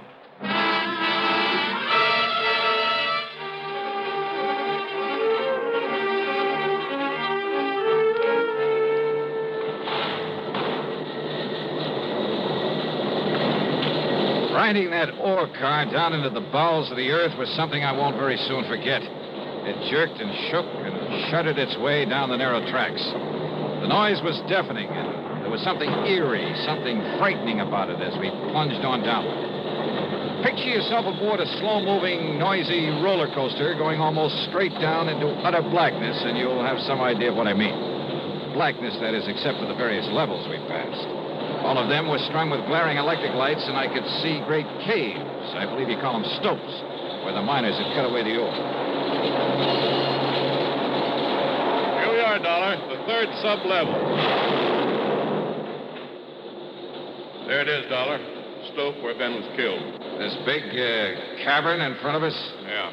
was apparently chipping away some samples of rock there at the side of the back of this shaft. Well, now, wait. You said it was dark in here when it happened. But there's enough light in here now. Ben was checking some of this ore for uranium. Uranium? In this country? We've kept it a secret. That is the possibility of it. I see. Well, go on. Well, he sent a message up to me asking me to get his scintillator, a Geiger counter, and so on. I picked them up at his home and brought them down here with the men, the 6 men I mentioned. And? As we reached this level, as I was about to disengage the car from the cable, the lights here suddenly went out. I stopped the car in its noisy fashion, and then, after a minute or so, one of the men struck a match. Dollar, do you see this light switch? We found somebody pulled it. One of the men aboard the ore car. It had to be. Anyhow, I turned it on. We got light again. And there at the side, 15 or 20 feet away from us, lay the body of Ben Oliver. Did you hear the shot? Above the noise of stopping the car? What's more, Well, did anyone see the muzzle flash? No. You see, the weapon was a powerful air gun, a pistol of foreign make. We later found it at the bottom of the shaft. Fingerprints? No. The men were all wearing heavy leather gloves. Well, did any of them actually see Oliver here before the lights were cut off? I saw him. And it all happened in the few seconds between the time the lights went out, you stopped the ore car and put them on again. In total darkness, one of those men was able to fire accurately, the shot that killed him. No sign of a flashlight, anything like that? No. Then I see what you mean about it being impossible. Nevertheless, it was done, and by one of the men aboard the car. And that's why I sent for you, Dollar, in the hope that you, somehow, can bring the killer to justice. Well? Well, from here, Mr. Haskell, it looks like you've handed me a pretty large order. Act 3 of yours truly, Johnny Dollar, in just a moment. Welcome, recording star Mel Torme. It's terrible trying to sing with a bad cold. So I always take 4-way cold tablets to relieve cold miseries fast. Good idea. Tests of all the leading cold tablets proved 4-way fastest acting. 4-way starts in minutes to relieve muscular pains, headache, reduce fever, calm upset stomach, also overcomes irregularity. When you catch cold, try my way. Take 4-way cold tablets. The fast way to relieve cold distress and feel better quickly. 4-way, only 29 cents. Now, a word about another fine product of Grove Laboratories. To get rid of embarrassing dandruff in 3 minutes, change to Fitch Dandruff Remover Shampoo. 3 minutes with Fitch regularly is guaranteed to keep unsightly dandruff away forever. Apply Fitch before wetting hair. Rub in 1 minute. Add water, lather 1 minute. Then rinse 1 minute. Every trace of dandruff goes down the drain. 3 minutes with Fitch and embarrassing dandruff's gone. At the same time, Fitch can brighten hair up to 35%. Get Fitch Dandruff Remover Shampoo today. And now, Act 3 of yours truly, Johnny Dollar. I told Haskell I'd take on the case only if he'd let no one know why I was there at his copper mine. I parked my bags in the guest room of his house. Apparently lived alone there. During dinner, he told me more about Ben, about their close relationship, about Oliver's hope of finding enough good uranium ore to make the mining of it practical. However, in spite of his optimism, Dollar, I'm afraid it was all just wishful thinking on Ben's part. Well, certainly worth some further exploration, though, isn't it, Mr. Haskell? I doubt it. But we'll see. The important thing now is to find his killer. Do you feel the police were thorough enough in their investigation, in their questioning of the men aboard that ore car? Those men all swore they loved Ben. There's nobody can prove otherwise. Even I can't prove otherwise, even to myself. You say the air gun was a foreign make? Yes, that any one of them could have got hold of. There's a big foreign population in this area. So I understand. But unless the police can find out where it came from, to which of those 6 men it was sold, it's impossible, I'm afraid. And how to explain that shot in the dark that so unerringly found its mark? Yeah, I've been doing a lot of thinking about that. And maybe I've come up with a couple of ideas. Oh? Well, good. I hope so. Where are the 6 men? I told you. Beyond a general suspicion, simply because they were there, the police have had no reason to hold them. You'll find them in the bunkhouse, all of them. Then maybe I'd better have a talk with them. Oh, by all means, do. And if you're able to break one of them down... Let's, wait and see.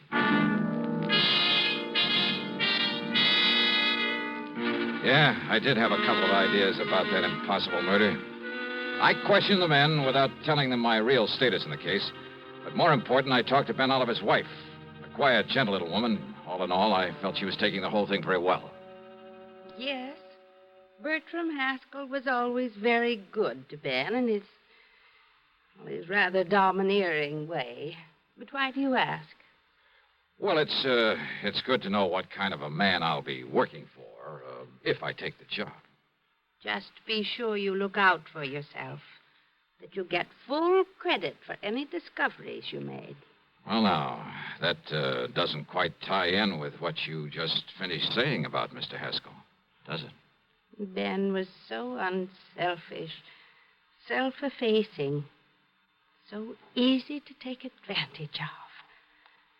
Oh, no, I shouldn't talk that way. You sound as though you don't quite trust Mr. Haskell. Please, I didn't mean that at all. I see. I understand your husband thought there might be uranium in this unlikely spot. He was sure of it, Mr. Dollar. He told you so? I typed out his report to Mr. Haskell. Oh? Do you remember what he said in it? Only that he was certain it had great commercial possibilities and that he... Only that he what, Mrs. Oliver? No, it isn't nice the way I'm thinking. The way I was thinking then, so let's not talk about it. Well, look, this job, Mrs. Oliver, do you realize that it might mean a great deal to me? That if there's some reason why I shouldn't take it, well, isn't it only fair that you tell me? All right. You seem like a nice young man, so I'll tell you this. Yes? In the report, I made Ben say that he felt he should share in the uranium profits, the way he was not able to share in the money from the copper he discovered. I see. Thank you. Your husband had various instruments for detecting uranium, didn't he? Yes, I'll show them to you. Oh, good. They're here in the closet. The things Mr. Haskell was taking down to him the day that he... Yeah, I see. Geiger counter. And I guess this thing is a scintillator. Yes. And this? Oh, it's some kind of a special light, I think. Black light? Yes, that's what he called it. Sure. And it activates certain... And here are the shoes he was wearing. A nice warm jacket. Wait a minute. Yes? This black light. This thing is still working. And it is. Look, Mrs. Oliver. Why, yes. Isn't that strange, the glow it makes on his... What is it? Oh, Mrs. Oliver, I believe it's the solution to a murder. I borrowed the scintillator, the counter, the lamp, and I put on the jacket he'd worn that day. Put it on underneath my topcoat.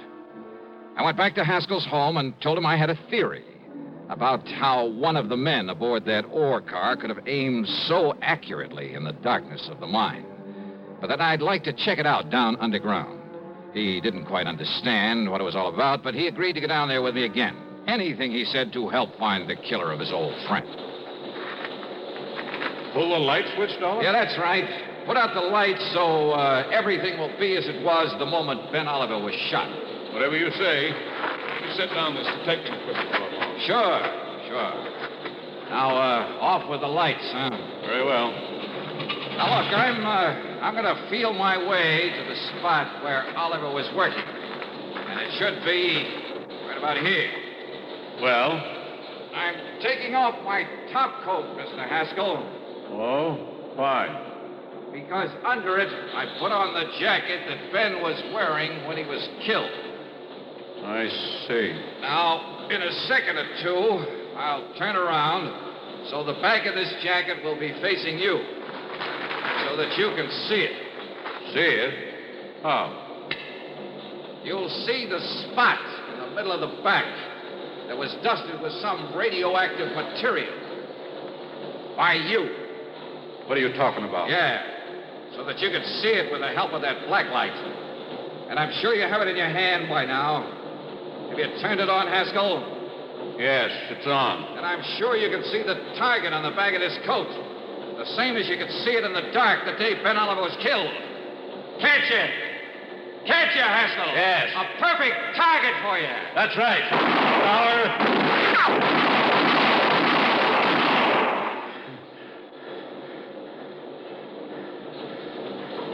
all through. What? No! Surely you don't think I stayed in that coat over there? Dollar, listen. Maybe there was uranium down here, huh? You knew there was. And you knew the only way you could keep all of the profits from it was by getting rid of Ben Oliver. All right, but listen, Dollar. Oh, listen. drop dead. And maybe you will, Haskell, if you try anything funny on the way back up to the surface. No. You see, this gun of mine is still loaded.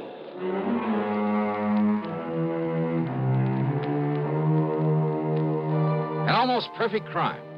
And he was so sure of it, he'd called me in to back up his story of loyalty to Ben Oliver, so that no one would ever question his taking over the uranium Ben had found. Expense account total, including transportation back home, $131.50. Yours truly, Johnny Dollar.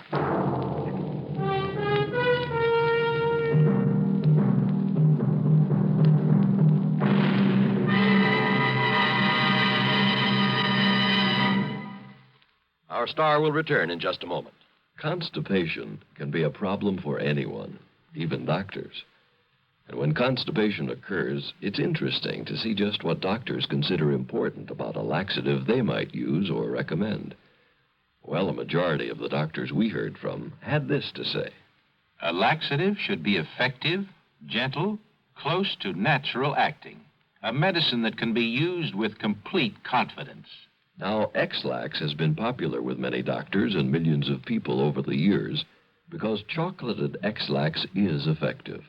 Overnight, it helps you toward your normal regularity.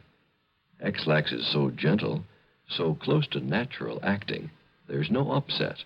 That's why many doctors and millions of people use X-Lax with complete confidence.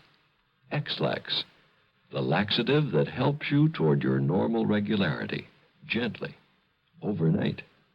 Now here is our star to tell you about next week's program. Next week, Denver, Colorado, and a string of supermarket robberies. And what a racket. Join us, won't you? Yours truly, Johnny Dollar.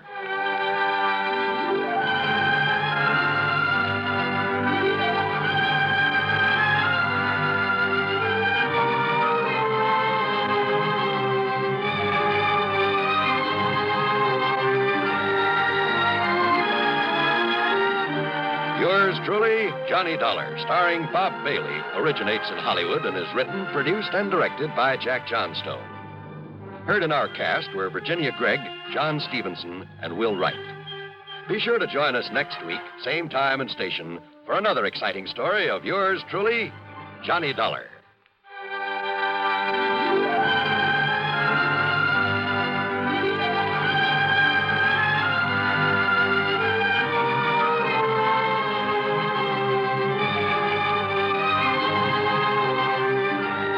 This is John Wall speaking.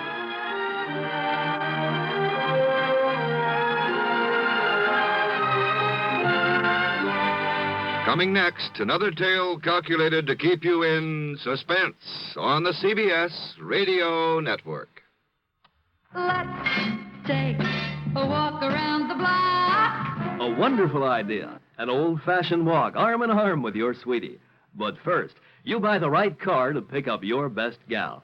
You drive her in style to the right spot for your stroll. Art Neat of Armory Garage says, drive right to Armory Garage. Armory, the home of tested used cars and 101-time payment plans, has the lowest prices ever right now. They're Armory's special low winter prices, and Art Neat tells you why. Frankly, we'd like to sell you a tested used car right now, before the big spring rush. Pick from the largest stock in Armory's history. Drive it now. Enjoy it now, with no down payment to pay. You don't start paying till May and take up to 36 months. Well, no wonder everybody says if you can't deal with Armory, you just can't deal. Don't... WROW, Albany, New York.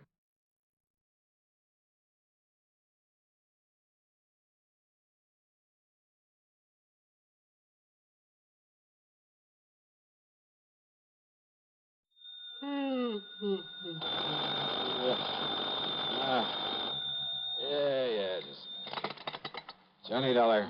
We're all clear, Johnny, because I've assured them that you have more than adequate federal security clearance. After all, you were permitted to investigate that missing missile matter. No, wait a minute. What? So, in spite of the fact this sort of thing isn't exactly covered by the insurance we've written for them, way. Wait a minute, will you? Who are you? Oh, I'm sorry. This emergency and all. This is George Reed, Floyd's of England, here in Hartford. Now, Johnny, if you're free... Holy, George, don't tell me you're in your office at this ungodly hour. Johnny... It isn't even 9 a.m. yet. I know. I just got here a few minutes Well, ago. what's the big emergency? A phone call I just received from Dr. Paulus Rayburn. Do you know him, who he is? Rayburn? No. He's the head of Nuclear Processors Incorporated. Where's that? Out on Woodland, beyond the north end of town. You know, that large group of concrete buildings at the edge of Piney Woods? Nuclear processors, huh? Yes, that's right. Now, we handle all the insurance on the place and its equipment, though I understand there's no actual coverage in this specific instance.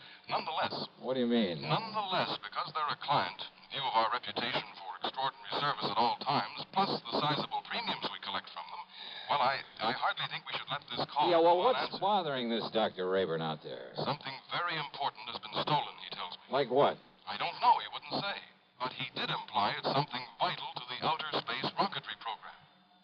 Okay, George. So, in view of the fact you have security clearance... Yeah, I said okay. And the fact it'll take some hours for an investigator to come up from Washington... Yes, George. Plus the fact he made it plain the time element is George. most important.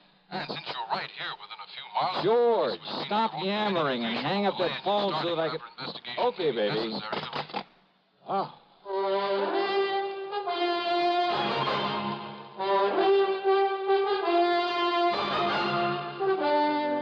CBS Radio brings you Bob Bailey in the exciting adventures of the man with the action-packed expense account, America's fabulous freelance insurance investigator. Yours truly, Johnny Dollar.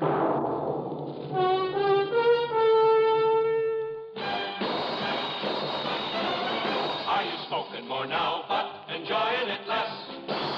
Have a real cigarette, have a Camel. The best tobacco makes the very best smoke. Have a real cigarette, have a Camel. Are you looking for flavor and mildness? Have a real cigarette, have a Camel. The best tobacco makes the very best smoke.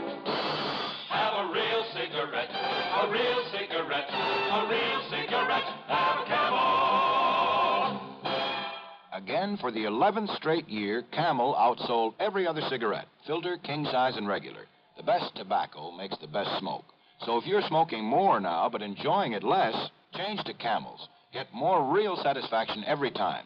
Start to really enjoy smoking again. Have a real cigarette, a real cigarette, a real cigarette, have a Camel. And now, Act One of yours truly, Johnny Dollar.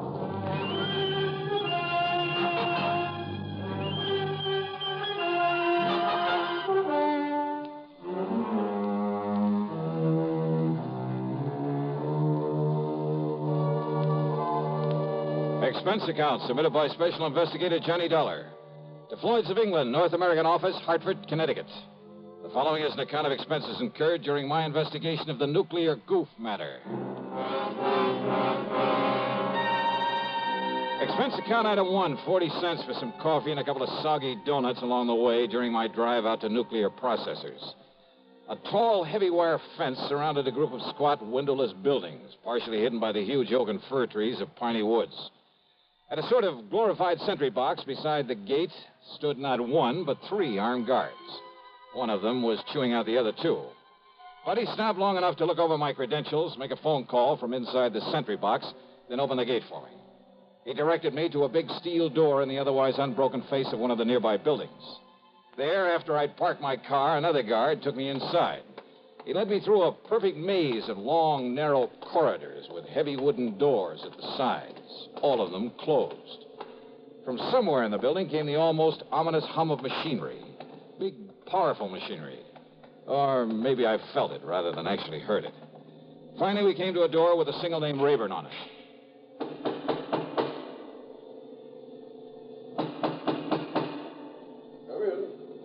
Come in, Mr. Dollar. Dr. Rayburn? Come in and sit down, Mr. Dollar. Thanks. Only how do you stand it in here, Doctor? I beg your pardon? Oh, compared with this place, the city morgue is real cheerful.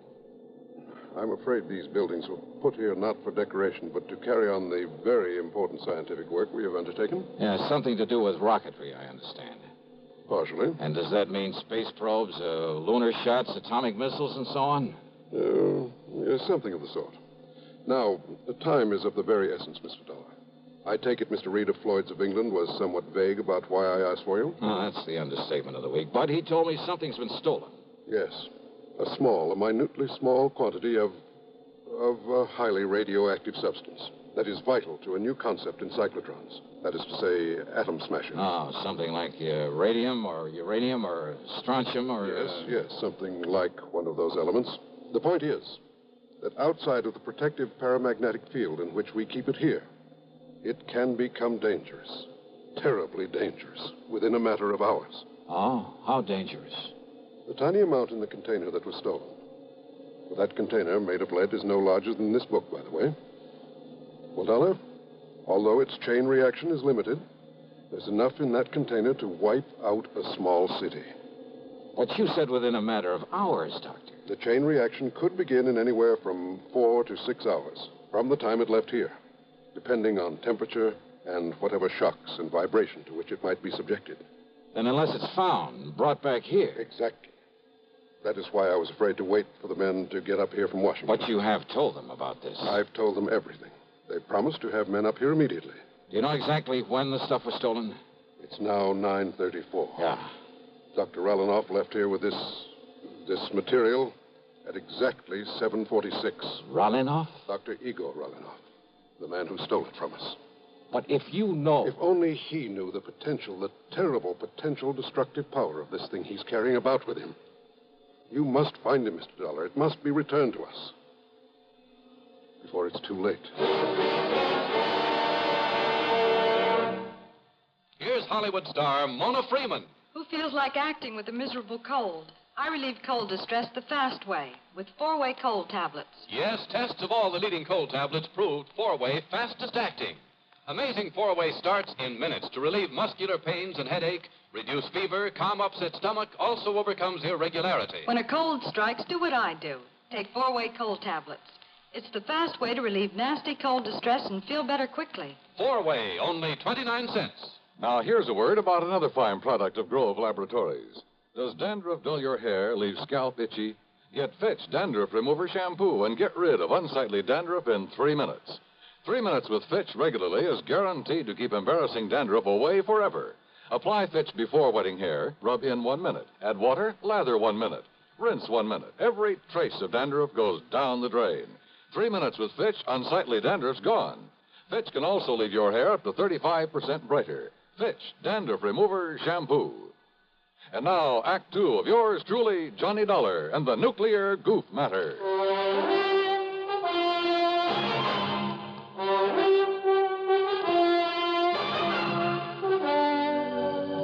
Yes, Mr. Dollar. Dr. Igor Sergei Rallinoff, whom I myself called in to work with us on one of our important secret projects. But it was one that had nothing whatsoever to do with this dangerous radioactive material he has stolen from us. He does not realize the potential death and destruction he's carrying about with him. He doesn't know what it is? Then why did he steal it? Not knowing what it was, not knowing its destructive power, he nevertheless must have realized it would be of importance to, shall we say, to a foreign government. Rallinoff. You see, because of pressure from Washington on the project to which I had assigned him, well, I had employed him. I alone am responsible for bringing him here before obtaining a final security clearance on him. Oh, then I guess you're in real trouble. If you can find him, if you can return that leaden container with that deadly material in it... And you have no idea where he might have gone when he took off from here? We have only his address and a list of the names of some of his friends here in Hartford. Then let me have them. Yes, of course. I'll have my secretary get them for you right away. I don't know who your contacts in Washington are, but have you notified the FBI of this? Not yet. After all, Mr. Then do Dollar... it right away. Call the New York office. If nothing else, they'll at least be able to tell you if this Rallinoff is a spy. I'm afraid he can be nothing else. If only the guards had questioned his leaving so soon after he got here. If only you hadn't hired him in the first place without getting a proper clearance on him. But his recommendations were excellent. His references. I got no negative reports. Oh, let's face it, Doctor. You're in trouble whether we find him or not. I know. To say nothing of what'll happen if heat or vibration or something triggers off that chain reaction you were talking about. Or even just the passage of time. I know. Give me those names and addresses. And more important, this, Mr. Dollar. Oh, what's this? A detector. A sort of adaptation of the Geiger counter, in very compact form. It reacts only to this material that was stolen. Then if I get near him and he has the stuff with him? It will make a clicking sound like a Geiger counter. This tiny needle will move and indicate the degree of radioactivity. All right, good. Provided, of course, this switch is on. I see. But be very gentle. Oh? It's extremely delicate, like a fine watch. So be very careful. Very gentle with it. Okay, Doctor, I'll take care of it. Now, give me that list of names and addresses.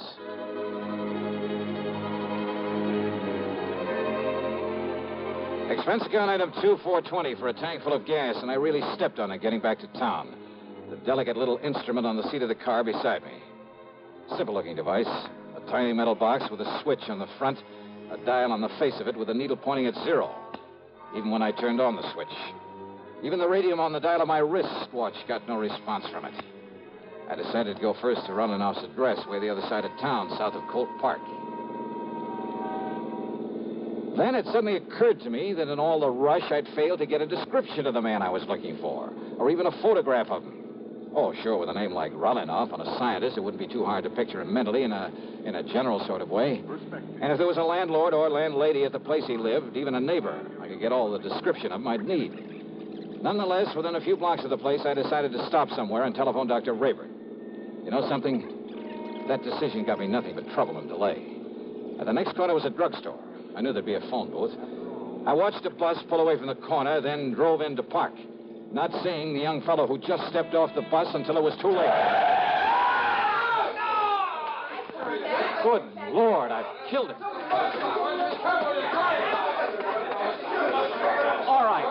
All right, folks, please, listen. Look, it was an accident. Now, look, he'll be okay. Come on, help me, somebody, will you, please? Pick up his bag there, and I'll get him to a hospital. Help me, will you? Here, I'll help you, mister. You think he's still alive? Yeah, he's still alive. He'll be all right. Please, open the door for me. For sure. And here's his briefcase. Toss it in back. Sure. There. Now, when the police come, tell them I've taken him over to General Hospital, please, will you? Yeah, sure.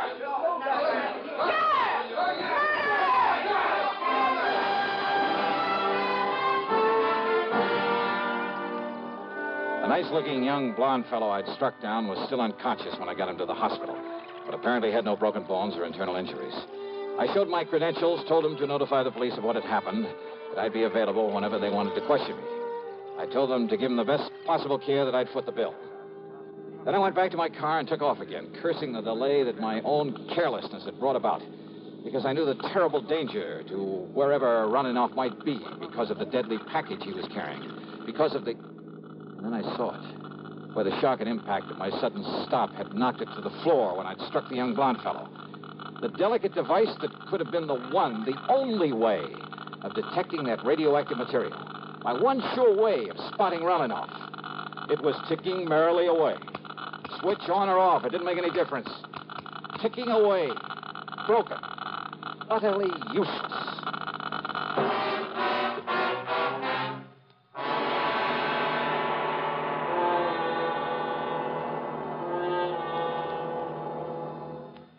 We'll continue with the third act of yours truly, Johnny Dollar, in exactly 1 minute. Constipation can be a problem for anyone, even doctors.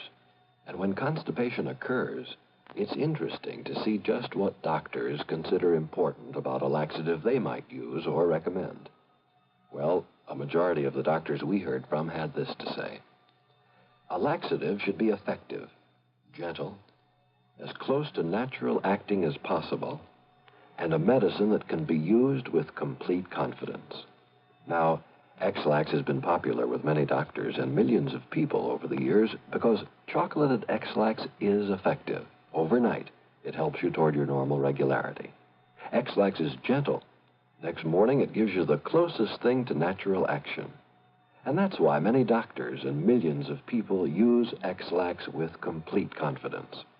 X-Lax, the laxative that helps you toward your normal regularity gently, overnight. Is X-Lax in your medicine cabinet? And now, Act 3 of yours truly, Johnny Dollar, and the Nuclear Goof Matter.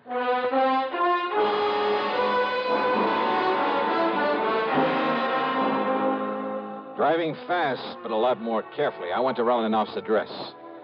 On a nondescript sort of side street, it turned out to be a rather cheap-looking rooming house. Hardly the kind of place you'd expect to be the residence of an important scientist.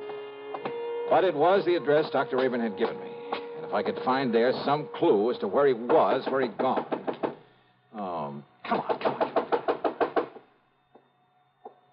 What's the matter with you? This door ain't locked. Listen, ma'am. You Mr. Parker, the man that telephoned? Parker? No, listen. Dr. Relanoff's room. Room? Oh, he's got 3 of them, regular apartments. Yeah, where? Only you won't find him there. Not him, anyway. Where, I said. Please, come on. Well, it's up on the 3rd floor. Okay, thanks. That's the whole floor he has. Okay. Who are you? What do you want, anyhow?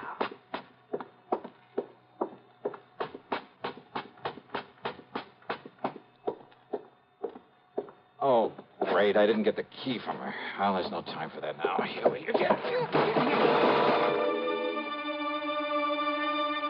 The shades and drapes were tightly drawn. The room was dark. I felt my way along the side of the wall looking for a light switch, then gave up and headed over toward one of the windows. I never got there. You're not Parker. Huh? I thought not. Yes, sir.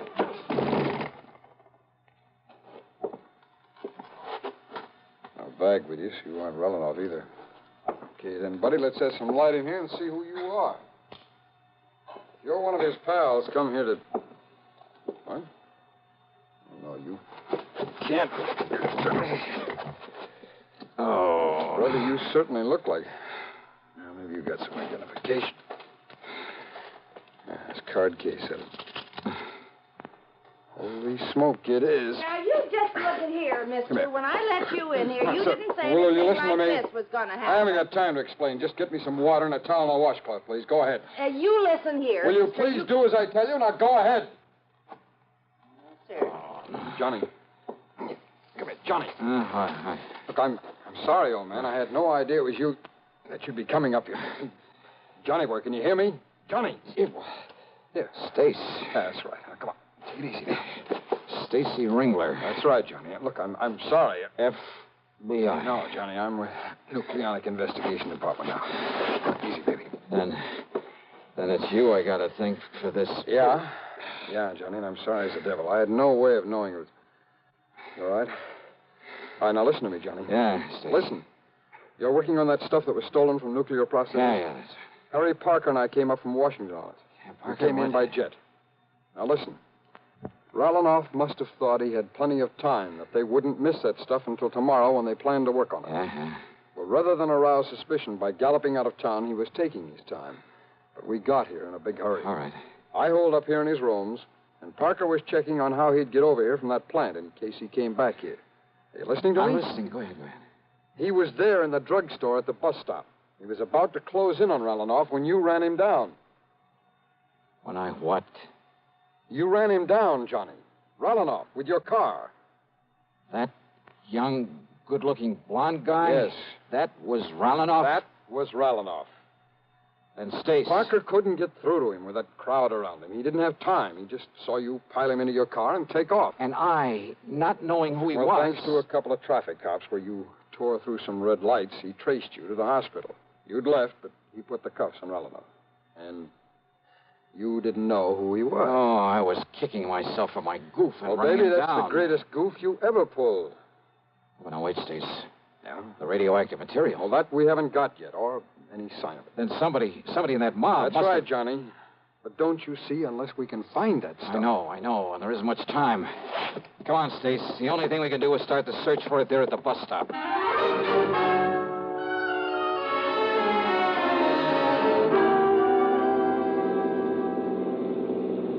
Johnny, unless we can locate every one of the people who were there. And Parker said there was a big crowd by the time he got out of that drug...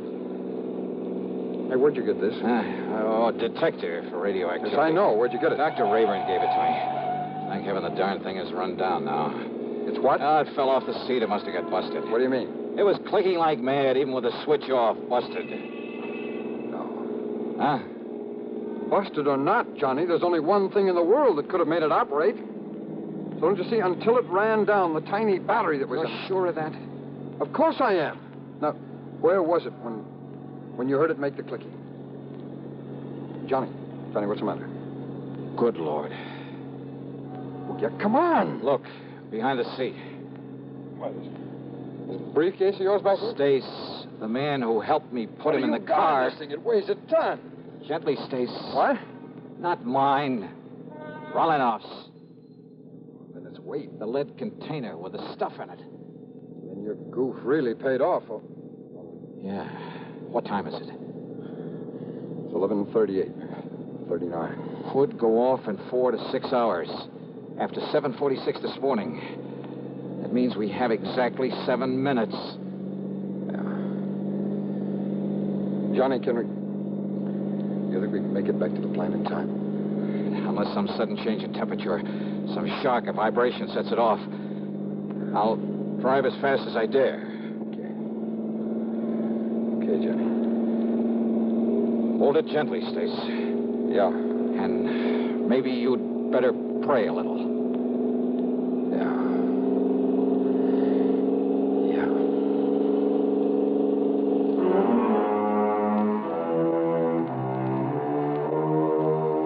So, by some miracle, we made it. But only seconds before that tiny mass of nuclear destruction was due to become critical. Yeah, we made it by the skin of our teeth. But after all, what more could you ask? Expense account total. Oh, so what? I needed a tank full of gas anyway.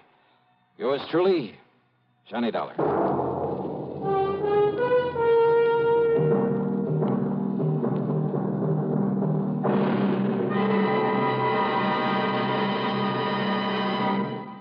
Now our star has a word or two for you about next week's show. Thank you, Daniel. You're a good man. Well, thank you, Johnny. We're going to miss you.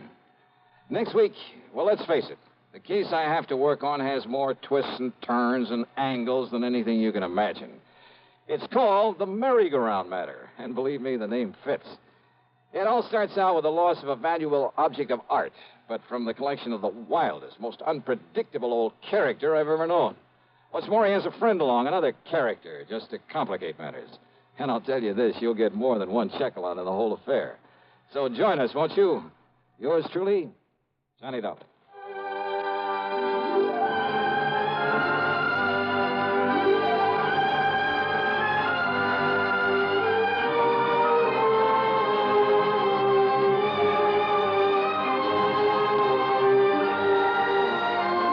Yours truly, Johnny Dollar, starring Bob Bailey, originates in Hollywood and is written, produced, and directed by Jack Johnstone.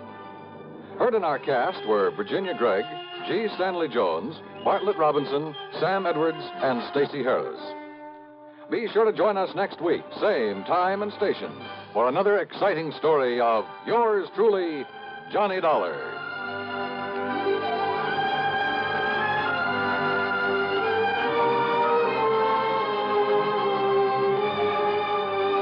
This is Dan Cubberly speaking.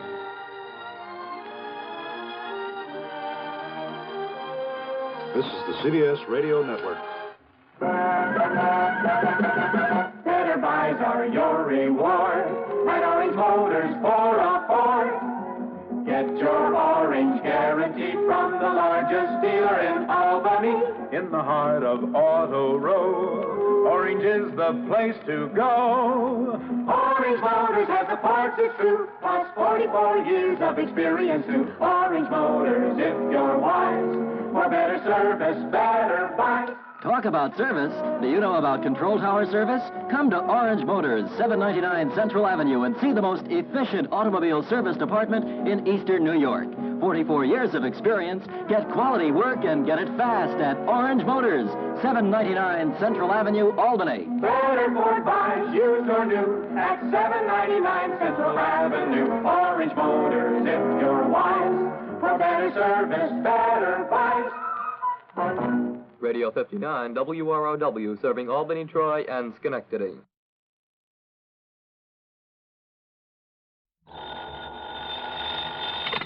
Johnny Dollar. Dollar, this is Peter H. Fillmore at the Office of Surety Mutual Insurance Limited here in Denver. Mr. Fillmore. Dollar, I want you out here.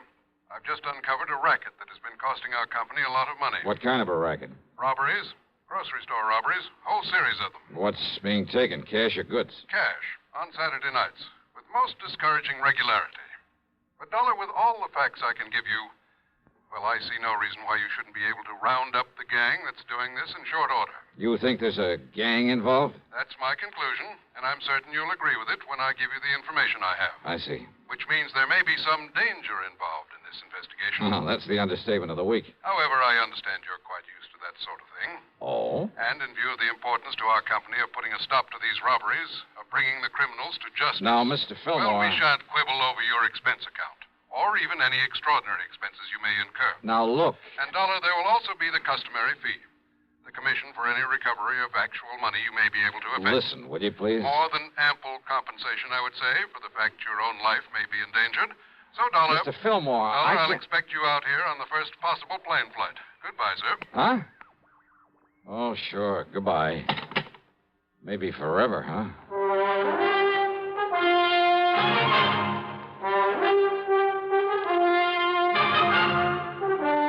CBS Radio brings you Bob Bailey in the exciting adventures of the man with the action-packed expense account, America's fabulous freelance insurance investigator. Yours truly, Johnny Dollar. Thirsty people everywhere prefer ice-cold Pepsi-Cola. And because it's light, it refreshes without filling. Charlie, be sociable. I am, Kay. Pepsi is a favorite of thirsty people from Maine to Hawaii, from Alaska to Florida. Charlie. It's perfect for parties or picnics, so serve Pepsi to your guests. That's helpful, but... This is the sociable part. Keep plenty of Pepsi ice-cold and ready. Remember, it goes fast because everybody likes Pepsi. Singing still sounds more inviting. May I? Be sociable, look smart, keep up to date with Pepsi. Drink light, refreshing Pepsi. Stay young and fair and debonair. Be sociable, have a Pepsi. But singing doesn't say, pick up an extra carton of Pepsi today. Better yet, get a case. You do that. And now, Act One of yours truly, Johnny Dollar.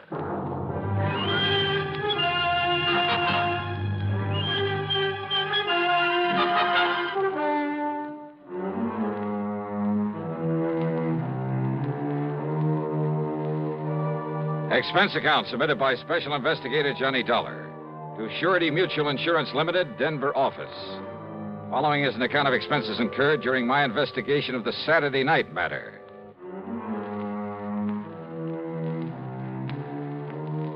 After including an extra box of 38 shells in my luggage, I spent item 1, $77, plane fare, Hartford to Denver, Colorado. Item 2 is $1.95 for a cab to the office of Surety Mutual and Mr. Peter H. Fillmore. Here in Denver? No, Dollar. All over the state, in a regular pattern. A pattern that has finally, today, enabled me to realize there's a connection between these robberies. Well, you better tell me all about it, Mr. Fillmore. Well, in the first place, you must understand that insurance against loss of actual cash, well, not many companies issue it. Without limit, that is. So I understand. However, since virtually all of our accounts are the commercial type, you understand what I mean by that? Yeah, I think so. Instead of individual life and home policies, endowments, that sort of thing. Exactly. Manufacturing plants, merchandising organizations, that sort of thing. Including a great many stores, both large and small, including 50 or more grocery stores, supermarkets. I see. Dollar, it was my own idea to insure them against unlimited loss by robbery. And I must say it's increased our number of clients considerably. Yeah, I think so. But don't the premiums for that kind of protection have to come pretty high? Oh, very high. As a result, the company has shown a very nice profit over the past couple of years. But, of course, if these robberies continue... Yeah, you say there's been a definite pattern to them. Yes. To begin with, Dollar, every one of them has occurred on a Saturday night. When the markets are likely to have more cash on hand than usual, huh? Exactly. How many robberies have there been? So far, 8. Well, that's about time you were catching up with them. Exactly.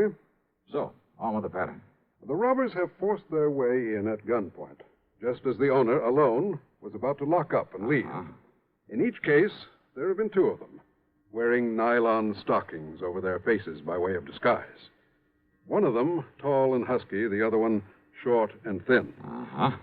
That's about as much description as we've been able to learn from the store owners. And don't forget, Dollar, there's been no real coordination of police effort in these robberies. Because they've all occurred in different towns. Exactly. And that brings us to the important part of the pattern. Which I only realized this morning. Whereupon I called you immediately. Well? The first was right here in Denver. The next in Pueblo, then Colorado Springs, Aurora, Lakewood, Englewood, Greeley. Last Saturday, a week ago tonight, the Casey market over in Boulder was robbed. True to pattern. I'm afraid I don't quite see it. Denver, the largest city in the state.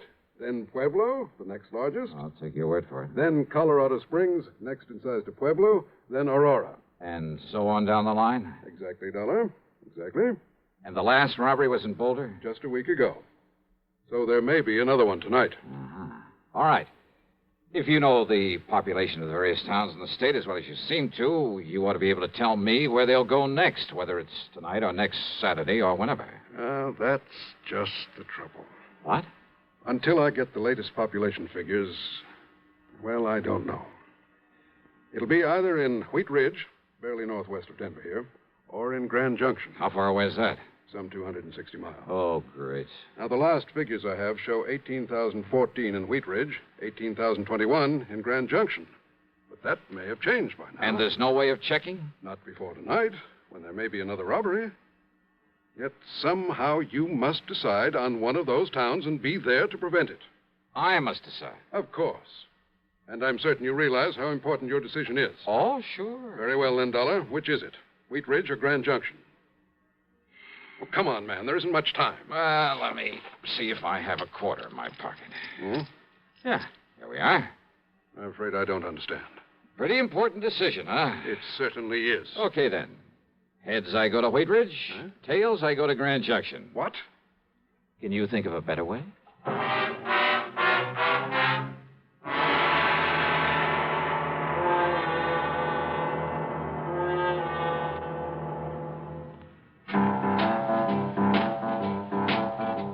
Talk about best-selling records. Here's a familiar tune about America's best-selling filter cigarette, Winston.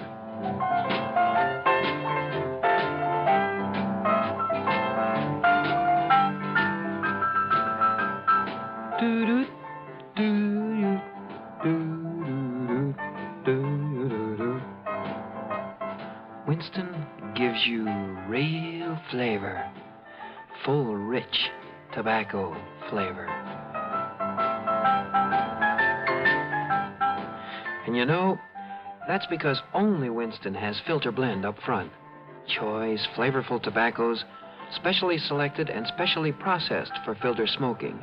No wonder Winston tastes good, like a cigarette should.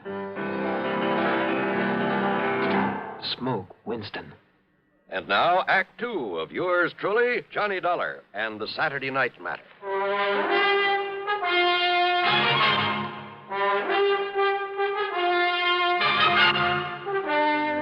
Now, Dollar, do you mean to say you think you can determine which city this gang of grocery store robbers will hit by the flip of a coin? This is ridiculous. I asked you, can you think of a better way?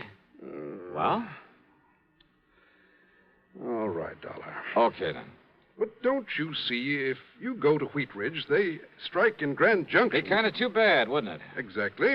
We'd have to pay off another big insurance claim. Perhaps thousands of dollars. And, Dollar, I'd hold you responsible. Me? Yes. Responsible for what, Mr. Fillmore? Huh? And I take it you're Johnny Dollar. Now, look here, case, Dollar. right? This is the most... Easy, PH. Dollar, this is Albert Berry, my assistant. How are you, Johnny? Al?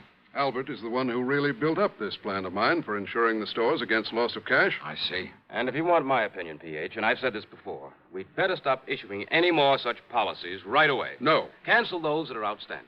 Give them a rebate and forget this whole thing. No, Albert. Admit that we're beaten by a bunch of crooks? You know I wouldn't. Yes, I know you wouldn't. But I still think you should. If we have to face any more of these losses... Let me worry about the losses. You just keep running up your nice big commissions on those policies and be glad you're getting them. No, sir. What do you mean by that? I mean that I won't let you. PH. Well? PH, I'd rather leave the company than have to continue feeling responsible as I do. Responsible? For what? Don't you understand, sir? I'm the one who sold the policies. And if any more of these robberies occur... Oh, don't worry, my boy. They won't. Thanks to my perceptive mind, little ingenuity, my own deductions, Dollar here is going to put a stop to them. Well, I knew you were sending for Mr. Dollar, but How will he know where the gang plans to operate next? Well, of course he will. At least, well... Very easy, Al. Look here. What? Tails. Okay, that means that I'm about to head for, Yes? Where? Dollar, good heavens, Just man. keep your shirt on, Mr. Fillmore. What if these criminals... If they hit the other town on the list, they won't stand a chance of getting away with it there either. How can you be sure? Just leave it to me, huh? Dollar. Now, I'll see you later. I gotta get busy. The coin had come up tails. That meant I was to head for Grand Junction. Yeah, I know it's crazy, but that's the way it was. Since it was afternoon, I'd have to make good time to get there before dark. So, expense account item $350 deposit on a rental car. But first I drove to Wheat Ridge, to the police headquarters there. I talked with a Sergeant Keesley.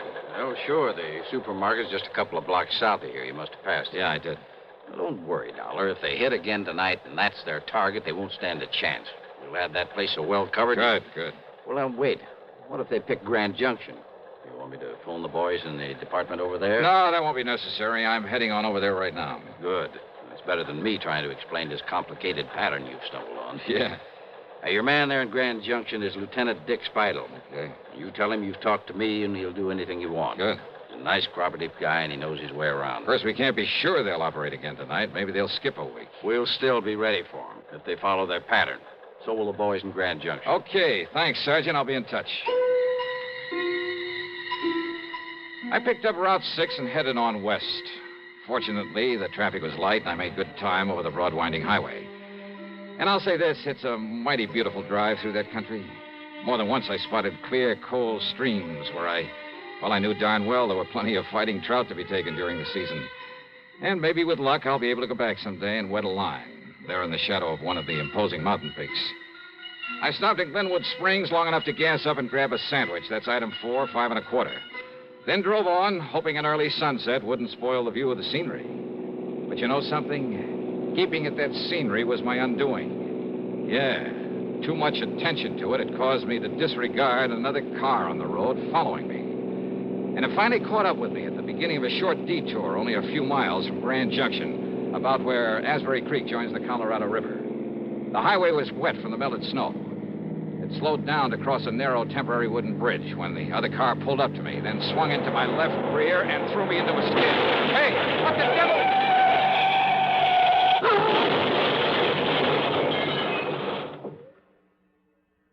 Act 3 of yours truly, Johnny Dollar, in just a moment. Meet star Stuart Irwin.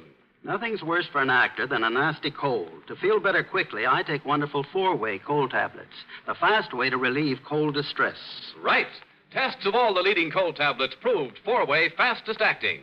4-way starts in minutes to relieve muscular pains, headache, reduce fever, calm upset stomach, also overcomes irregularity. Take my advice. For your next cold, take 4-way cold tablets, the fast way to relieve those cold miseries. 4-way, only 29 cents. And now here's a word about another fine product of Grove Laboratories. Had dandruff for years? Now get rid of it in 3 minutes with Fitch Dandruff Remover Shampoo. 3 minutes with Fitch regularly is guaranteed to keep unsightly dandruff away forever. Apply Fitch before wetting hair. Rub in 1 minute. Add water, lather 1 minute. Then rinse 1 minute. Every trace of dandruff goes down the drain. 3 minutes with Fitch, embarrassing dandruff's gone. Fitch can also leave hair up to 35% brighter. Get Fitch Dandruff Remover Shampoo today. And now, Act 3 of yours truly, Johnny Dollar. Things were a little vague after my car got pushed off the road on the way into Grand Junction. I remember lying there in the wreckage, cold, terribly cold, but unable to move. Then the state highway patrolman who came along pulled me out from under the steering post, and I remember passing out again when the warmth inside their car hit me. I remember being wheeled along on a stretcher through a long corridor, the smell of antiseptics, then the sight of a hand with a hypo in it poised above my left arm. Nothing but shock, I'm certain of it. This will help him to sleep. And in a few hours, he should After that, a soft, warm, comforting darkness. Oblivion. Then, when I finally came to and there was sunlight streaming in through the hospital window... Just take it easy, Dollar. What? Take it easy and get some rest, and you'll be all okay. I'm Lieutenant Dick Spidle. Oh. Lieutenant. Sergeant Keesley over at Wheat Ridge called about you. Yeah, well, Just look, wanted to make sure everything was all right over here. You're in Grand Junction, you know. Did they nab the gang behind the market robbery last night, was it? No trouble at all over there. Nothing happened.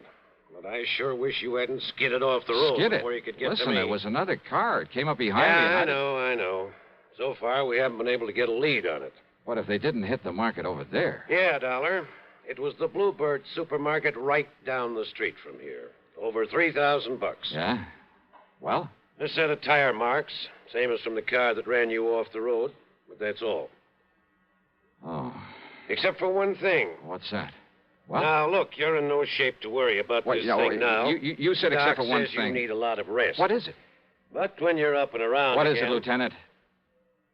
Well, when Barnaby Schultes came out here from the west and opened that market... Yeah?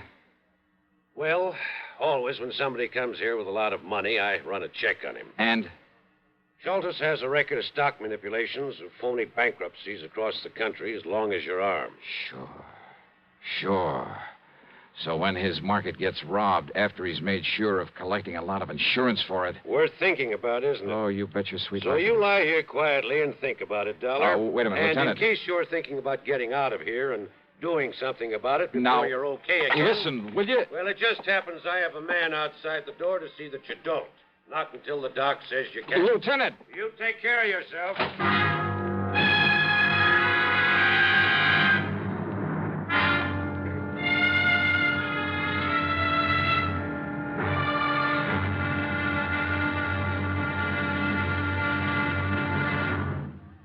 Munch, munch, munch a bunch of Fritos, corn chips. It's not polite to smack your lips, but you can't help it with Fritos, corn chips. Munch, munch, munch a bunch of Fritos, corn chips. Fritos are the perfect after-school or between-meal snack. Golden chips of corn just made to munch. A nutritious treat for children and grown-ups alike. Fritos corn chips are full of such good, crisp flavor, such good-for-you nourishment. There's contentment in every munch. Munch, munch, munch a bunch of Fritos, corn chips.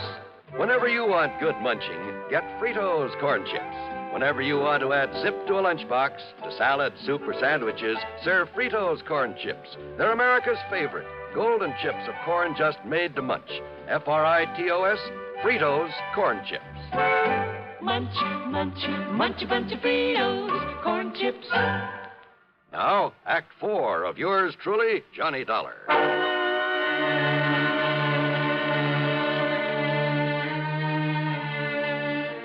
Early the next morning, I was out of the hospital and back in Denver at the office of Peter Fillmore. I was sure I had a lot of the answers to this case and told him so. Yes, go on, Dollar. Well, sure, it's an open invitation to robbery. Well, don't you see, the market owners could arrange these robberies themselves. Not only collect the insurance, but get a cut on whatever was taken. Good heavens. Yeah, sure. And look, didn't you tell me the owners couldn't seem to come up with a very good description of the crooks? Couldn't or wouldn't? They've done it themselves. Every man has a price. No, that isn't the answer. Well, not all of it. Each one of them arranging themselves wouldn't account for a whole string of them in various different towns. So it means that somebody's been getting to them, that somebody's been running a robbery ring. But that means... Well, don't you see, Dollar? That means the ringleader must be someone who knows exactly which of the markets has bought this type of insurance from us. To quote you, Mr. Fillmore, exactly. So you'd better start thinking of somebody right here in your own office. Exactly? Sure. No, I mean... You mean exactly, because he could clean up on this operation both ways. By getting a nice fat commission on all the policies that he sold. But the only and then man... by arranging the robberies, then taking a cut on them. Oh, good heavens, I simply can't believe that... Al Berry, collecting both ways. Real smart about it, too. He told you he wanted you to give up this silly insurance, but he knew that you wouldn't.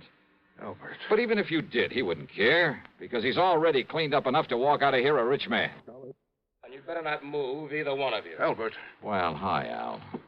I heard everything, Dollar. Good for you. You shouldn't have made it so obvious that you went through my files before I got here this morning. Well, now, that's right, I did. To see how your list of policies compared with the markets that have been held up. It was a dead giveaway, Al. Was it? I mean, you're pulling those jobs in the same order as the insurance you sold.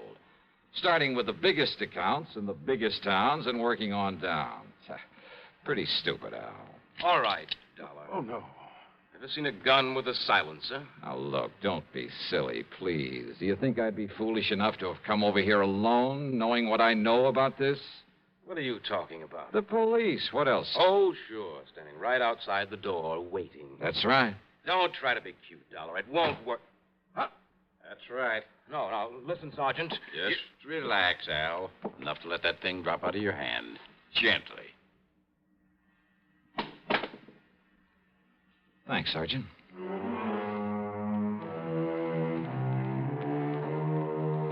Sure.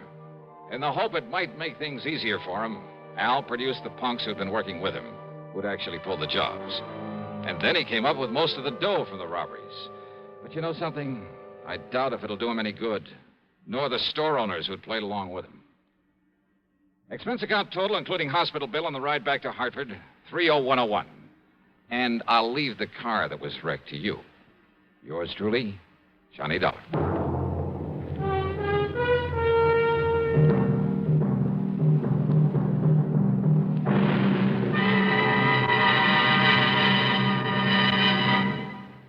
Our star will return in just a moment. Constipation is something people don't talk much about, but it can be a problem for anyone, even doctors.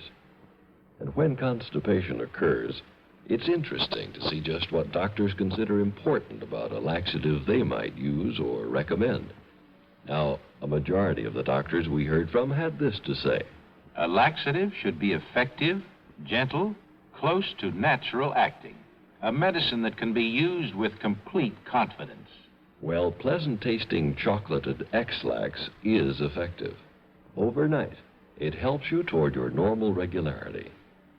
X-Lax is so gentle, so close to natural acting, there's no upset. That's why many doctors and millions of people use X-Lax with complete confidence. X-Lax, the laxative that helps you toward your normal regularity gently, overnight. Now, here is our star to tell you about next week's program. Next week, down to Sarasota, Florida, to a case of the almost perfect crime. Join us, won't you? Yours truly, Johnny Dollar.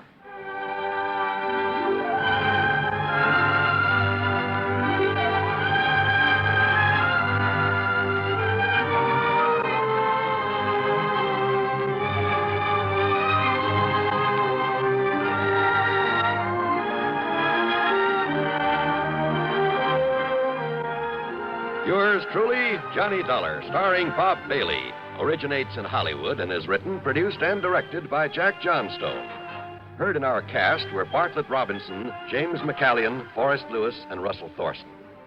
Be sure to join us next week, same time and station, for another exciting story of yours truly, Johnny Dollar.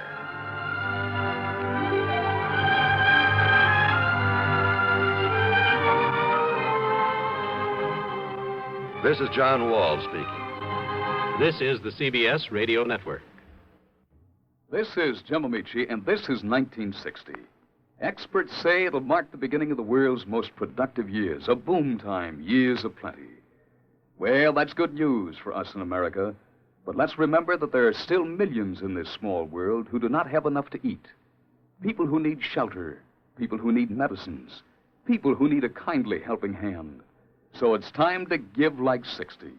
This is the week of the Catholic Bishops' Relief Fund Drive, a time to renew the treasury of the worldwide organization which last year helped 40 million people in 40 different countries. This year, there's a new magic in giving. Every dollar you contribute to the Bishops' Fund releases $30 worth of stockpiled surplus supplies. Give now.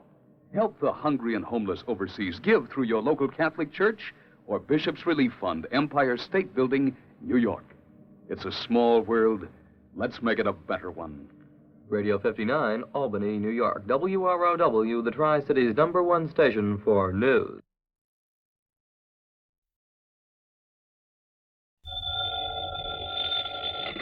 Johnny Dollar. Johnny, you better come flying out here just about as fast as you can. Who's that? Johnny, this is Red. Yeah, Red who? Well, you know, your favorite fishing guide. Red Barrett? That's right. Lake Mojave Resort out in Arizona? Yes, sir. Well, Red, you old scalawag. How are you, and how's the fishing? Just great. That is, if you know where the good holes are. And believe me, you do. Now, that's really a fact, Johnny. I really do. I guess I'm the best fishing guide this country ever saw. Yeah, and I suppose you think it's time I made another trip out there and tangle with some of those beautiful lunker bass. Well, now, Johnny... It's no good, Red. I just can't do it. Now, you listen. The way the work is piled up on me, I'm just about going crazy. I've been trying to get away for some kind of a vacation for weeks now, but I just can't do it. Sounds to me like you need it to. Yeah, it's been a tough year, no let up at all. Pat McCracken over at Universal Adjustment Bureau, half a dozen of my other contacts. They've been begging me to take some time off, but I just can't, Red. I'm not on a regular payroll. I'm a freelance, so I have to take on every assignment that's handed me, whether I like it or not. Look, you mentioned Mr. No use, Red. So don't make me feel any worse by talking about it. Me?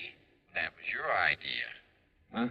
Did I say anything about fishing until you did? Oh, no, wait. You mean there's some insurance matter I ought to look into out there? It was this Pat McCracken you mentioned that said I better call you. Oh, great. And he's the one who's been after me to take a rest. So, what's happened out there? That's the thing. It ain't what has, but what's going to happen. Yeah? Like what? Come on, get to the point, Red. Well, Johnny, when it does happen, well, it's going to be pretty tragic for Lake Mojave Resort. You mean somebody's trying to wreck the place? Something like that? Much worse, Johnny. Much worse. Well, what is it? Well, I just don't think I ought to tell you over the phone. But, Red, unless I know... And if somebody was to hear me talking to you this way... Red, look. And anyhow, you'll find out soon enough when you get here, Johnny. And you won't like it. No, sir. Red, quit stalling, will you? Of course, if you just want to sit around up there in Hartford and let a terrible thing like this happen without even raising a finger...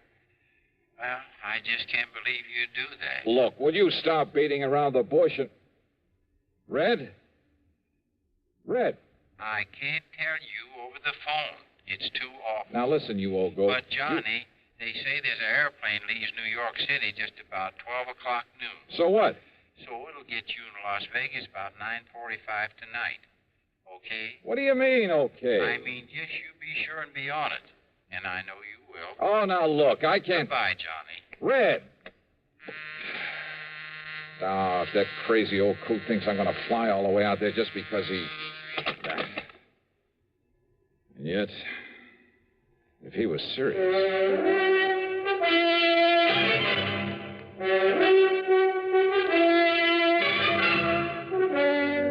CBS Radio brings you Bob Bailey in the exciting adventures of the man with the action-packed expense account, America's fabulous freelance insurance investigator. Yours truly, Johnny Dollar.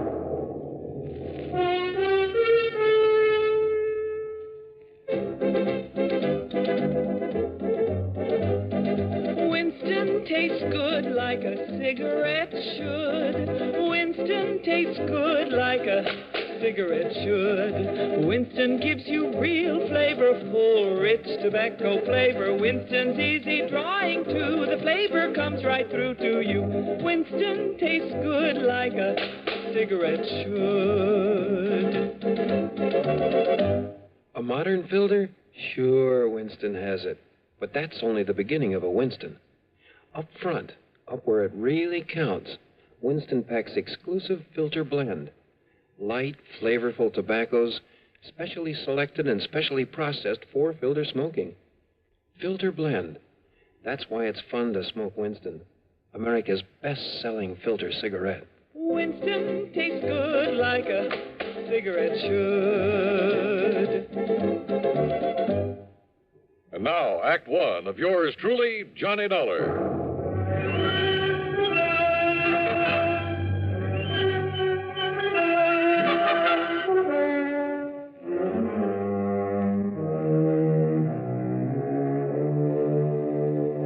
Expense account submitted by Special Investigator Johnny Dollar to the Universal Adjustment Bureau, Hartford, Connecticut. Attention, Mr. Pat McCracken.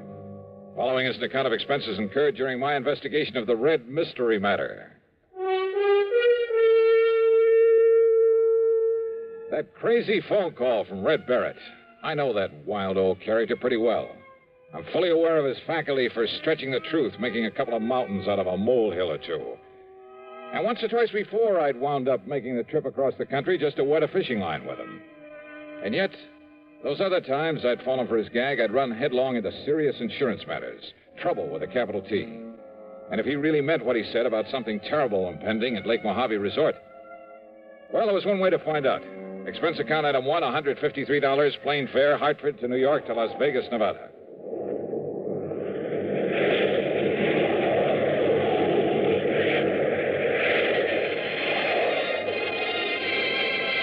The awesome beauty of the clear night sky over the desert, with its billions of stars twinkling in the black sky above, is something I'll never tire of. The stars seem close enough to reach out and touch them. As the plane hit the glide path down to the landing strip at the south end of Las Vegas, the myriad many-colored lights of the city winked and sparkled like the lights on a gigantic Christmas tree. Yeah, from the air, Las Vegas, the fabulous city of chance, is just plain beautiful. I'd like to have stuck around Vegas for a while and tried my hand at some of the casinos and clubs along the gambler's alley they call the Strip, but I had other things to do. So, item 2 was $50 deposited on a rental car. And within minutes after the plane landed, I was heading south and east across the desert, down toward Davis Dam, down to Lake Mojave Resort.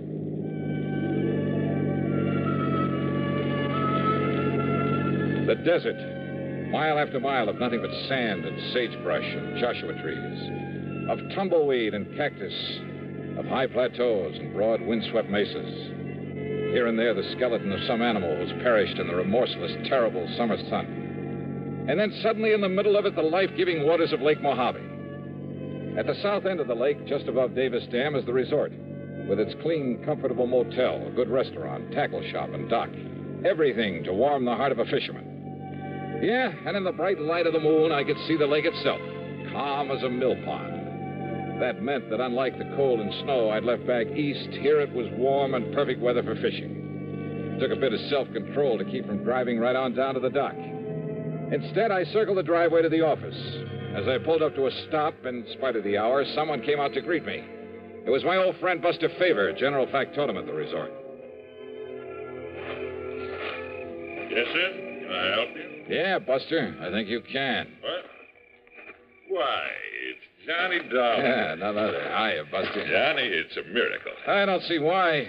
When I get word there's trouble around here. Oh, then you know, huh?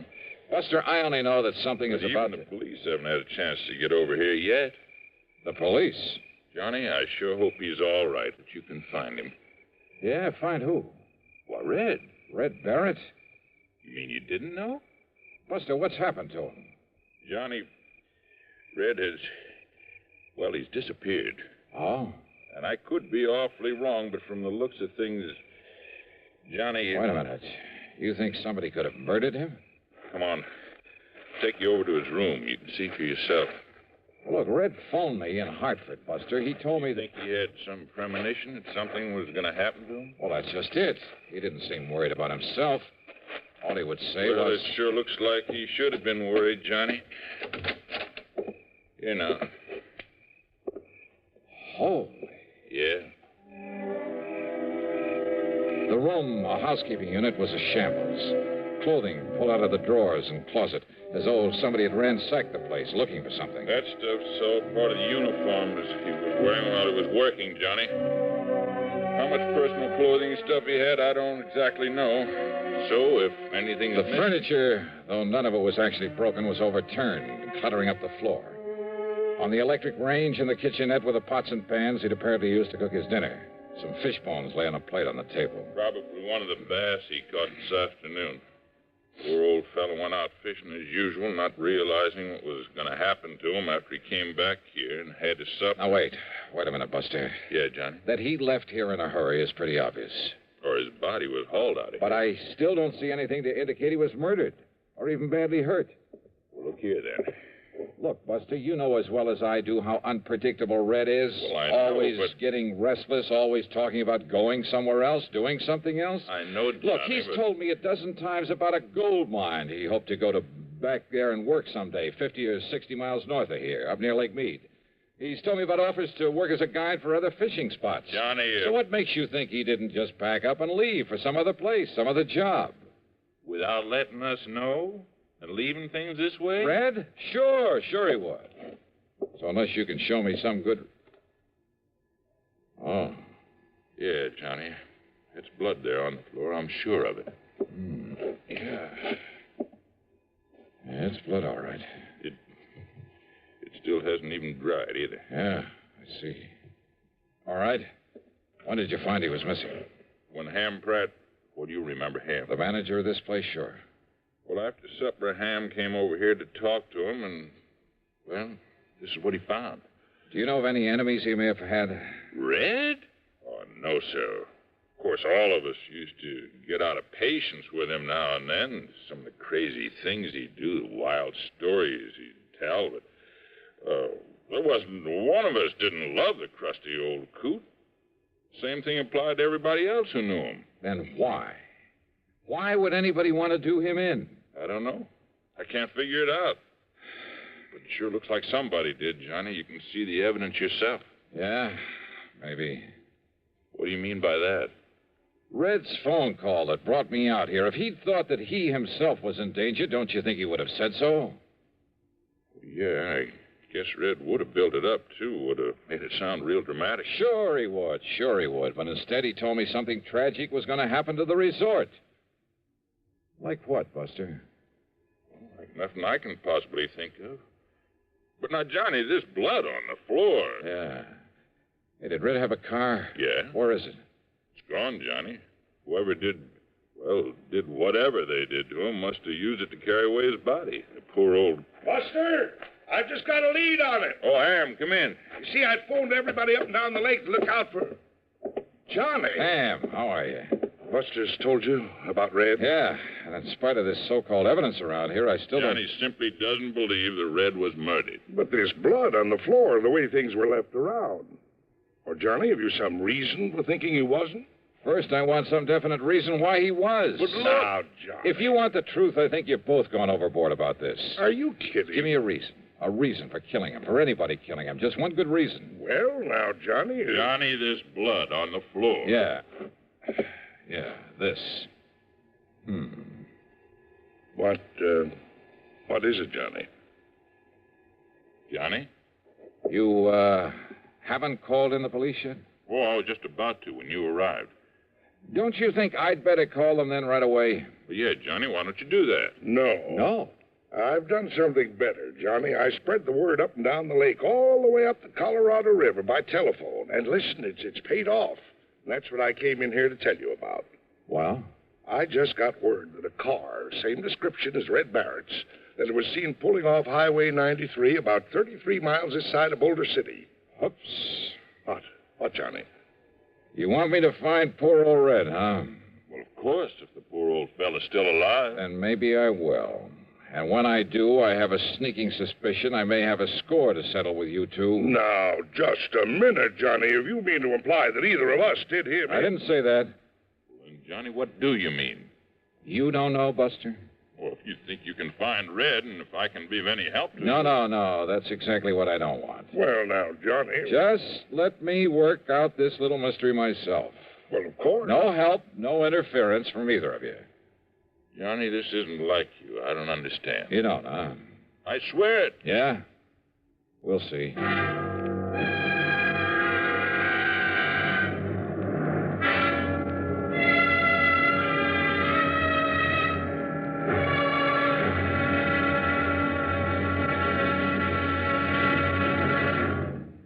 Act two of yours truly, Johnny Dollar, in a moment. Welcome, recording star Mel Torme. It's terrible trying to sing with a bad cold. So I always take 4-way cold tablets to relieve cold miseries fast. Good idea.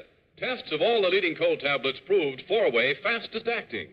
4-way starts in minutes to relieve muscular pains, headache, reduce fever, calm upset stomach, also overcomes irregularity. When you catch cold, try my way. Take 4-way cold tablets. The fast way to relieve cold distress and feel better quickly. 4-way, only 29 cents. Now, here's a word about another fine product of Grove Laboratories. To get rid of embarrassing dandruff in 3 minutes, change to Fitch Dandruff Remover Shampoo. 3 minutes with Fitch regularly is guaranteed to keep unsightly dandruff away forever. Apply Fitch before wetting hair, rub in 1 minute. Add water, lather 1 minute. Then rinse 1 minute. Every trace of dandruff goes down the drain. 3 minutes with Fitch and embarrassing dandruff's gone.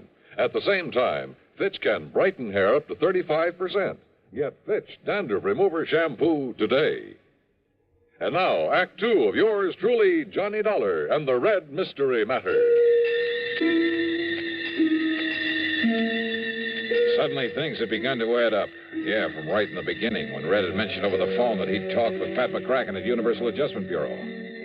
Had Red called Pat, or vice versa? And there was the lamp there in Red's room, apparently knocked to the floor in a struggle. But not even the bulb was broken. The clothes that were left, only the uniforms he'd worn while at work. Was that supposed to mean that the only personal things he had were those he was wearing when he disappeared? Hardly. Then there was that spot of blood on the floor. A fish scale, a single scale in the middle of it. I had no microscope to examine that blood, probably wouldn't have known how to use it anyway. But I had a sneaking suspicion there was something very, very... Yeah. And knowing Red and Ham and Buster and Pat McCracken pretty well. Okay. The first thing I did after Ham and Buster left me alone was to look over the room again. And yes, one parcel of equipment that should have been there was conspicuously absent. I went down to the boat dock and found the old Arkansas Traveler that Red had always used to fish in. It was empty. Absolutely empty of the stuff I knew he always kept in it.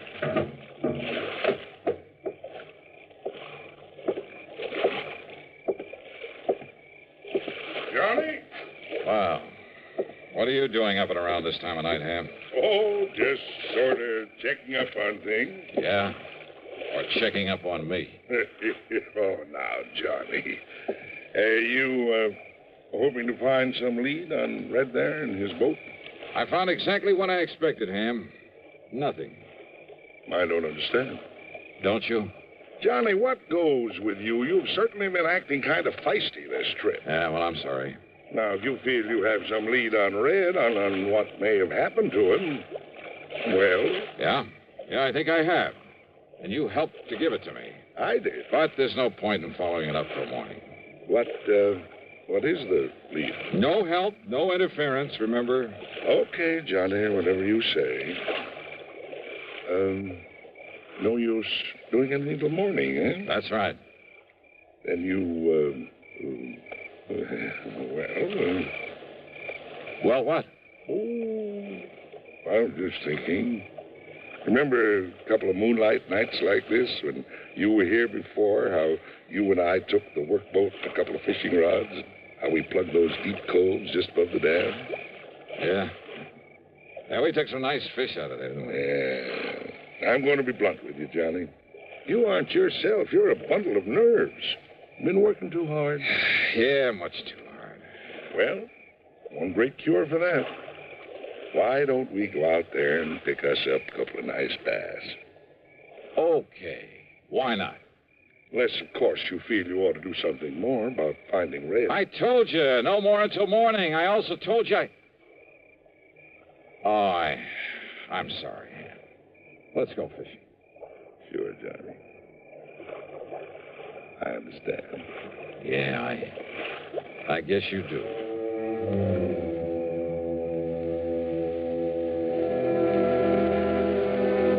Maybe I had been a little feisty, as Ham had put it. And he was right about the fishing out there in the smooth black water with the bright moonlight overhead. When those 2 6-pounders hit my lure and I carefully played them into the boat, believe me, they did more to bring me back to normal than anything else in the world could have. That night, for the first time in weeks, I slept like a baby. Then, first thing in the morning, well, the whole thing really wasn't too hard to figure out. Red was a fisherman every day of his life. But I'd found no sign of his tackle there in the room or in the boat he'd always used. In other words, no matter how or why he'd left, he himself must have taken those things with him. Also his personal clothes and stuff, but naturally not the uniforms that belonged to the resort. The blood on the floor from one of the bass he'd had for dinner, carefully put there after he'd turned the room inside out. As for his whereabouts, Ham had given me the clue when he told me Red's car had been seen at the highway turnoff 33 miles south of Boulder City. That turnoff led to only one place, a fishing camp at the lower end of Lake Mead, known as Temple Bar. And when I got there, sure enough, waiting for me in his outboard beside the dock, Red Barrett. All ready for you, Johnny. Why, Red, you rascal. Got an extra rod and reel and a bucket of live bait. You and me'll go out there and slay him. Get in, Johnny. Get in. Sure, Red, why not? That's a boy. Here we go. Yeah, I just knew a smart man like you could track me down. Hey, you're working here now, huh? Well, I got kind of restless and thought maybe I'd make a change. And as long as Ham Pratt was willing... Then Ham was in on this plot to get me out here. Why, sure he was. And the terrible things to happen at Lake Mojave? Why, of course, Johnny. They've lost me, haven't they? Ah, you old son of a gun. Hey, Buster in on it, too? No, Ham's probably telling him about it right now. Probably showing him the letter he got from Mr. McCracken. McCracken? Pat McCracken? Yeah. Now, maybe you better read this one that he wrote to me. First part's just the usual howdy-do's, but here. And Red, I'm convinced a man can take only so much, even Johnny Dollar. And I'm afraid that unless he gets some rest and relaxation, he'll crack up one of these days. So if you and Ham Pratt can somehow contrive to get him out there for some of that fishing he loves so much, go to it.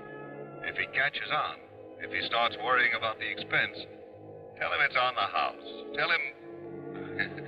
tell him Merry Christmas. Sincerely yours. Well, God bless Pat McCracken. As for you, Red, you old reprobate... Johnny, there's a hole over near the gyp beds where there's an old 10-pounder laying under a rock, just waiting for you and me. Brother, let's go.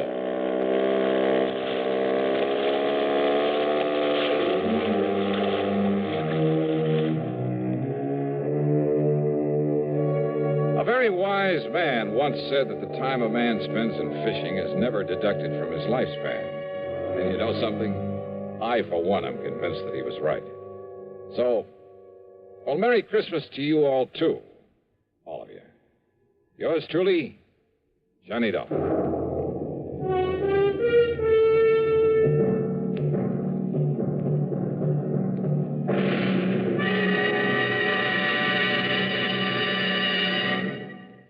Our star will return in just a moment. Every year, some Christmas celebrations are ruined by fire. A little precaution can prevent a Christmas fire from happening in your home. First of all, make sure your tree is on a firm foundation so it can't fall over. Then be sure to use only approved lighting. Wiring that's frayed may be dangerous. Replace it. Never use lighted candles. Let all the glow of Christmas come from within, not from fire.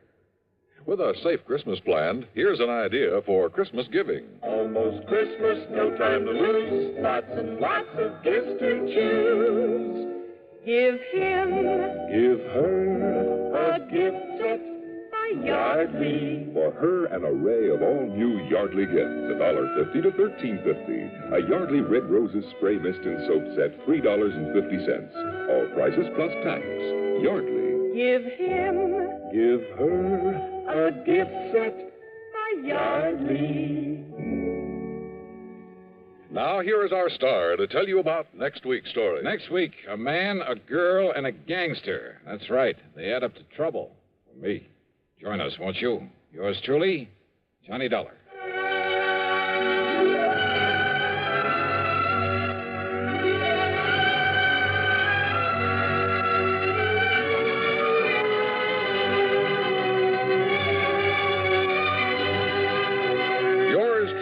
Johnny Dollar, starring Bob Bailey, originates in Hollywood and is written, produced, and directed by Jack Johnstone. Heard in our cast were Forrest Lewis, Barney Phillips, Alan Reed Sr., and Lawrence Dobkin. Be sure to join us next week, same time and station, for another exciting story of yours truly, Johnny Dollar. This is Dan Coverly speaking. Now stay tuned for Suspense, which follows next on the CBS Radio Network.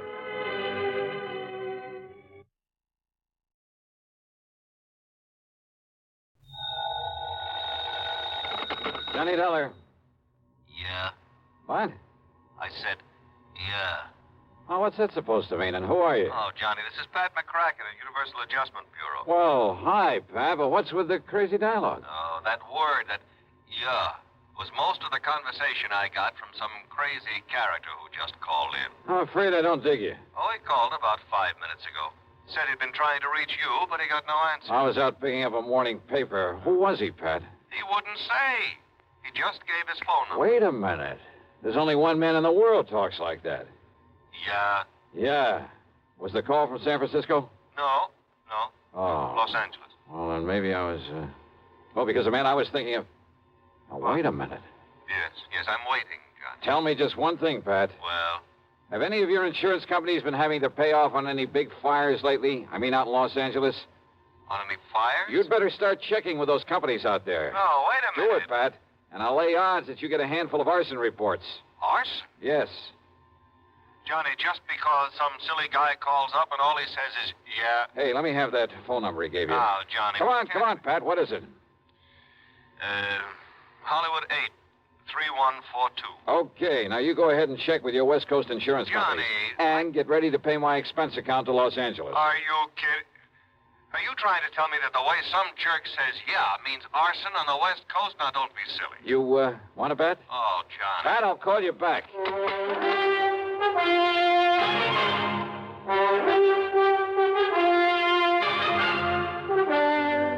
CBS Radio brings you Bob Bailey in the exciting adventures of the man with the action-packed expense account, America's fabulous freelance insurance investigator. Yours truly, Johnny Dollar.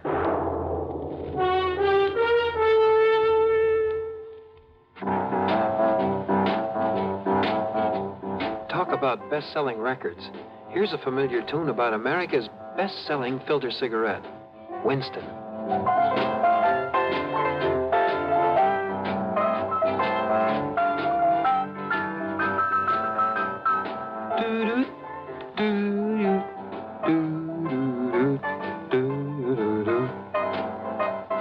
Winston gives you real flavor, full, rich tobacco flavor.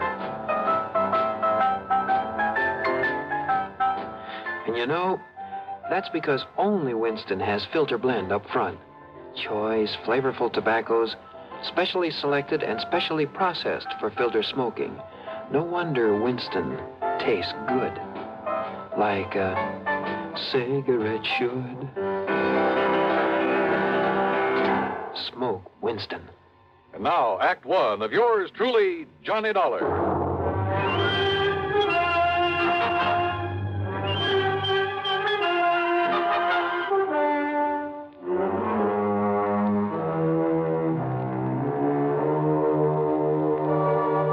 Expense account submitted by Special Investigator Johnny Dollar to the Universal Adjustment Bureau, Home Office, Hartford, Connecticut.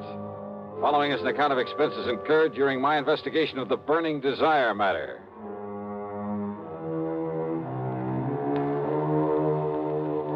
Yeah, as I told Pat McCracken, there was only one person I knew whose conversation might consist mostly of that one word.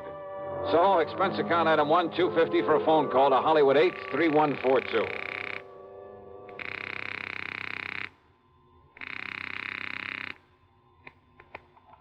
Hello? Hello? Yeah? Yeah, I thought so. Yeah? Smokey Sullivan. Well? Smokey, this is Johnny Dollar. Yeah? Hey, you tried to call me here in Hartford. I was out. You called Universal Adjustment Bureau. I got the message. Here I am. Yeah, Johnny. Only what are you doing in L.A.? Last time I saw you was in San Francisco. Got a job here, Johnny. Legit. Hey, that's the stuff. Pays off, too, doesn't it? Yeah. You're my friend, Johnny. You've done a lot for me. So, when I got a chance to help you... Well, is something doing out there, Smokey, that I ought to know about? A bunch of fires, Johnny. Arson, huh? Yeah. Is there insurance involved? Why else anybody use a torch? Yeah, you got a point there. But do you have any lead on whoever is behind the fires? Yeah. So you better come out here, Johnny. Okay. The first plane I can get. Where'll I find you? 322 South Equity Avenue. South Equity. Okay, Smokey, I'll be there. Yeah. Uh-huh. Now I'll call to Pat McCracken, pack my bag, and... Johnny Dollar. Oh, Johnny, thank goodness. Pat? Yes. I was just about to pack up and Now, call don't you ever get off that phone of yours? I was talking to the guy who telephoned. Listen to me. Johnny, you were right. Only reason that nobody smelled a rat is because a different insurance company was stuck with each of those fires out there. So until I called them to give me a report. Oh, and listen. I'm listening, Pat. According to the L.A. police, every one of them could have been arson. Okay, I'll grab the first 7 one. of them in a row, Johnny, that we know about so far. I mean, I haven't got the reports in yet from all the companies, and I'm also waiting for another report from the police. Now, Johnny, your best contact out there. That I've already got. What? Yeah. Oh, you mean that character who called us up? Yeah. Look, will you please tell me, who is he? What does he know about this? Universal adjustment, putting the old expense account on this? Yes, of course. Then I'll give it all to you in the usual report. See ya. Oh, now, Johnny, listen. Sorry, Pat, I gotta catch a plane. Expense account item 2, $162.85 plane ticket from Hartford to Los Angeles. Thanks to the time differential, it was only shortly after dark when the big mainliner set down at the L.A. International Airport. Item 3, $7.50 for a cab to Smokey's address. It was hardly Beverly Hills or Bel Air, believe me. 322 South Equity was in a beat-up part of a downtown industrial section.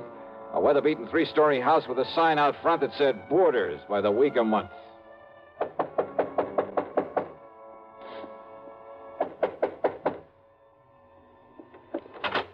Yeah, who are you? Well, my name is... Just what's a fancy dresser like you want around a place like this, huh?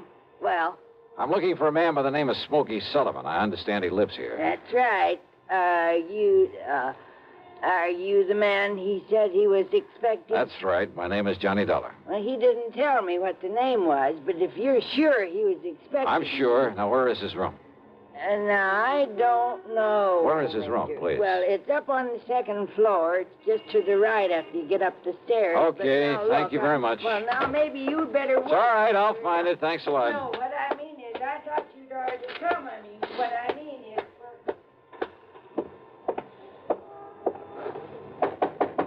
Smokey? Hey, Smokey, it's Johnny Dollar. Oh, what was that? Smokey! Now, what's all the... Oh, no. Smokey, can you hear me? Who did this? Are you... Good Lord.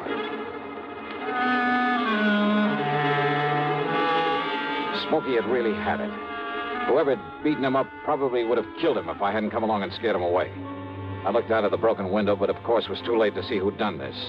Meantime, the landlady appeared, and I had to get me some towels and a basin of cold water. Here you are, Mr. Oh, good. Thanks a lot. Somebody sure laid into him, I'll say that. You ask me, it's a wonder if he stays alive. He'll be all right. He'd better be. You're lucky you come along to see him, is all I got to say. Yeah, you better get me a couple more towels and maybe another basin of water. No, wait. What? You won't need them, mister. I got a much better idea. If I can find it. Hey, Smokey. Give me a minute to find that bottle. Well, here it is. Yes, sir. This here'll fix him up. Smokey, can you hear me? Fix him up quicker than a wink. It's Johnny Dollar. Here now, mister. You just pour a slug of this down his gullet and see if it don't bring him to. Huh? Oh, yeah, good idea. Let me have that. Oh, sure. It's real genuine California cognac, it is. And soak up another towel for me, will you, please? I sure will, mister. All right, here now, Smokey, here. See if you can get down some of this. Easy now, huh? That's it. Attaboy. Johnny. Yeah. A little more of this. Here.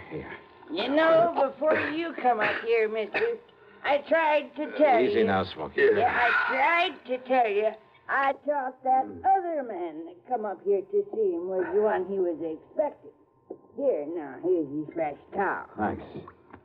Did you say other man? That's right. Come in just before you did. You know him, who he was? The chimp. What? What, Smokey? The chimp, Johnny. That's who it was. The chimp?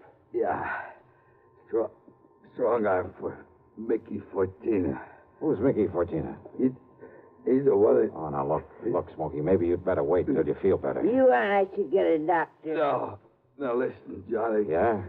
Unless you stop him, there's going to be a lot more fires around here. Fires?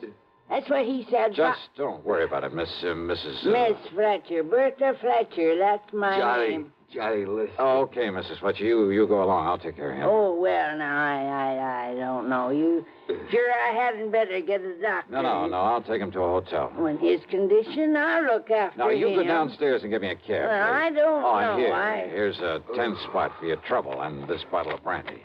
Oh, well, thanks. You're a gent. Go ahead, please. Oh, yes, sir. Anything you say. Charlie. Yeah? You gotta listen to me. Yeah, go ahead. You had come up the stairs, scared him off. The chip might have killed me. Well, he won't get to you again. I'm going to take you out of this place. Somebody must have tipped off Mickey Fortina. Must have known I'd put in that call to you. So listen, Johnny. Later, Smokey, after I get you out of here.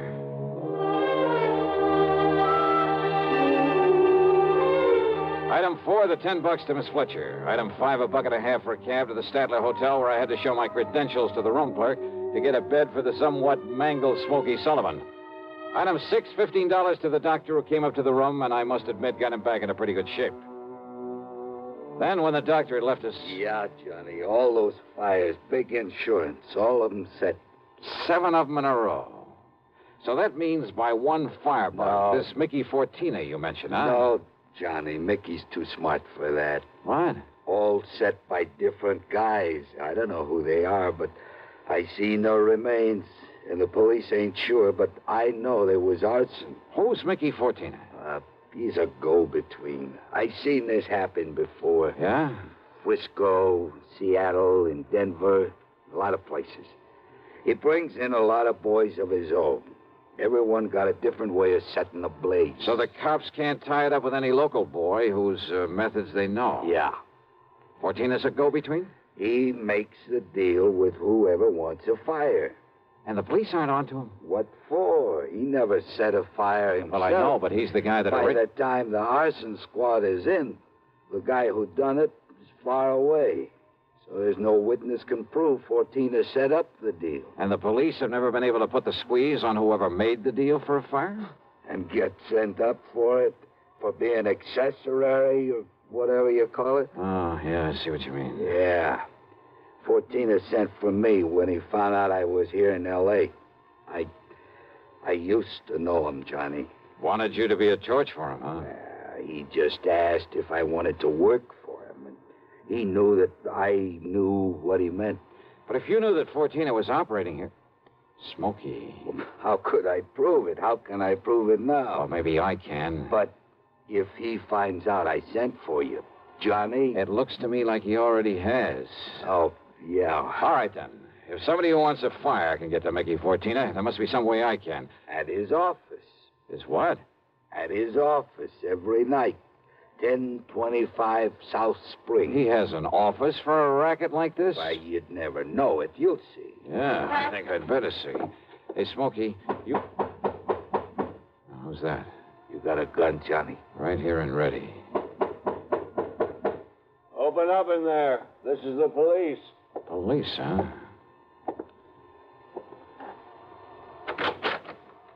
Well, surprise. It is the police. The room clerk reported a man was brought in here who... Johnny! Yeah, Pat Nichols. Sergeant Nichols now, Johnny. Good. How are you, boy? Now, wait a minute. Is this the man you brought in here? Smokey Sullivan? Listen, officer, Johnny, you think maybe Smokey is tied in with this string of fires out here? No, tell him, Johnny. No. You tell him, Smokey, anything you want. Well, now, look. You know I'm no good at talking to a cop, Yeah, well, Johnny. give it a try. And, Pat, be sure you stick around to keep an eye on him. What? Smokey may need a bodyguard. You. Huh? Yeah. Until after I've made a little business call. Johnny. Now, look, if you're out here because of those fires... Did I say I was? I didn't tell him anything like that, did I, Smokey? No, Johnny. And I see what you mean. Now listen, Just you two... stick around, Pat. I'll see you later. If I had told Pat where I was going, he might have wanted to come along. And a man in the uniform would hardly have helped in the plan I had for trapping Mickey Fortina. But you know something? Going over to see him alone was a big mistake. One I almost didn't live to regret.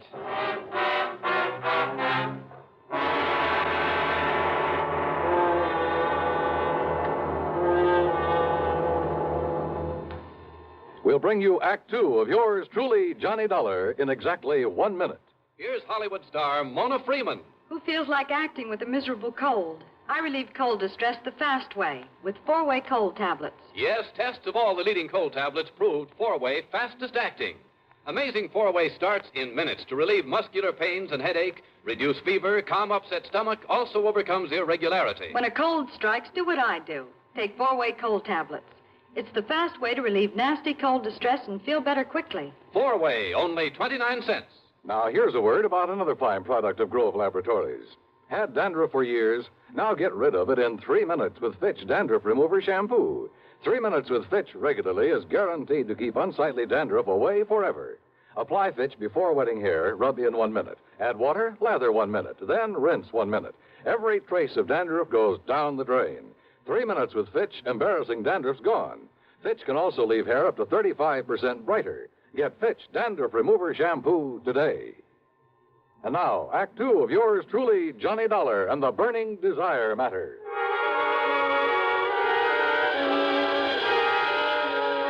My plan for trapping Mickey Fortina was a very simple one. I'd make like a property owner who was anxious to collect some fire insurance, who was willing to pay in advance to make sure my property went up in flames. Easy, or so I thought. Item 7, 85 cents per cab to the office building at 1025 South Spring. The only lights on were in Suite B on the second floor. According to the directory in the lobby, that was the office of the Fortina Friendly Loan Company. Loan office, huh? Yes, sir. Can I help you? Yeah, I'd like to see Mr. Fortina. You got an appointment? No, but I'd like to make a little deal with him. Well, can I have your name, mister? It's Morris, Theodore Morris. Just a minute, huh? Excuse me. Yeah, sure. Man says his name is Morris. Wants to see you, Mick. Oh? Hey, listen, has the chimp come back yet? No. And he said he was going to send Husky over there. Husky? Why? Well, Chimp said he was afraid if he showed up at that hotel... Careful what you say. Close the door. Sure. The chimp. And somebody was going over to the hotel. That can mean only for one thing, to get Smokey Sullivan. I carefully edged over closer to the door of Mickey's office, hoping I could hear more. But it was too thick. And it suddenly dawned on me. If they knew I was the one who put Smokey in that hotel, they probably also knew why I'd come here. There was only one way to make sure. I'd have to go through, or at least try to go through with a bluff I'd planned. Oh, sorry to keep you waiting, Mr. Morris, is it? Yeah, that's right, Mr. Fortina. Ted Morris. Oh, Mary, when he gets here, send him in. Sure, Mick. Come in, please. Sit down. Yeah, surely. Thanks a lot. All right, I'll get right to the point, Mr. Fortina. Oh, by all means do, Mr. Morris. Well, I own a big shoe store over on North La Brea. Yes? Well, business has been pretty bad lately. I've been losing a lot of money. Too much stock on hand, big inventory and hardest. Well, if it's good merchandise, I see no reason why we can't arrange a loan for you. Yeah, well, a loan? Of course. What else? Well, listen, I carry a lot of insurance on not only the stock, but the building, too. Oh? How much, Mr. Morris? Well, it adds up to over $185,000. I see. It's very commendable. But why do you tell me about this insurance? Well, I said I'd get to the point. Now, listen. If that place was to burn up some night, the whole works, I'd collect a lot of money on it, all the insurance. And, of course, be in a position to repay whatever loan I advance to you. All right, stop beating around the bush, 14. I want that place burned out. Can you fix it? Mr. Morris, if you want a loan, possibly even a sizable... Well, you know what I want. Come on, how about it? As I said, possibly we can advance it to you. Now, look, I didn't come up here to... However, as evidence of your good faith, your, shall we say, good intentions, are you prepared to make a down payment on such a loan, say, $10,000 cash? In advance? What are you talking about? Set the fire, burn the place up so I can collect the insurance, and I'll give you $15,000. Just a minute. Who said anything about setting a fire? I did. Well? Who sent you here? If you said it was a former client, I won't believe it. Oh, look, does it make any difference? Do you by any chance know a man by the name of Smokey Sullivan? Sullivan? He knows him all right, Mick. Wow. The chimp? Shut up. Sure, Mick, this is the guy I told you about. I come to see Smokey at his rooming house. What I left of him. Very interesting. After I ducked out, I hung around there. I seen him take Smokey in a cab. I followed him to that hotel. Did you send Husky over to take care of him? Sure. And listen. Yeah? I don't know what name this guy gives you, but when he knocks on Smokey's door, he says it's Johnny Dollar. Dollar? Insurance ticket? Yeah, that's right, Mickey. All right. So maybe I do arrange another fire with you in it, Dollar. Mickey! There's a police car just pulled up in front! Go ahead, Chimp. Yeah, I'll kill this dirty All right, now, 14er, your turn. Don't move, Dollar. Reach for a gun and I pull this trigger. I see. Yeah. How are your eyes, Mickey? Can you see in the dark? What? Without this lamp in here? All righty. All right, you.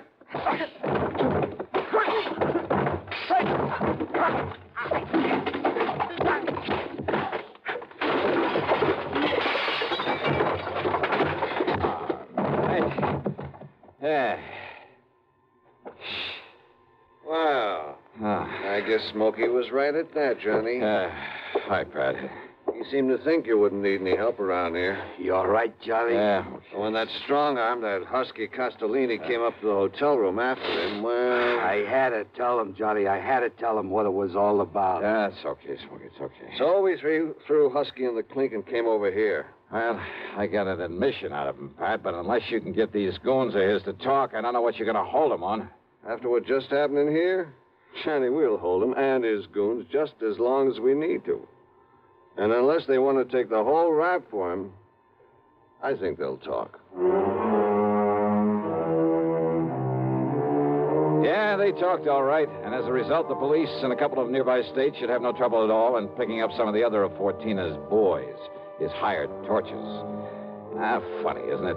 These stupid jerks just never seem to learn. Expense account total, including hotel bill, plane ticket back to Hartford, and the sizable bit of folding money for Smokey Sullivan. $874.20. Yours truly, Johnny Dollar.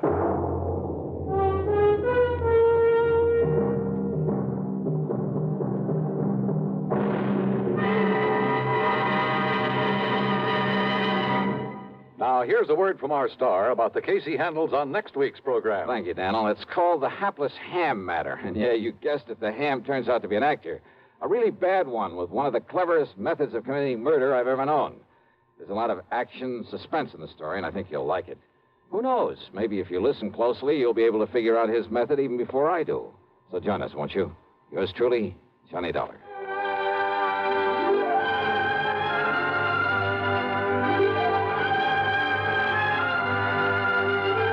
Yours truly, Johnny Dollar, starring Bob Bailey, originates in Hollywood and is written, produced, and directed by Jack Johnstone. Heard in our cast were Virginia Gregg, Gene Tatum, Lawrence Dobkin, Vic Perrin, Paul Duboff, Don Diamond, and Frank Gerstle. Be sure to join us next week, same time and station, for another exciting story of yours truly, Johnny Dollar.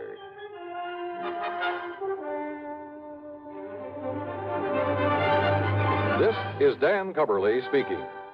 Intrigue breeds terror as suspense brings a shady moonlight sail next on the CBS Radio Network. If I should ever become totally disabled, it would be a mighty comfortable feeling to have a check coming in every month regularly. Yes, it's a good feeling to know you have a financial cushion against trouble like that. Well, if you're a veteran with World War II or Korean GI insurance, you can protect yourself. You do it by adding a disability income rider to your present policy. The cost of the extra premium is just a few cents a day. For example, a 40-year-old veteran with a $10,000 term policy would pay only $1.60 a month for the added protection. If you sign up for the disability income provision, it works this way. After you have been totally disabled for 6 consecutive months, VA will pay you every month as long as this condition persists. $10 for each $1,000 of your GI insurance policy. That adds up to $100 a month if you hold a $10,000 policy. Full details about total disability income at any VA office. Radio 59 WROW, first on the dial in Albany, Schenectady, and Troy.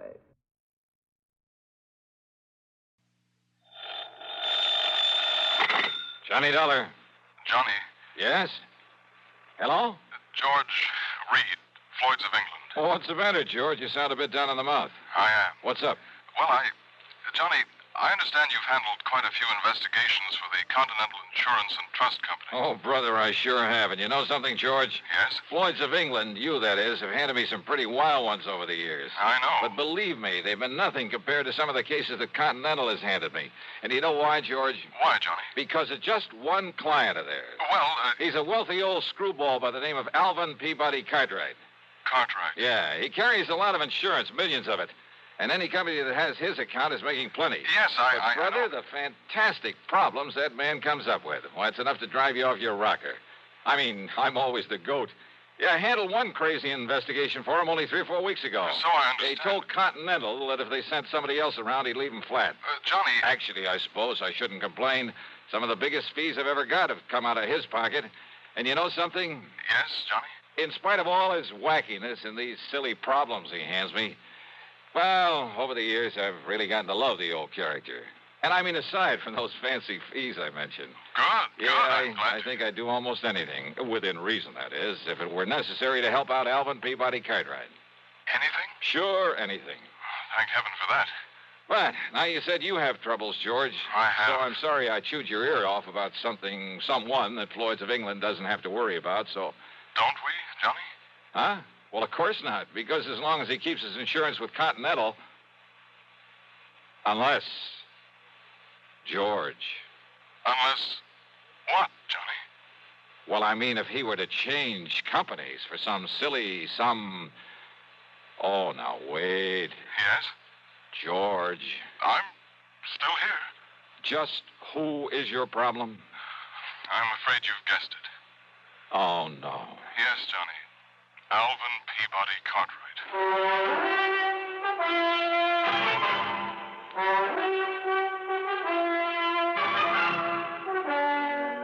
CBS Radio brings you Bob Bailey in the exciting adventures of the man with the action-packed expense account, America's fabulous freelance insurance investigator. Yours truly, Johnny Dollar.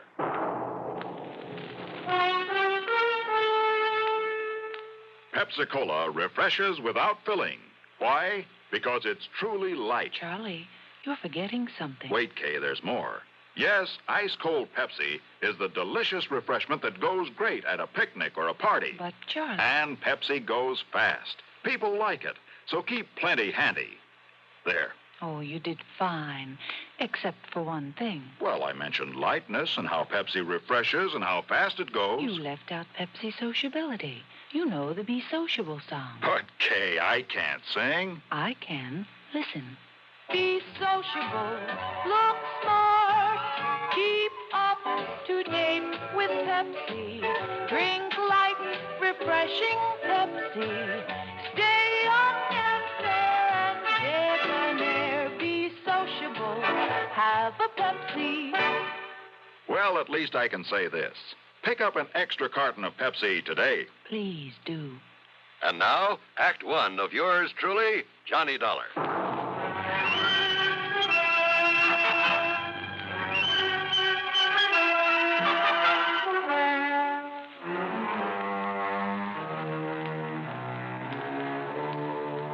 Expense account submitted by Special Investigator Johnny Dollar to Floyd's of England, North American Office, Hartford, Connecticut. Following is an account of expenses incurred during my investigation of the Alvin's Alfred matter.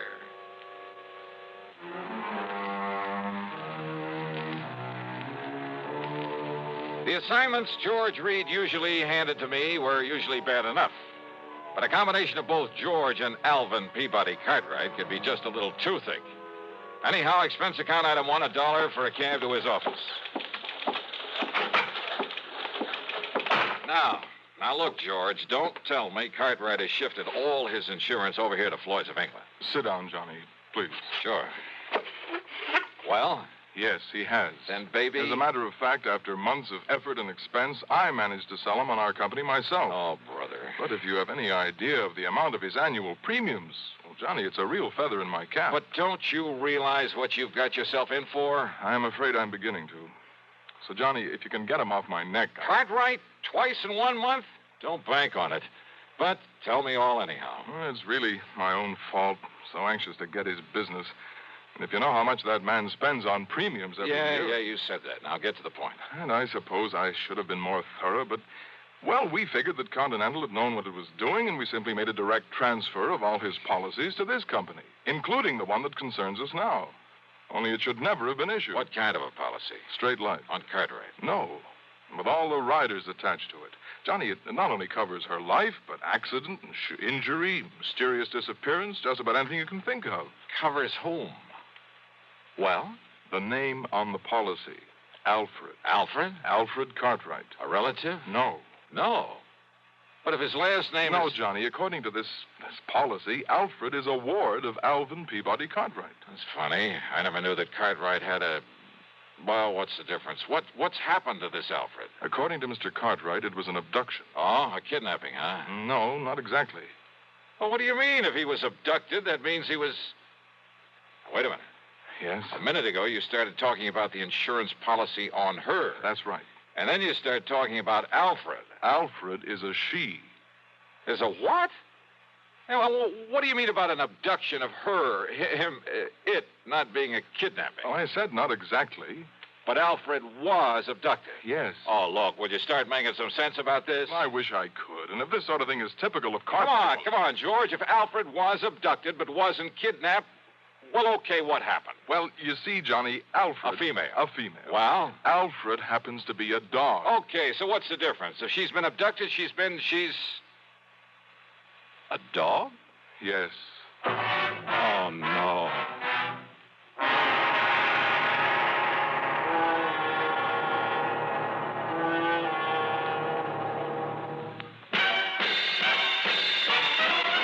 Are you smoking more now, but enjoying it less? Have a real cigarette, have a Camel. The best tobacco makes the very best smoke. Have a real cigarette, have a Camel. Are you looking for flavor and mildness? Have a real cigarette, have a Camel. The best tobacco makes the very best smoke. Have a real cigarette, a real cigarette, a real cigarette, have a Camel. Again, for the 11th straight year, Camel outsold every other cigarette, filter, king size, and regular. The best tobacco makes the best smoke. So if you're smoking more now but enjoying it less, change to Camels. Get more real satisfaction every time. Start to really enjoy smoking again. Have a real cigarette, a real cigarette, a real cigarette, have a Camel. And now Act Two of yours truly, Johnny Dollar, and the Alvin's Alfred matter.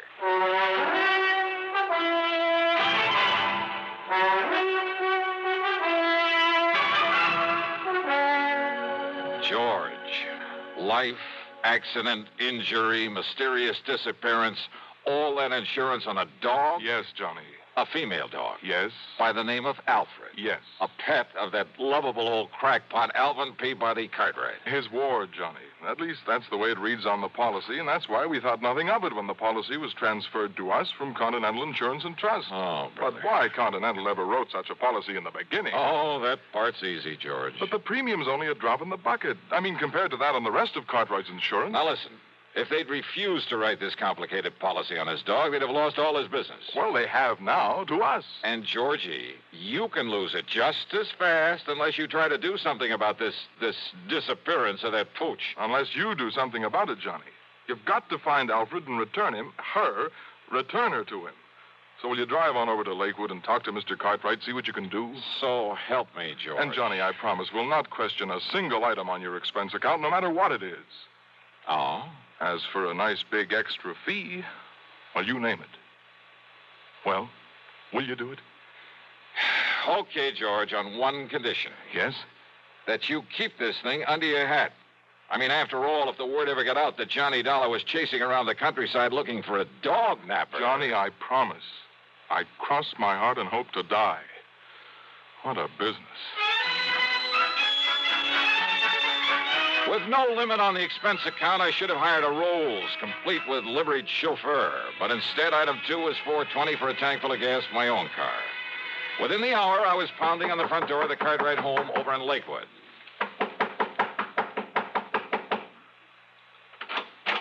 Hiya, Mr. Cartwright. No. I'm sorry, Young Man, but I'm far too upset to talk to anyone right now. So goodbye. No, wait a minute. Hey! Yes. Why, Johnny? That's right. Well, why didn't you say so? Come in, boy. Come in. Sure.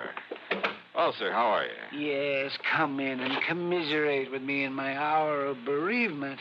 How anybody could be so wicked as to take Alfred, my pride and joy, away from me. But somebody did. And, Johnny, you must find her and must bring the culprit to justice. Spare no effort, spare no expense, but come on, John. Well, have you any idea, Mr. Cartwright, who might have walked off with the pooch? Pooch? Oh, Johnny, how can you use such a term? Alfred was almost like a child to me. Dear little thing. Oh, yeah, I'm sure. But you haven't answered my question. Do I know who committed this dastardly deed? Yes. Of course I do. Oh, sir. Come along, Johnny. I'll show you Alfred's picture so you'll know her when you see it. All right. But now, why send for me, Mr. Cartwright? What? Well, I mean, if you know who did this. I certainly do. And, Johnny, he must be made to pay the penalty for this nefarious deed. Now, look. Here's dear little Alfred's room. Huh? Well, do you like it? Isn't it nice? I could hardly believe my eyes. It was more like the playroom for some much too wealthy child. Why, he must have spent thousands on it. On the soft, thick, wall-to-wall carpeting, all the furnishings, including a bed in the corner with a foam rubber mattress. There was a growing tree in the middle of the floor and a half-dozen miniature fire plugs scattered about.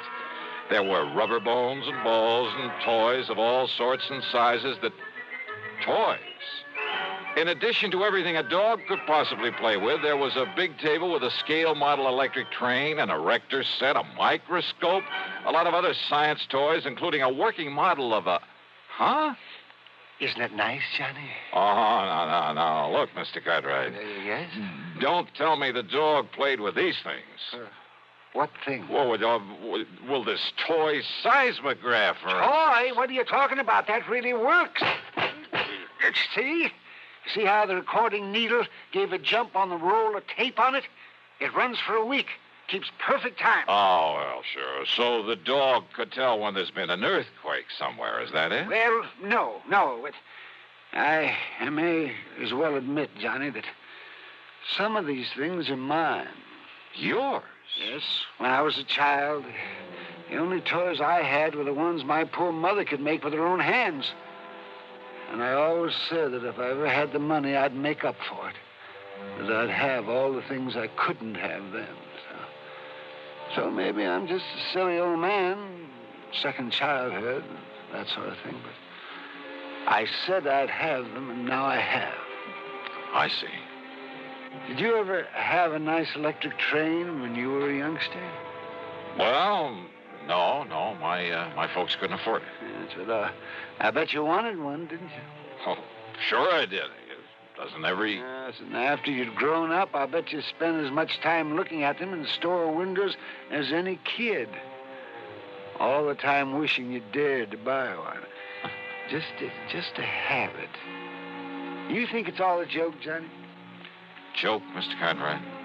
About the man who buys his son a train for Christmas and then, plays with it all Christmas morning? Yeah, maybe you got a point there. Of course I have. And that's the trouble with growing up. People get so proud or stuffy or something that they won't unbend. They won't let their hair down and enjoy some of the simple little things that they'd really like to do. They're so afraid that somebody might laugh at them. I'm not laughing, Mr. Cartwright. And that's why I like you, Johnny, because you've sense enough to realize that, well, maybe an eccentric old character like me isn't so eccentric after all. That he's just become smart enough to get rid of a lot of nonsensical inhibition. Yeah, you have got a point there. Maybe you can understand why this same old man is so upset about losing a wonderful companion, his dog. She was such a dear. I looked all over before I found her and bought her and brought her here. Her, Mr. Cartwright. That's right. Then why did you name her Alfred? Well, to be honest about it, Johnny, I'd really hoped for a boy. Yeah. Yes. Now, you say you know who who dog-napped her. Clarence. Clarence? Clarence Brixton. A stupid day servant I fired yesterday. He was the only one that could have done it. Who would have done it? When did this happen? Last night, between 7 and 8. I'd gone over to visit the widow Parkins. Oh, a bit of romance in your life, Mr. Cartwright? Oh, Johnny, how can you say anything? Well, she is very nice. I mean, there was nobody here but little Alfred. I'd even locked her in. Oh, what about the house? Was it locked? Of course it was. But Clarence still had his key to it. And if you know this house, Johnny, and nobody could have broken in. Oh, I'm sure of that. Besides, there was no sign of anybody trying to. There was no footprints outside. There was no ladder marks. There was nothing. Uh-huh. Even the stupid local police agree that Clarence must have done it. Then why haven't they nabbed him? Because they believe his alibi. From that character, that wife of his. They live the other side of town, and she swears he was at home when it happened. And you're sure that only he had a key to this house? That's right, outside of my own. So he must have done it. Only the dumb police won't do anything because of his so-called alibi. Uh-huh. And we got to break that alibi. That's right. But how? How, Johnny? Well, I got a crazy idea. Huh? Well, I thought I was the only one who got Just, let me take a real close look at one of these toys in here. One of these toys? Yeah, that's right. It's a long chance, Mr. Cartwright. But let's see what happens.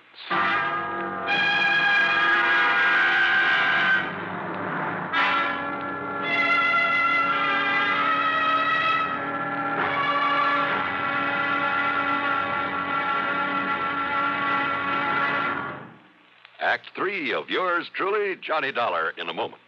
Welcome, recording star Mel Torme. It's terrible trying to sing with a bad cold. So I always take 4-way cold tablets to relieve cold miseries fast. Good idea. Tests of all the leading cold tablets proved 4-way fastest acting. 4-way starts in minutes to relieve muscular pains, headache, reduce fever, calm upset stomach, also overcomes irregularity. When you catch cold, try my way. Take 4-way cold tablets. The fast way to relieve cold distress and feel better quickly. 4-way, only 29 cents. Now, here's a word about another fine product of Grove Laboratories. Had dandruff for years? Now get rid of it in 3 minutes with Fitch Dandruff Remover Shampoo. 3 minutes with Fitch regularly is guaranteed to keep unsightly dandruff away forever. Apply Fitch before wetting hair. Rub in 1 minute. Add water, lather 1 minute. Then rinse 1 minute. Every trace of dandruff goes down the drain. 3 minutes with Fitch. Embarrassing dandruff's gone. Fitch can also leave hair up to 35% brighter. Get Fitch Dandruff Remover Shampoo today. And now, Act 3 of yours truly, Johnny Dollar.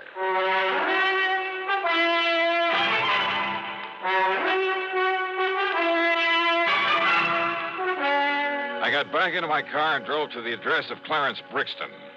I hoped he was as stupid as Cartwright seemed to think. Yeah, mister. Mrs. Brixton, That's right. I want to see your husband.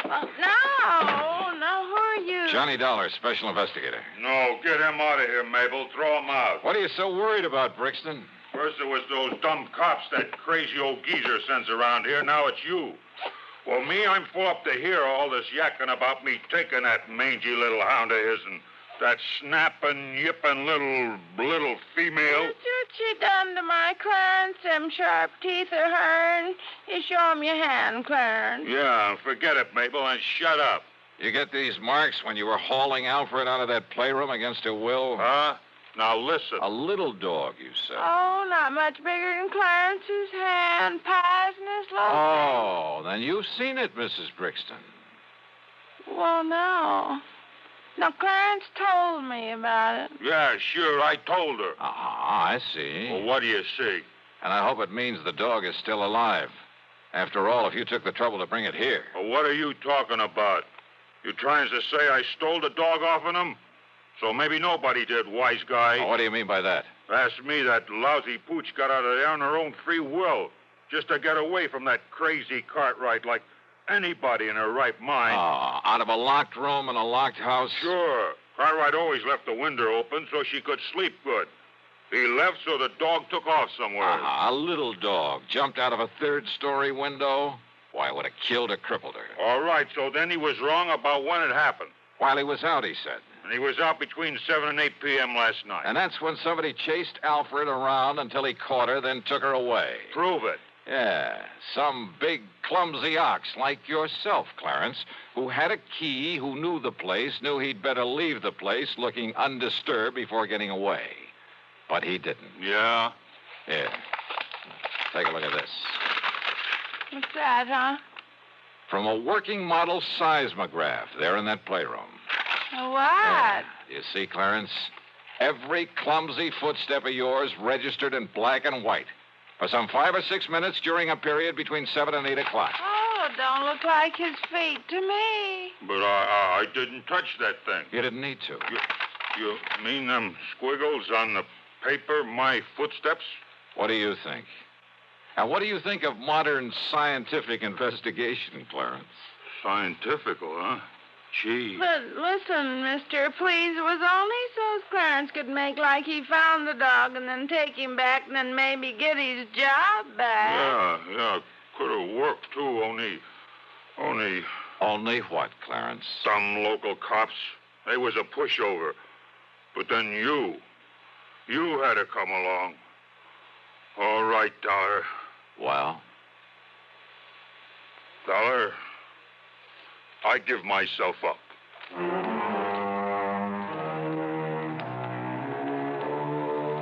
Oh, sure. Modern scientific investigation. But he fell for it.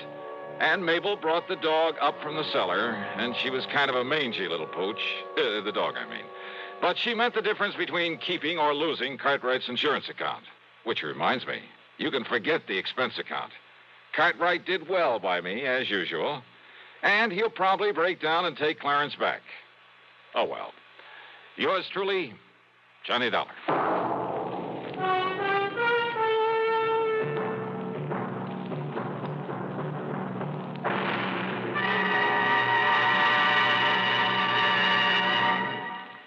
Our star will return in just a moment. Constipation can be a problem for anyone, even doctors. And when constipation occurs, it's interesting to see just what doctors consider important about a laxative they might use or recommend. Well, a majority of the doctors we heard from had this to say. A laxative should be effective, gentle, as close to natural acting as possible, and a medicine that can be used with complete confidence. Now, X-Lax has been popular with many doctors and millions of people over the years because chocolated X-Lax is effective. Overnight, it helps you toward your normal regularity. X-Lax is gentle. Next morning, it gives you the closest thing to natural action. And that's why many doctors and millions of people use X-Lax with complete confidence. X-Lax, the laxative that helps you toward your normal regularity gently, overnight. Is X-Lax in your medicine cabinet? Now, here's our star to tell you about next week's program. Well, first, a real hearty welcome to WATV in Birmingham, Alabama, and to KSOB in Cedar City, Utah. Glad to have you with us on the network. Next week, I run up the biggest, the fattest expense account you ever heard of. Join us, won't you? Yours truly, Johnny Dollar.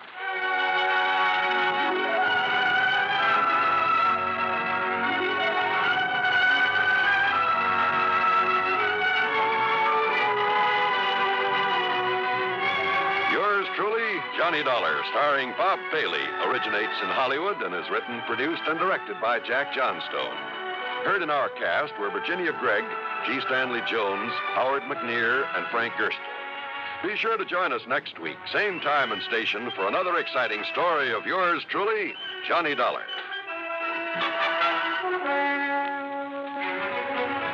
This is John Wall speaking. Johnny Dollar. Going to read, Johnny, at Floyd's of England. George, every time I hear your voice on the phone, I shudder. Well, I guess I have asked you to handle some rather out-of-the-ordinary matters for us. George, they have been so wild, crazy, impossible, I sometimes wonder if you ever issue a normal-type policy. Well, it's a very normal-type policy that I'm concerned about now, Johnny. It's the insured himself who has me worried. Okay, tell me all. His name is Joseph, spelled with an F. Joseph Hentler. He's an inventor, among other things. His invention is what we've insured. It's a device, I guess you'd call it, for making some kind of boron-based compound. Boron-based? The sort of thing the government is vitally interested in for its airplane and rocket fuels. Oh? No kidding. I think you'd better run over here and let me tell you about it. Can you? Right away? When you put it that way, George, yeah, I think I'd better. I'm on my way.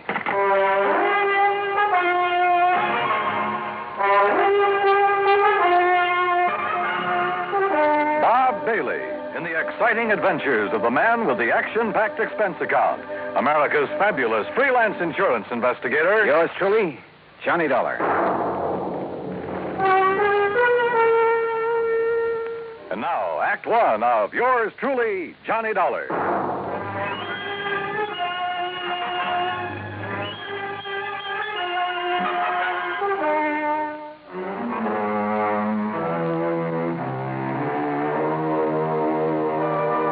Expense account submitted by Special Investigator Johnny Dollar to Floyd's of England, American Office, Hartford, Connecticut. Following is an account of expenses incurred during my investigation of the Boron 112 matter.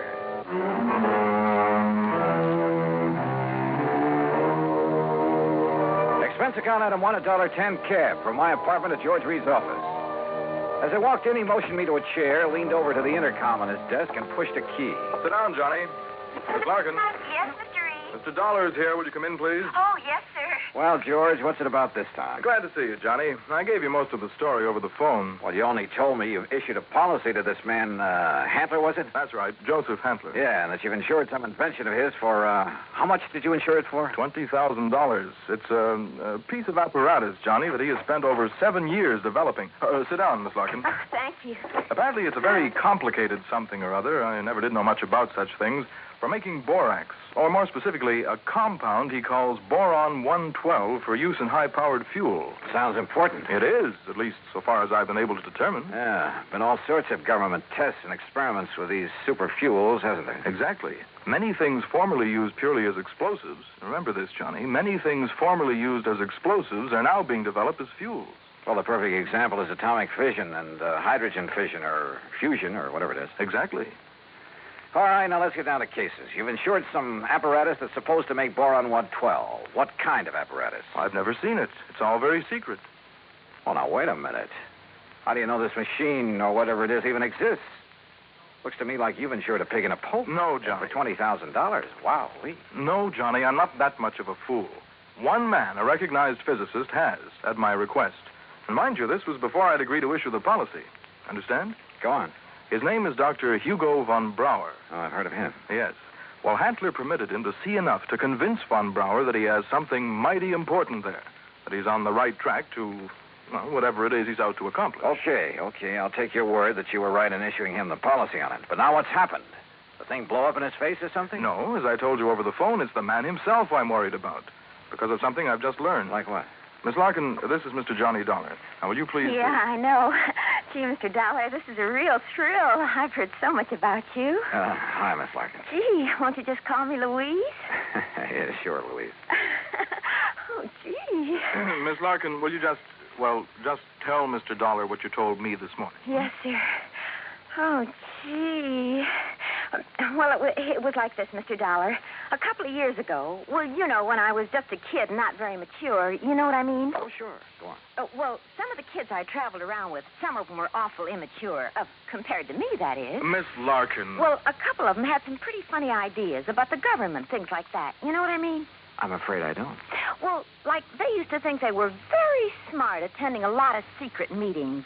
The kind the FBI likes to keep tabs on. Now, you know what I mean? Go on, Miss Larkin. Well, anyhow, this one night, we didn't take all their talk very serious, mind you, and that's the truth. We didn't think there was anything in it, just a lot of talk. Will you please get to the point? I am, Mr. Reed. Well, anyhow, Charlie and me, that was my boyfriend, Charlie White. At least one of my boyfriends. I always have a lot of them, you know what I mean? Yes. Well, go on, please. Well, Charlie and me, we said, sure, we'll attend one of your meetings. Just for laughs, you know what I mean? And what kind of a meeting was it? Oh, it was terrible. It was awful, Mr. Dollar. A bunch of people I never saw before making speeches. Yeah. Down with the government, start the revolution, that sort of thing. Oh, we got out of there in a hurry, believe you me. I'm sure. And we were pretty lucky, too, because the police or the FBI or somebody came in after and busted the whole thing up. Hey, maybe you read about it. That's all very interesting, Louise, but just what... Yes, Miss Larkin, get to the point. All right. Well, just this morning, when I was filing the office copy of this insurance policy and I saw the name on it, oh, gee, Mr. Dollar, it hit me like a... Well, do you know what? What? That name, Joseph Hantler. Oh. It was the same as one of the fellas, an older guy that me and Charlie had seen at that meeting. Now, what do you think of that? $20,000 on a highly secret device. Yes. That might be to produce some kind of explosive. Exactly, instead of a simple fuel additive. Exactly the suspicion that came into my mind, Johnny. Of interest to the government, he had told me. But what government? We're jumping to an awfully big conclusion, George. Have you notified the FBI? I suppose I should, huh? Yeah. No, not yet. We may be all wrong about this. Oh, but Mr. Dollar... We may be all wrong about the man, his apparatus, his intentions, everything. Let me see what I can find out about him first. Now, whatever you say. But remember one thing, Johnny. Yeah? You may be dealing with far more than just this one man. So be careful. Be very careful. Oh, gee, you'd better, Mr. Dollar. You know what I mean? Act 2 of yours truly, Johnny Dollar, in a moment. Now, Act 2 of yours truly, Johnny Dollar, and the Boron 112 matter.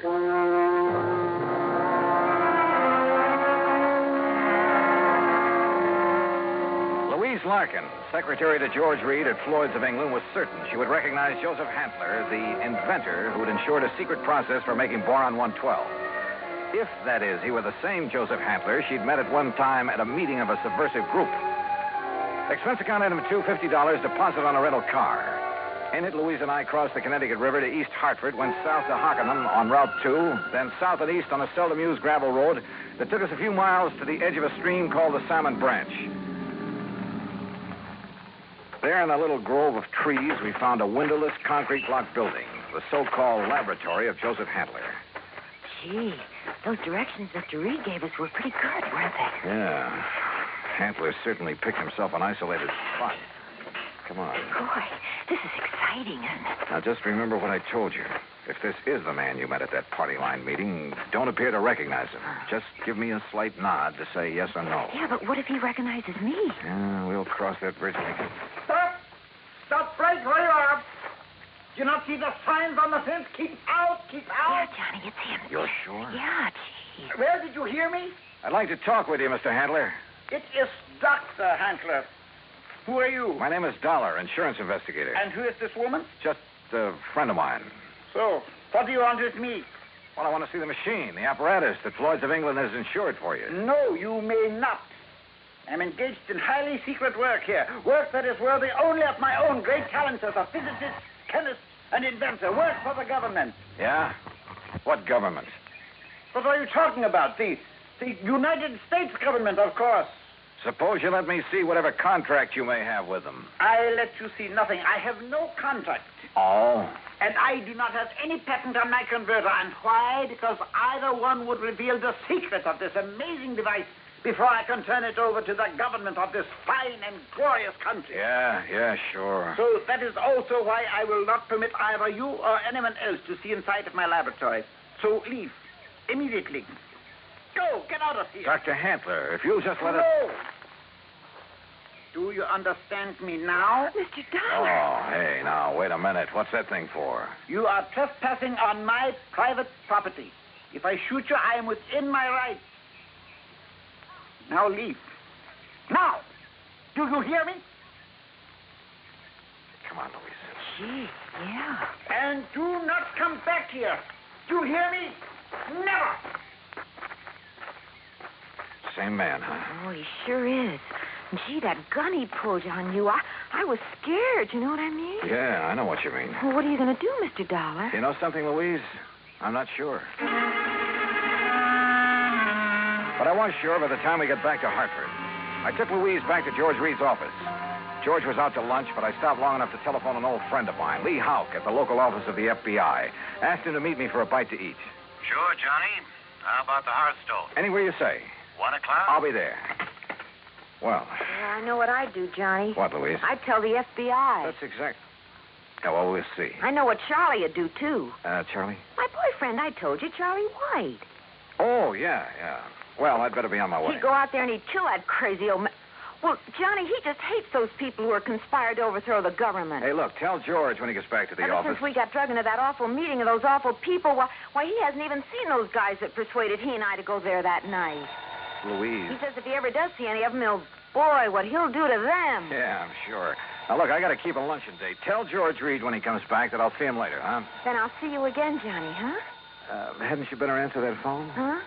Oh, yeah. Oh, goodbye, Johnny. See you. Lloyd's of England. Oh, Charlie. Hey, Charlie, what do you think's happening? Who I've been talking to? My dream man.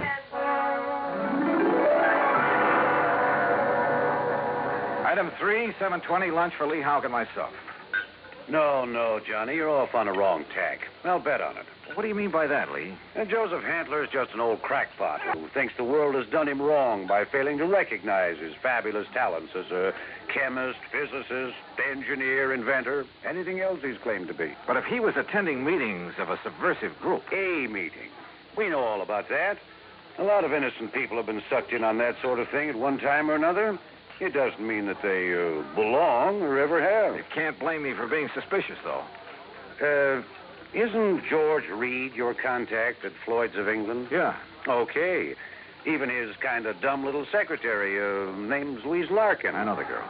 Even she was at one of those meetings before we cleaned him out of town. Not much gets by you boys. With one of her boyfriends, Charlie somebody or other. He's the kind you have to watch out for, Johnny. Young hothead. An easy recruit for a group like that, huh? More important, the kind who's liable to take the law into his own hands when it comes to fighting back at him. But you're sure old Handler is harmless? Sure. He's an erratic old coot, liable to blow your head off if he thinks you're interfering with one of his crazy projects. He'd probably rob a bank if he thought he could get away with it to further one of his crackpot inventions, and would feel entirely justified. But believe me, he'd have no part of subversive activity. Hey, you said crackpot inventions. George Reed tells me Dr. Hugo von Brauer okayed this present project. It's a real sad one, isn't it? Huh? Von Brauer, one of the best minds in the country. Until that breakdown last fall. You mean that he's no longer... Holy smoke. Well, sure, Johnny. If George sold him insurance on Von Brauer's okay, well... How does Handler keep going? Does he ever sell anything he develops? No, it probably lives off an old trust fund, something like that. Want me to check on it? No, wait till after I've seen him again. Somehow I've got to see that machine of his, see how badly the insurance company stands to get took. Yeah, Johnny. I think you better. Maybe he was right. Maybe the idea George Reed and I had cooked up, that the old scientist was working on some kind of bomb or explosive was... Anyhow, my problem was to find out exactly what he was working on, what the company had blindly insured. So I drove out there again. To keep Handler from barging out with his gun, I blew the horn a couple of times as I pulled up alongside the fence. But there was no response to it. Good. Maybe Handler wasn't there. Maybe I could somehow get into the place, see for myself what was up. But suddenly, from inside the building came a couple of dull thuds. And then the whole thing began to bulge at the seams, began to... Oh!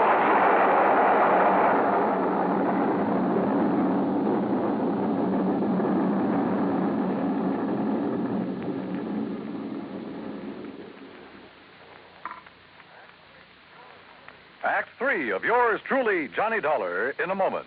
3 of yours truly, Johnny Dollar, and the Boron 112 matter.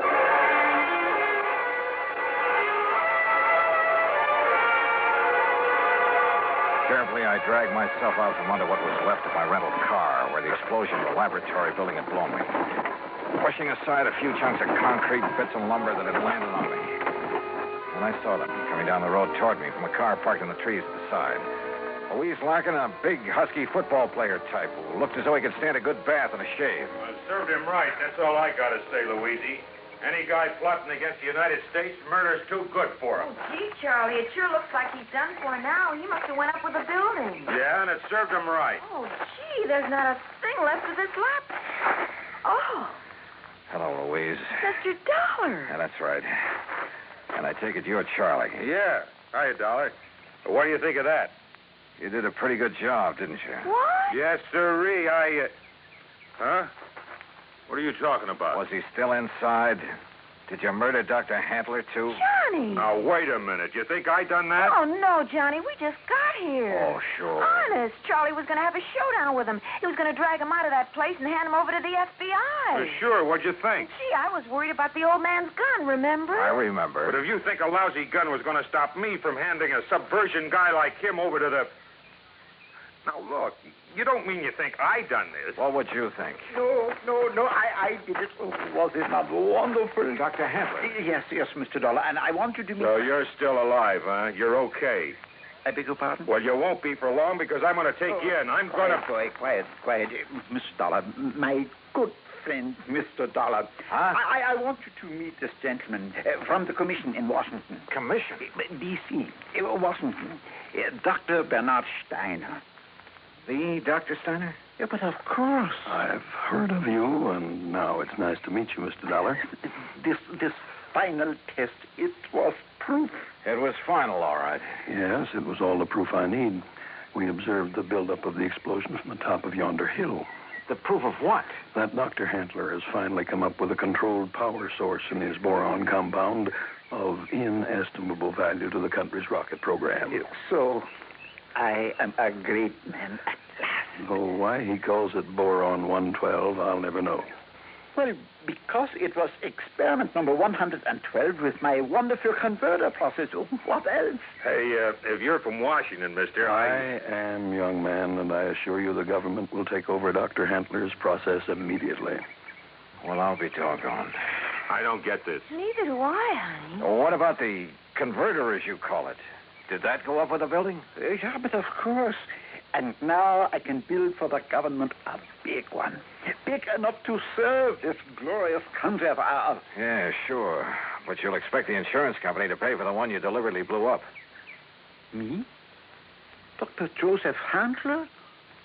No, never. I am a great man now. I am above such petty things.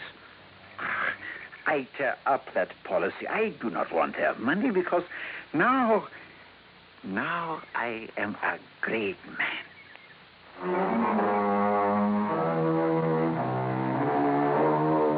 There you are, George. Full report.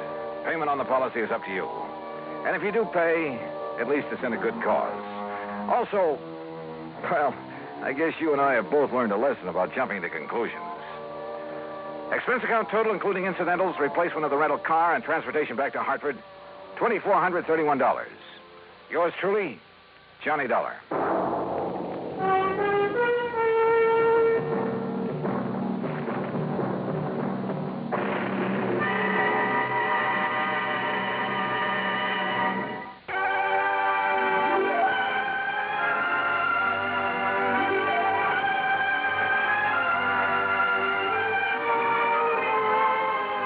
Truly, Johnny Dollar, starring Bob Bailey, originates in Hollywood and is produced and directed by Jack Johnstone, who also wrote today's story. Heard in our cast were Shirley Mitchell, G. Stanley Jones, Parley Bear, Russell Thorson, Frank Gersel, and Lou Merrill. Be sure to join us next week, same time and station, for another exciting story of yours truly, Johnny Dollar. This is Dan Cubberly speaking.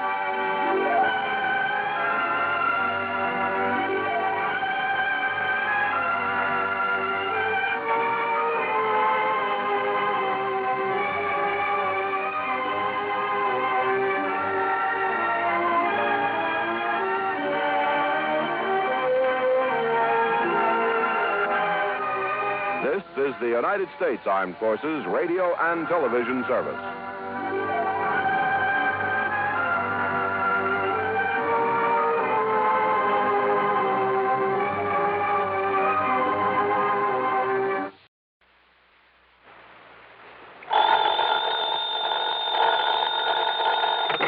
Johnny Dollar. Hi there, Johnny. This is Helen Daner. Helen Daner? That's right. I live out here in Morro Bay, California. I see. Insurance with one of the companies you represent, the Greater Southwest Insurance Company. Oh, yeah, I do a lot of work for them. But also, Johnny, do you mind if I call you Johnny? Well, no, not at all, Miss Daner. Or is it Mrs.? It's Miss. Or better still, just Helen. As I started to say, I not only have that insurance, but, Johnny, I never miss that radio program of yours where you tell all about those exciting cases you solve. Sometimes I just don't see how you do it. Well, I hope you never find out about the ones I miss out on. But now, Miss Daner... I don't think I've missed a single one of your programs. Good. I'm your most loyal listener, and I think you're wonderful. Well, thanks.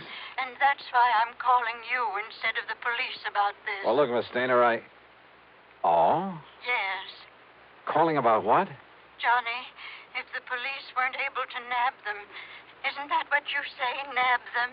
Yeah, sure, but go on. Well, Johnny, these terrible people might suspect that I'm the one who told the police about them. What people, Miss Daner? And if that happened, well, I guess you can just imagine what they might do to me. Well, who are these people you're talking about, and just what is it they're up to? All right, Johnny. Now listen carefully. Yeah. Yes? Miss Daner? Hello? Hello? Hello?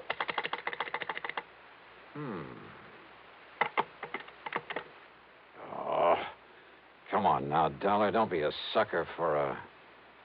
And yet... I wonder...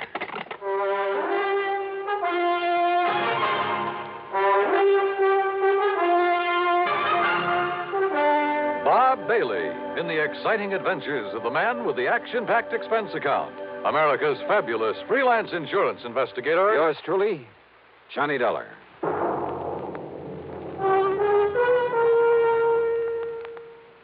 Oh, Act One of yours truly, Johnny Dollar.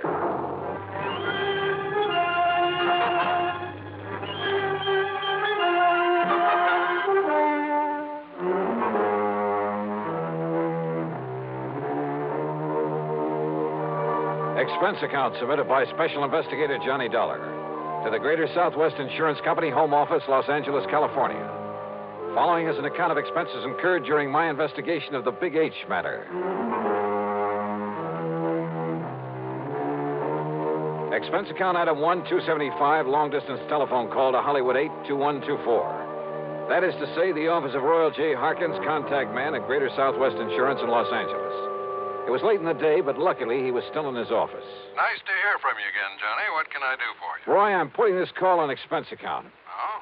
But that ain't all. If I could make connections down to New York, well, let's see. There's a plane leaving for the West Coast a little after midnight, so I'd arrive in L.A. early in the morning. You coming out here? Unless somebody's been pulling my leg. Roy, do you have a policy holder named Helen Daner? Yes, somewhere up we certainly do. Well, now, what's that mean? She's an elderly woman, a spinster, who lives up in the little town of Morro Bay. That's about 200 miles north of here. Johnny, she called this office early this afternoon. She demanded your phone number there in Hartford. And? Well, I didn't give it to her. Why not? Because she wouldn't say why she wanted to get in touch with you. Oh, fine. And knowing how busy you always are, well... But then, just a few minutes ago, I began to wonder about it. Yes? Well, after all, if she wanted to contact you about some insurance matter... Yeah. What? Well, did you call her back? Yes, since we handle all her insurance. That is, I tried to, but I got no answer. Then, Roy, I'm going to grab that plane I was talking about. Well, now, wait. Did she get to you? Did you talk to her? Yes. And it has something to do with her insurance? Plenty. So I'm flying out there, Roy, at your company's expense. Now, just a minute, Unless, Johnny. of course, you'd rather pay off her insurance to some beneficiary. Johnny. Then just be sure to have a rental car waiting for me when I pull into the airport. Item 2, 162.85 plane fare. The big mainliner took off from New York's International Airport promptly at 12:30 a.m. At 6:30 Pacific time, I stepped off the plane at L.A. International. Dollar, oh, this way. Oh, hi, Roy. I didn't exactly expect you to be here in person this early in the morning. Well, I am. I got a rental car ready and waiting for you out at the curb. Good, good. But listen, you still haven't told me what this is all about. Because I'm not too sure myself. But you sounded over the phone as though something's happened to the old lady. Miss Helen Dana, I mean. That's exactly the way I meant it to sound. And since I still haven't been able to get her on the telephone. Well, what? What's happened to her? I don't know. This my car? That's right. Oh, start making some sense, will you? I wish I could. Well, do you actually know that something's happened to Miss Dana? Nope. But if it hasn't, I've got to do everything I can to prevent it. Johnny, prevent what? Royal, I only wish I knew. Johnny! Johnny!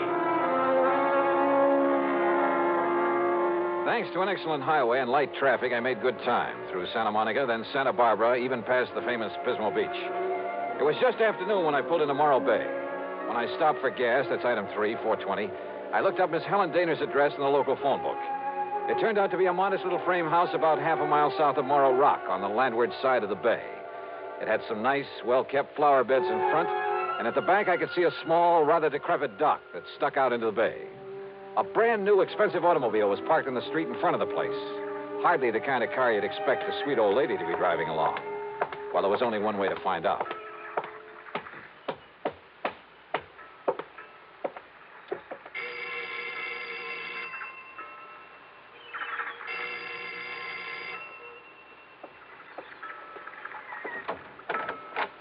Yes? Miss Helen Dana? No, I'm Bessie Dana, Helen's sister. And who are you, young man? Johnny Dollar. I'm from Hartford, Connecticut. Is your sister? Oh, yes. I've heard Helen speak of you. You're an old friend of hers, aren't you? Well, yes, I guess. Won't you come in? Well, is she here, Miss Dana?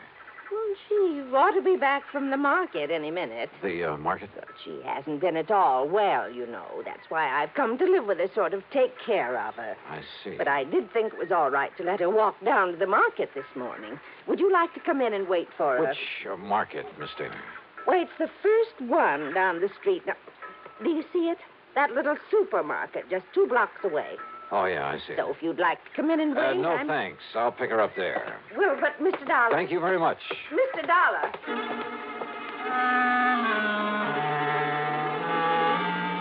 There was something very funny here, but I wasn't sure just what. Or maybe I'd just fallen for some gag on the part of a fan on my radio program who wanted to see her favorite hero in person. In any event, there was one sure way to find out, from Miss Helen Dana herself. And if she was still at the market. But as it turned out, I got that well-known kick in the face. Why, of course I know Miss Helen Nor well, sir. Then will you please point her out to me? Miss Helen Dana? That's right. Oh, but she isn't here, sir. Oh. Then perhaps she went to some other store. Most certainly not, sir. What? We deliver everything that she orders to her little house up the street. Well, that still doesn't prove well, anything. You see, Miss Helen hasn't been out of that house for weeks, hasn't budged. You're sure of that? Why, of course I'm... Why, what's the matter, sir?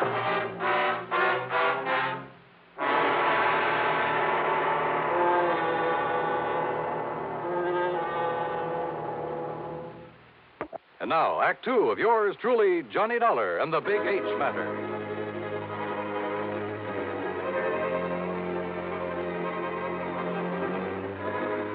If old Miss Helen Dana, who telephoned me in Hartford, asked me to come out here to Morro Bay in California, if Miss Dana hadn't budged from her little house in weeks, why had her sister told me she was at the market? Could all this somehow tie in with the terrible people she tried to tell me about on the telephone? I jumped into my car and drove back to the little home on the bay.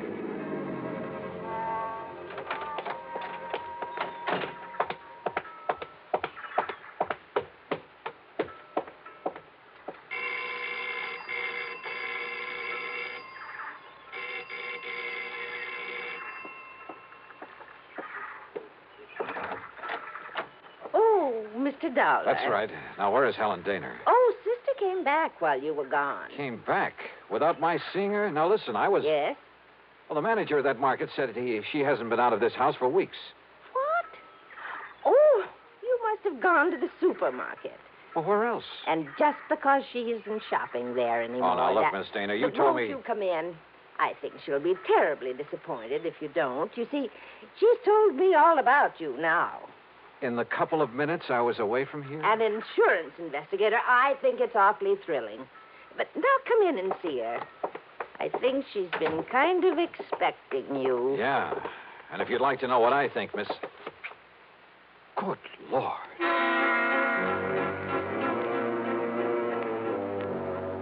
In the middle of the tiny living room was a heavy oaken armchair. Sitting in it, tied down to it, was a sweet-looking gray-haired lady of maybe 70 or 75. A handkerchief was lashed tightly across her mouth, and the eyes behind her old-fashioned steel-rimmed glasses were filled with tears and a look of utter despair. I swung around to her so-called sister and was struck by two things. She seemed to have suddenly lost about 20 years. Her face wore an unpleasant smirk, and in her right hand was a .38 aimed at me. Don't move, Mr. Dollar. This gun is not only loaded, but cocked, and it has a hair trigger. Stand perfectly still, because it'll be right in the middle of your back. So, while I take away your gun... All right. Now, sit over there in that chair against the wall. You'd better do as I say, Mr. Dollar.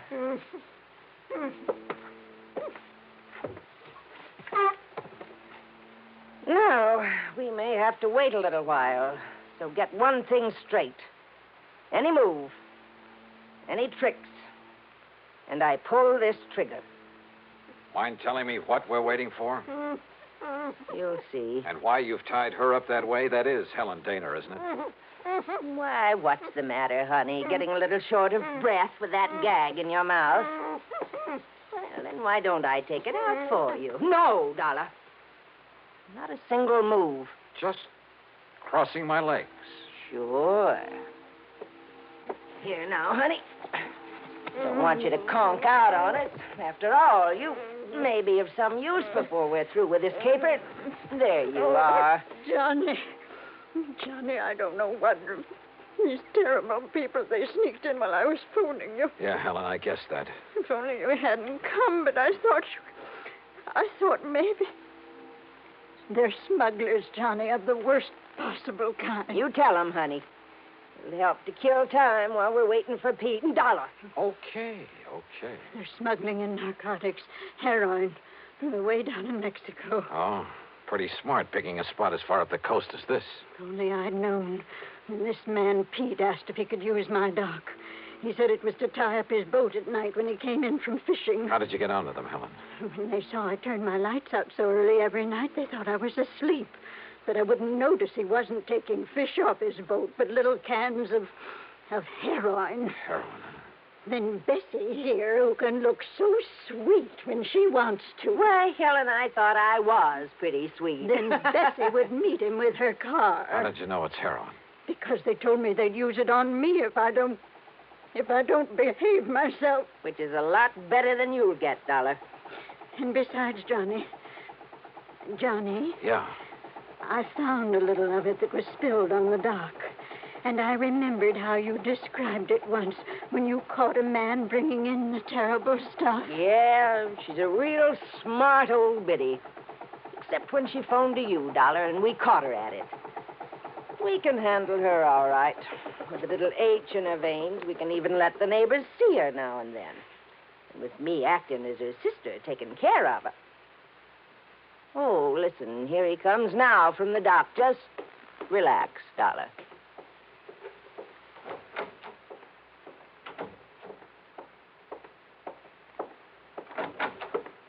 Well, what a charming little party. Johnny, this is... Nice work, Bessie. Dollar, huh? That's right. You want to take care of him, Pete? So you made the mistake of coming out here. Believe me, mister, it was a mistake. I said, are you going to take care of him? Why, of course, right away. We don't want him lying around here. Which is to say, Dollar, we're going to do something I haven't thought of since the old days in Chicago. You and I are going to take a little ride.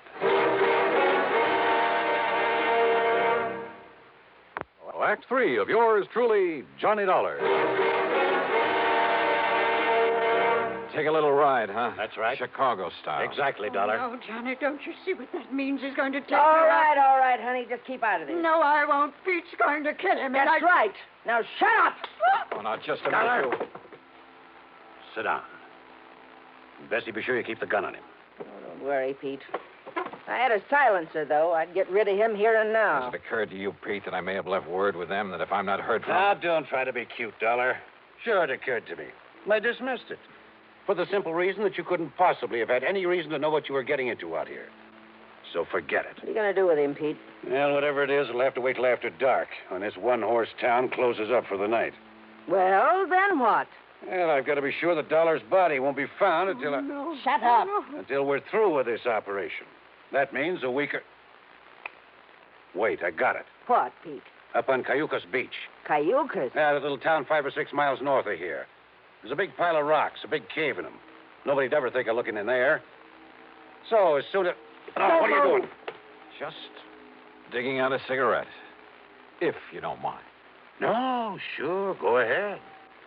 But this is one time the condemned man won't enjoy a hearty meal. Johnny, isn't there anything? To think I got you into this. I told you to shut up. Listen, I told you. Oh, no, you don't.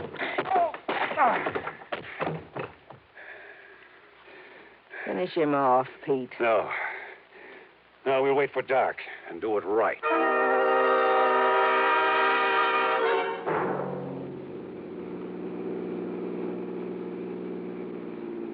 I guess he had really slugged me, because by the time I fully came to, it was night. I was in the back seat of a car driving along the highway beside the ocean. Pete was at the wheel. Beside him, leaning over the back of the seat watching me, was Bessie. And the .38 in her hand was aimed straight at my head. You're sure the old lady won't be able to work herself loose, Bessie? I'm sure. If we'd had any sense, Pete, we would have brought her along on this ride, too. It would have saved us a lot of trouble. Oh, so you've woke up, Dollar. Yeah. Well, just stay put in that back seat. Any funny business? And I said any funny business. Just trying to dig out a cigarette. Stay back in that seat. Yeah.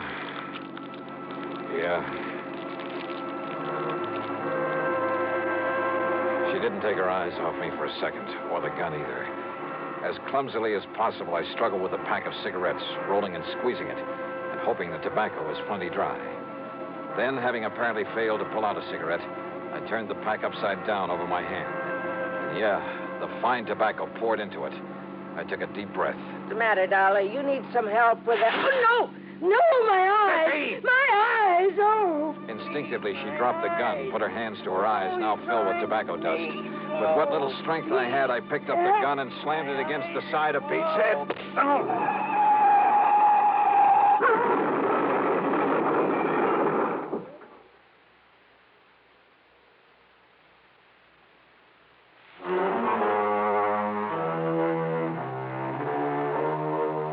It was a commercial trucker driving one of those big interstate trailer jobs who pulled off the highway to give us a hand.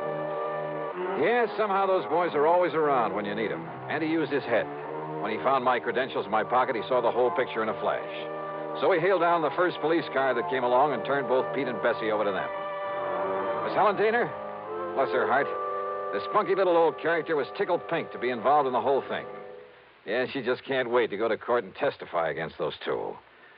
Expense account total, including the trip back to Hartford, $447.45. Yours truly, Johnny Dollar.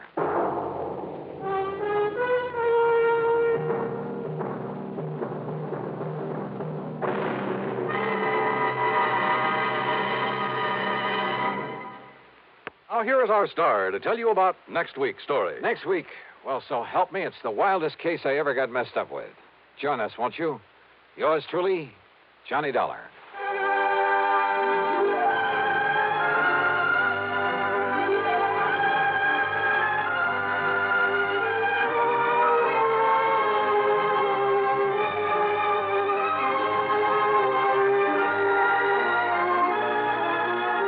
Yours truly, Johnny Dollar, starring Bob Bailey, originates in Hollywood and is written, produced, and directed by Jack Johnstone.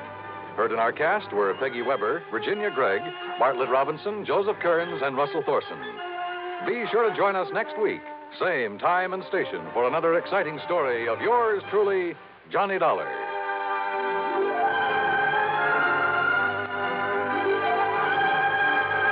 This is Dan Coverly speaking. Johnny Dollar. Doesn't this nice weather kind of get under your skin, Johnny? Who's that? Make you want to be sitting in a boat on Lake Mojave, hauling in 5- and 6-pound bass? Maybe you're really big one? Buster. That's right, Buster Faber. Where are you? Where are you calling from? Right here at Lake Mojave Resort. And, Johnny, I've just picked up a new spinning rod and reel that I think you ought to give a workout. Oh, you dog. You know I have to work for a living, and, brother, I mean work. Isn't it pretty hard, huh? Too hard. Well, then it's time for you to relax a bit. Yeah, I know, but... Live longer, Johnny. You know the old saying. What old thing? The time a man spends in fishing is never deducted from his lifespan. So come on out here for a few days. Oh, Buster, I'd love it. And if there was some insurance problem that I could use as an excuse, Buster, is there? Well, yeah. You mean there's something involving insurance that I ought to look into? Yeah. Then give it to me, quick. Well, it's not the sort of thing I could very well explain over the phone. But unless I know what it is, what company's involved. But it could turn out to be something pretty important. And purely incidentally, the fish are biting like mad. That's right. Okay, Buster, what am I waiting for?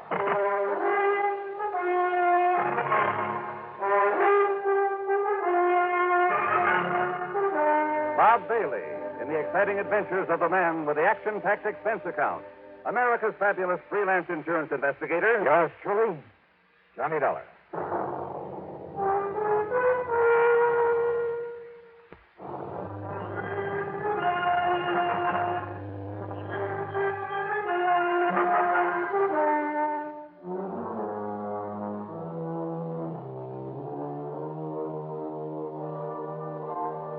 Expense account submitted by Special Investigator Johnny Dollar to the Greater Southwest Insurance Company, Los Angeles office. Attention, Mr. Royal J. Harkin.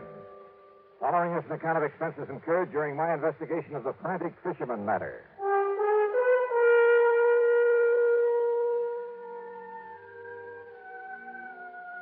Roy, why kid about it? When I started this trip, I had no way of knowing that your company was involved. Knowing Buster Faber, I honestly figured that his mention of an insurance angle was just to give me a good excuse. But when you've read the facts in this report, I'm sure you'll agree that Greater Southwest should pay the old expense account without question. Yeah, and probably a nice extra fee to boot. All right. Item 1, $154.50 night flight from Hartford to New York to Las Vegas, Nevada. Item 2, $50 deposit on a rental car. I headed south and east to Lake Mojave Resort.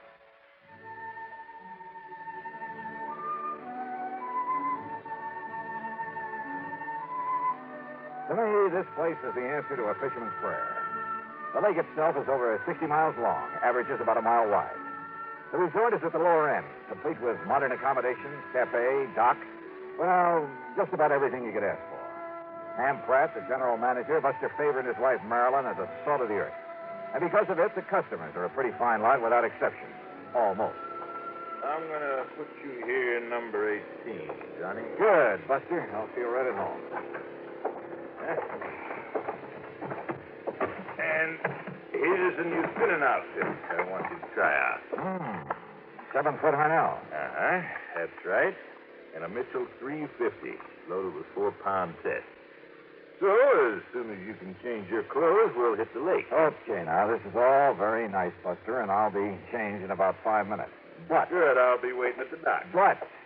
until you tell me what the insurance angle is for my coming out here, or where I'm going to charge my expense account. The answer to that is out on the lake. Oh, sure.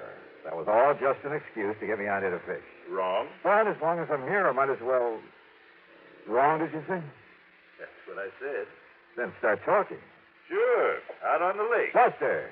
I'll meet you at the dock.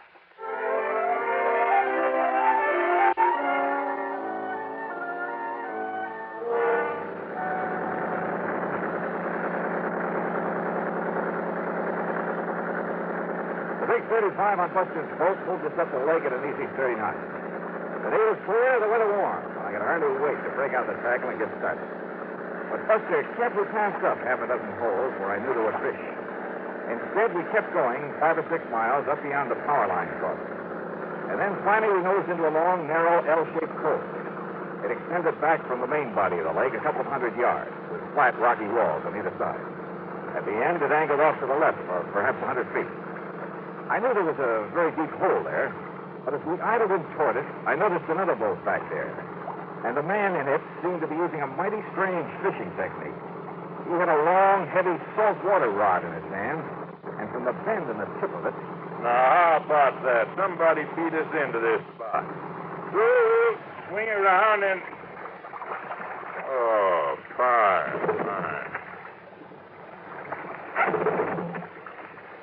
I guess that wire's jogged loose again.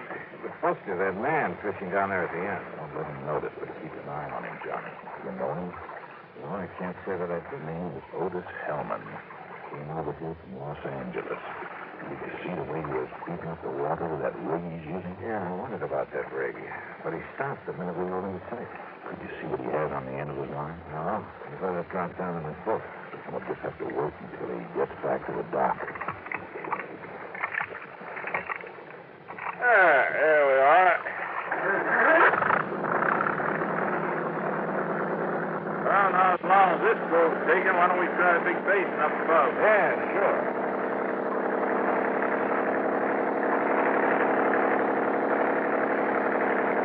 Now, what did you mean, Buster, about that man in the boat? Where do you get a close look at that rig he's using? Wait a minute. Otis Hellman, did you say? That's right. In all the papers last week. When he got out of prison over in California. Yeah, sure. Yeah. Fishing, huh? At the end of that same cove, day after day. But if you ask me, that man isn't after fish.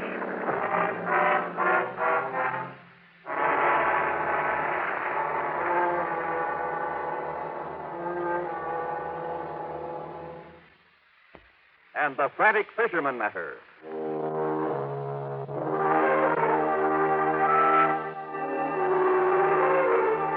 Buster Faber and I went up to Sculpture Rock there on Lake Mojave. We caught fish, plenty of them. Nice big lunker bass. We also kept an eye open for the man who'd been so frantically working the little cove on the way up, using heavy saltwater tackle in a rather peculiar way. At sundown, we saw him pull out and head back to Lake Mojave Resort. So we followed him and set our speed to arrive at the dock just ahead of us.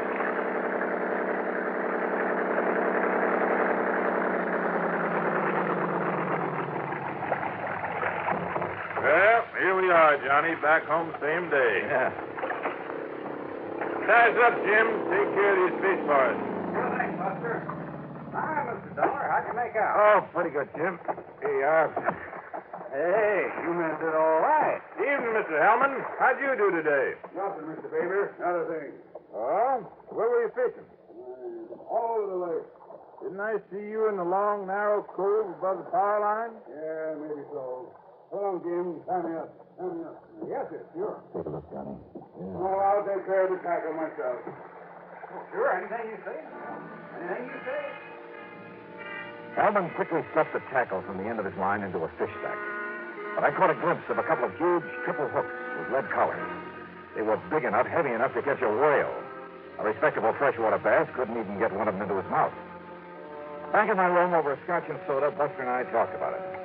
When I asked him, Johnny, the first day he came here, he muttered something about trying to snag some carp with that rig.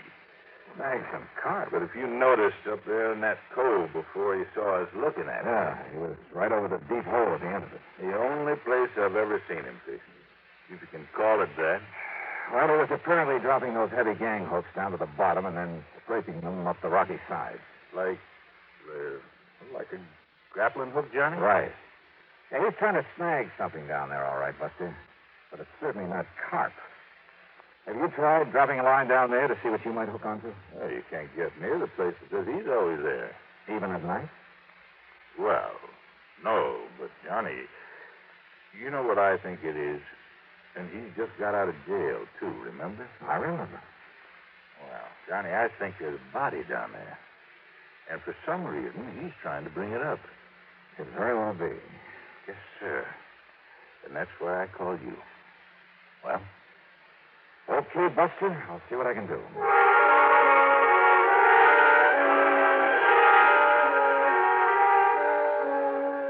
Buster had said that Hellman came here from Los Angeles.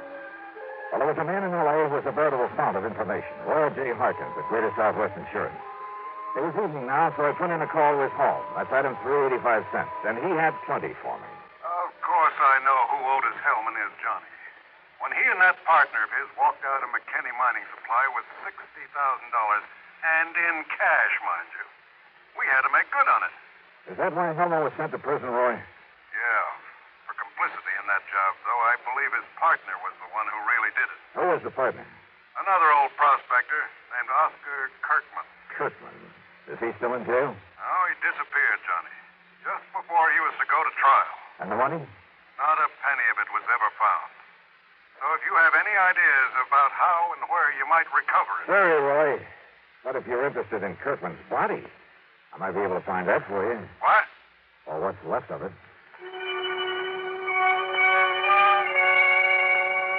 And yet, how could I be sure? I mean that it was a body that Hellman was trying to locate up there in that deep little cove. Well, there was only one way to find out, and I needed some special equipment for it. So early the next morning, I climbed into my rental car. Price Shelby Sporting Goods up in Las Vegas, Johnny. That's the closest place you know, huh? I'm afraid so. Okay, then, here I go.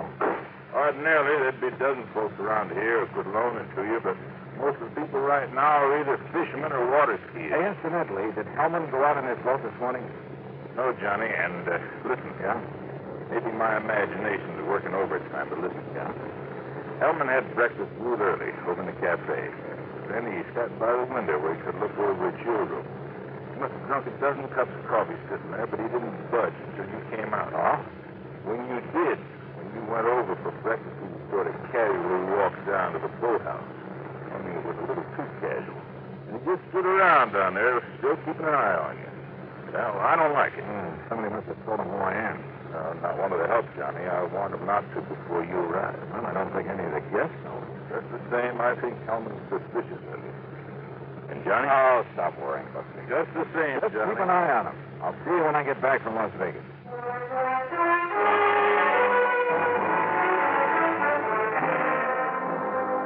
It was nearly 100 miles to Vegas, and I made it in 2 hours flat.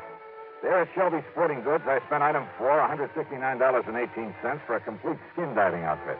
Fins, faceplate, diving tank, and regulator, a powerful waterproof headlamp, and, yeah, a passionate pink pair of swim trunks. There you are, partner. You going to do your skin diving over Lake Mead? Down at Mojave. The last time I outfitted a man for down there was a couple of years ago. A man called himself a miner, a prospector. Oh? Yeah, rented $150 worth of stuff to him and never got it back. Hey, wait a minute. You know what his name was? Sure. In spite of the fact that he gave me a phony one, it was right after that his picture was all over the papers with his partner, that other crook named Gault Hellman. And his name? Rings a bell, doesn't it, partner? It sure does, Mr. Sure. While Hellman took the rap, this one disappeared. His name was Oscar Kirkman. Mister, you've just given me a wild idea. That's all? Just wild enough to make some sense. Yeah, and help me solve a case. Solve a case? What kind? Who knows? Maybe murder, among other things.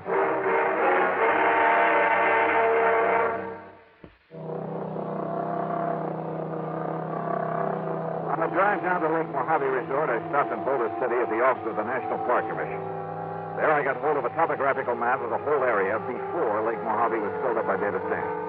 Then, back in my room at the resort, I went over it very carefully. I only got a minute, Johnny, before I drive over to Bullhead City. But I saw you come rearing in a minute ago, and... What do you got there? Hey, come here. Huh? Look, Buster. Take a look here on this map. Yeah? Before the new dam filled up the lake a few years ago. Uh-huh. Over here. There. Now, look here. Oh. Why, yeah, that's where that long cove is now, where Otis Hellman's been working with that phony rig of his. Uh-huh. And in the deep hole at the end of that cove... Kirkman's Folly. That is right. Kirkman had a mine there before the lake was filled, when it was all just desert land by the side of the Colorado River. And right there is where Hellman is grappling for something. Right. Kirkman disappeared, Johnny. Yes. But what's really happened is that Otis Hellman killed him and stuffed him down there in that underwater mine. Maybe. But why he wants to bring him up again, whatever is left of him... Buster, I want to use your boat. Well, sure. And if Hellman hasn't gone out fishing, has he? Oh, he's still hanging around down at the dock. All right, good. Somehow, you've got to keep him from following me. Well, Hellman's seen you and me together so much, but I can have Jim fill up the fuel tank on Hellman's boat and, meantime, take out one of his spark plugs, something like that. Good. He'll have plenty of chances because Hellman will be watching me when I take off. What are you going to do? A little skin diving up at the end of that cove. And don't be surprised at what I may bring up.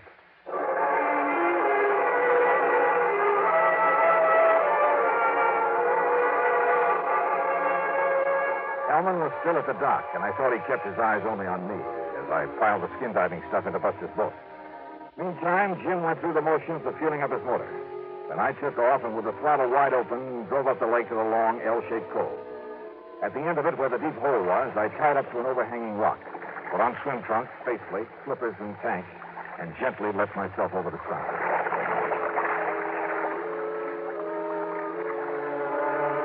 I've done a lot of skin diving here and there, but this was something new. The bright desert sunlight from above filtered through the clear, cool water and blended almost eerily the colors of the rocks in the narrow canyon that made this little cove, where the tremendous forces of nature over millions of years had stood up in the very face of the earth, had melted, then cooled and crushed and twisted the rocks into strange and wonderful shapes. And the fish, bass and crappie and bluegill, even a lazy old carp, they watched me without fear as I glided down beside them, moved gently aside, then followed me. A huge catfish casually turned aside as I flipped on the powerful beam of the headlamp. I could almost imagine a look of disdain on his face as he spied this alien being from the world above. And then I found what I was looking for. The entrance to the old Kirkman mine, carefully boarded up. But I managed to pry one of the boards loose. And I found a package wrapped in heavy plastic with a heavy coating of wax. But I could see the color of money inside. I swam back up to the surface with it, to the shadow I thought was Buster's boat. Tossing off my gear, I flung it and the package into the boat and grabbed the gun. Don't bother about coming aboard, Mr. Dollar. Wow. Mr. Help. I convinced Jim that he should replace the spark plug in my motor that you had him removed. Well, good for you. You saved me a lot of trouble, Dollars, locating and recovering the money for me. Now that I have it... Look, if you'll aim that thing the other way... Did you also find the remains of Oscar Kirkman down there? Now, listen, Helen... Well, it don't matter. After I've killed you, you're going to join him down there with his anchor tied to your feet. Thanks again, Mr... Oh, no, you... I kicked with all I had and overturned the boat. As he entered the water, Hellman fired again. A concussion hit his throat, but he dropped the gun, and with the help of the fins of my feet, I was able to turn him, to grab him around the neck and drag him down. I had taken a deep breath before capsizing his boat, and he was an older man than I. But it seemed like hours before he finally quit struggling, and with my lungs almost bursting, I carried him back up to the surface. He was still alive, but harmless.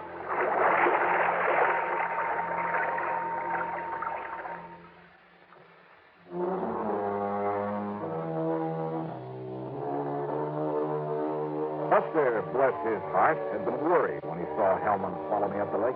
So he had borrowed a boat and was waiting for us there at the end of the cove. Otis Hellman? Well, that's up to the court. The money, of course, all $60,000 of it will go back to the company. Well, expense account total, including all the incidentals I could think of, and a couple of days of good fishing, $650.85. Yours truly, Johnny Dollar.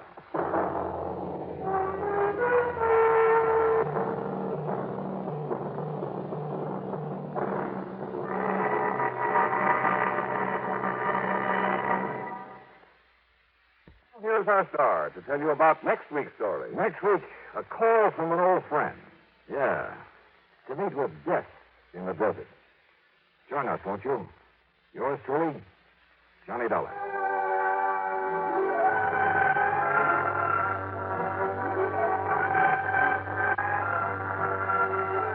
Yours truly, Johnny Dollar, starring Bob Bailey, originates in Hollywood and is written, produced, and directed by Jack Johnstone. Heard in our cast were Barney Phillips, Sam Edwards, Bartlett Robinson, Forrest Lewis, and Ralph Moody.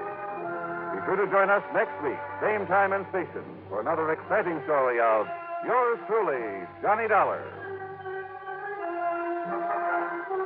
This is Jim Matthews speaking.